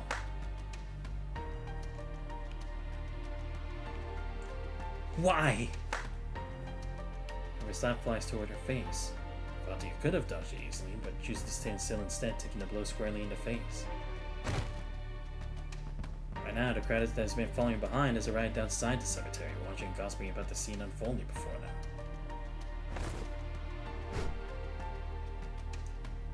Yachenka yanks Nervatia up by her collar. Her right palm hovers in midair, ready to strike again before suddenly freezing. So something's holding her back. Say something! Why? I'm going to Babylonia. Why? Why would you go to a place like that? She roars, also is flaring, clenched right fist trembling in the air as her nails dig into her palm hard enough to draw blood. Tens of thousands of people vanished overnight. If they won't tell us a single word, the truth. Is Margaret supposed to die without even an explanation? So that's it. I should have known all along. You never cared about Kartaki. You never cared about Margaret. Not only did you fail to save her, you stopped me from trying. You left her there all alone to die. Why? Because you were afraid to die? That's not it. Faced the barrage of accusations, Nervatia sniffles, left trembling as if she wants to say something, but then stops herself. I've been wrong about you from the very beginning. You'll never be Kartakian. No, don't touch that. Delicate white cord snaps instantly, sending purple beads scattering across the floor. Time seems to stand still as Nervatia falls heavily to her knees, staying in shock at the luminous pearls scattered across the ground before her. Trembling hands, she carefully gathers them up, holding them in her palms as if they were irreplaceable treasures. Shenko watches with nothing but contempt as Nervatia crawls on her knees across the floor.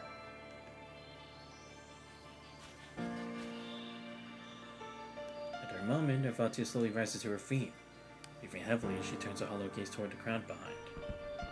Several soldiers are already rushing toward her, having responded to the commotion. From her back, she can see officials representing the world government approaching. Nervatia bites her lip hard and turns to face Yachenka. A storm of emotion swirls in the depths of her eyes. So cut blanks that even she herself cannot tell whether it's anger or some ineffable sorrow. She clutches the pearls tightly in her hand and draws a deep breath. You're right, Yachenka. I was never one of you. I never had any interest in your little make-believe family. I'm sick of your tedious grand narratives and your empty bureaucratic rhetoric. What did you just say? Yachenka's eyes widen as she lunges forward again, to become restrained by the soldiers who arrive just in time. I've never had a single happy day in Kartaki. I hate everything about this place because none of you could ever cure me. She screams until her voice grows hoarse, making sure everyone can hear every word. I deserve a better life. I should be living somewhere more advanced and more hopeful. So lifts her gaze toward a man in a suit standing among the crowd. I want to live in Babylonia. Ah, I see. She needs to show that she's not sneaking in, right? Because otherwise they'd be more wary, right? Like, out of all the people who decided not to take the test, she's the one person who did. But who's to say that's not like a grand ploy? She's trying to show that here, right? that she's not a threat to them. So you're the one who came in first. I always have, and I always will. I like your gumption. Your transport craft will arrive tonight. Pack your belongings quickly and prepare for a new life. You traitor! Nervatia! So goes against the iron grip that's holding her back, screaming herself hoarse as Nervatia departs. Stops in her tracks, suddenly absorbing the curses coming from behind. Turns her head slightly, opening her mouth as if about to say something. But then she presses her lips together, turning back to face the countless shocked and contemptuous stares before her. When she steps out of this memorial guarded and inscribed with names from the past, she can race toward the new life she's always dreamed of.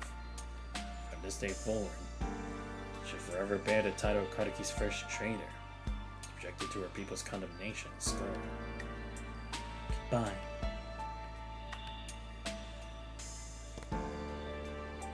Takes her first momentous step toward that unknown world.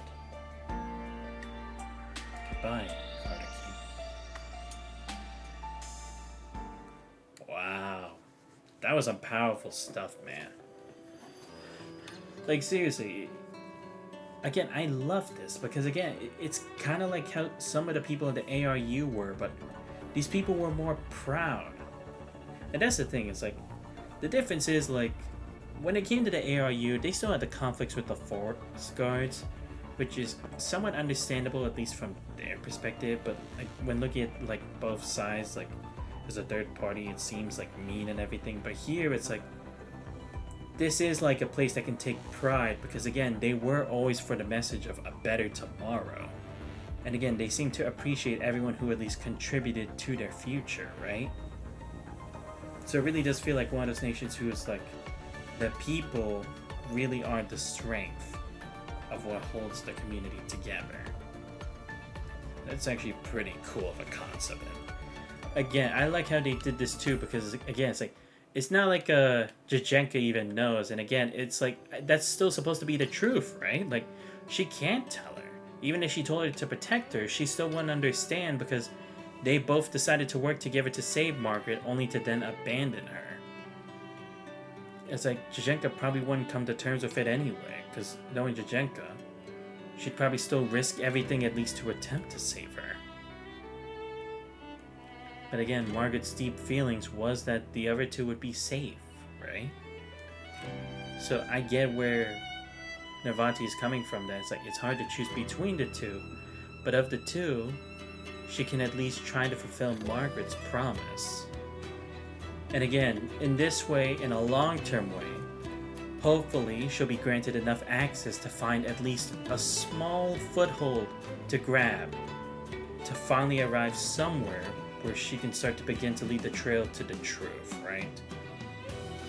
Because otherwise, if she just stayed doing the same things with Jajenka, let's be honest, it was never going to do anything. Because they have too many other things to worry about, like Babylonia and the world government. But again, it's like, there's obviously still more about reactor number 4 that we have to like try to understand why this had to be kept a secret. I mean, again, part of the idea being that it's like, it's similar to that of like the 0-point reactor or 0-point engine. I definitely see that's definitely one of the reasons why, but there definitely is still something more to it. And again, what exactly was this whole project with Margaret supposed to do, right? And did it actually affect it in some way?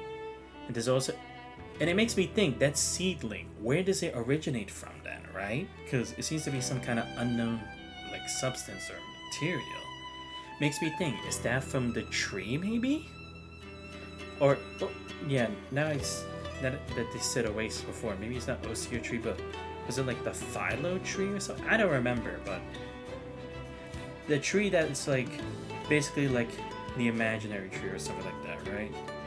I'm wondering if it's like, that's maybe what the seedling's from, right? Kind of like how Alicia was like a fragment of like the grand imaginary tree to then like the real world and everything. I wonder if it's something like akin to that. like what this seedling is. And again, maybe it was like one of Dominic's projects and why they had to keep it such like a high profile secret. Maybe, I don't know. Like I said, there's still definitely some things we still don't really know yet, but it's definitely getting interesting. The emotional like intensity is really up there, and I love it, bro. Because again, it's not too out of character for these people. Like also for Lee to act this way, I can definitely see like how he ended up the person he is now, and the change from his character from being like a cocky guy, talking about his golden days, to how he is now, like submitting to having to actually do all of like what Pavlov would have had to have, like all these burns of responsibilities. It really makes sense like how he's ended up shaped into the person he is now, and what led up to after the Great Karki explosion.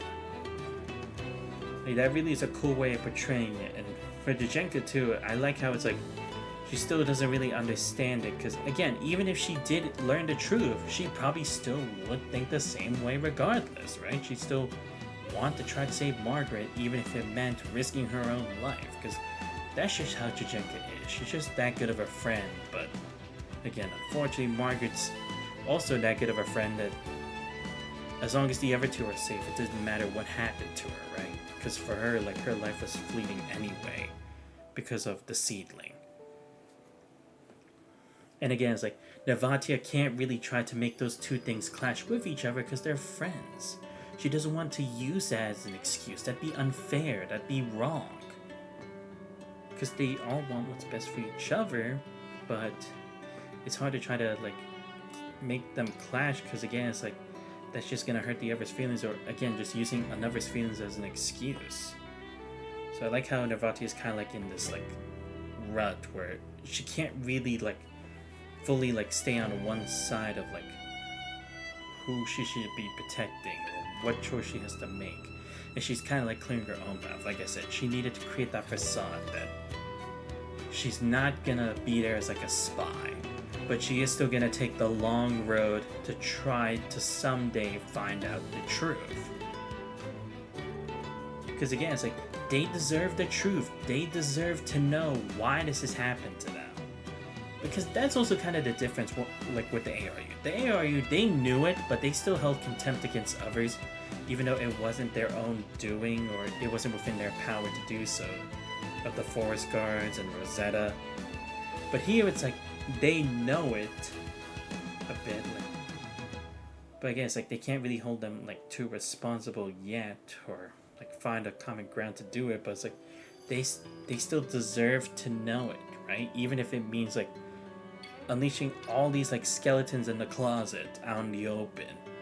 They still have the right to know for how many people are risking their lives for this truth, or even to resolve it. Because also, these people, whether they were actually the direct cause or not, they risk their lives for a potential hope of stopping this red mist from destroying humanity. And somehow it did, right? But they're just gonna ignore it and not even treat their deaths as meaningful? Because it makes it more like, it's like the concept of like, they died in vain rather than they died fighting for the cause, right? Because that'd be disrespectful if that happened to like any one of our people or such, like as like a community or a society or such. That'd be like stomping all over the feelings and the emotions that were like circulating through the people's minds as they took that step forward that Lee couldn't, right? Because not everyone can make that decision, but those who can are the real brave ones. They're the real ones.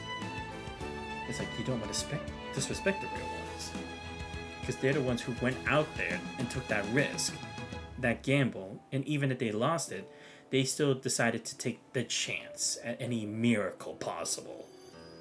And it somehow did in a way. Again, they don't know if it was the direct cause of that miracle or not, but still, if there's even a chance that it was, it still sucks that it's like, right now, they're just not even like explaining that part. They're just like, oh no, all these people just died because of just the punishing like normal.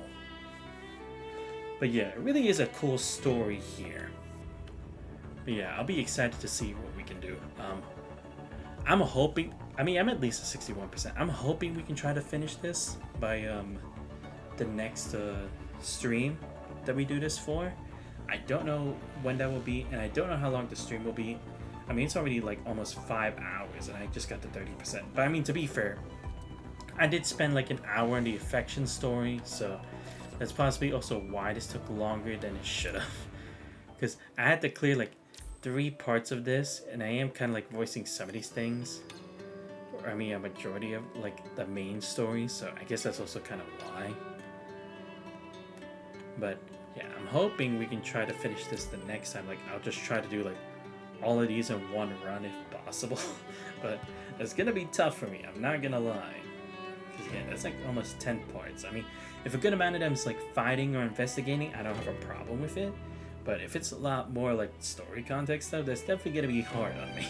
I'm not gonna lie. But yeah, I'll probably stream later tonight again for Tales of Berseria Remastered, because while I go to sleep now, I'll probably be up like at like 1 or 2, and then I'm gonna watch the March Madness games. And actually, let me go ahead and check right now what time those games actually start, because I actually don't know. I didn't check, so might as well check right now so then I can try to figure out a good time to stream. Okay, so oh shit, okay, Illinois versus Yukon's at 6:09, Michigan and Arizona is 8:49. Okay, I guess I'll try to stream earlier before then, in that case. So I'll probably try to stream, let's see, I mean, I guess it depends on when I wake up and have lunch and everything, but I'll see if I can do a stream like maybe 3 o'clock, try to get a 2.5 hour stream, maybe a 3 hour stream, because I'm fine with like missing the first couple minutes of like the Illinois Yukon game, but yeah, I'll try to do it a bit earlier so then I can just focus on that, and then I can relax, and I can just do like Honkai Star Rail at any time on Sunday, because the finals, or I mean the championship game, March Madness, is like on the 6th, which is Monday, so I can try to figure that out. But anyway, that's gonna be my attempt at the plan anyway. Like I said, if I don't, then it'll probably be very late night again for Tales of Berseria Remastered, but hopefully it won't come to that, but we'll have to see. But anyway, I hope you guys did enjoy the stream for tonight. God damn, that was a lot, but yeah, Nervatia is definitely a cool character. The story is definitely getting way more intense, and I love it. But yeah, let me give a huge shout out to Yukian19 for showing up to the stream. Always great chatting with you, Twitch buddy, and glad to hear you'll be back to streaming soon. With like the laptop and everything, like I definitely get it. Don't gotta worry about it. Just take your time. I know you'll be back soon. And yeah, I'm gonna have to like, damn, I had to grind for like so many things. I'm gonna have to grind for Moving Wave stuff. Oh yeah, I still have to figure out when I'm gonna do that mini game stream. I'll have to figure that out at some point. But now I just had to get Nervatia's weapons, or weapon and cub, through this stuff. So hopefully I'll be able to do that soon. But in the meantime, I'll just kind of leave it as it is. Oh wait, no, yeah, I already got the weapon. I just need to get more again, right? But anyway, if you guys did enjoy the stream but already found the channel, please make sure to leave a follow. Much appreciated. Check out my YouTube channel where I post all the VODs, subscribe to as well. Check the Discord, you guys already. Links to all those are on the channel. But this has been Zendo's Voice. I hope you guys have a great rest of your night. I'll see you guys next time. We're out.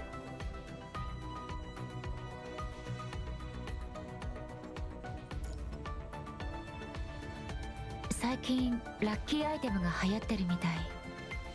指揮官、次の任務では私の背に乗らない？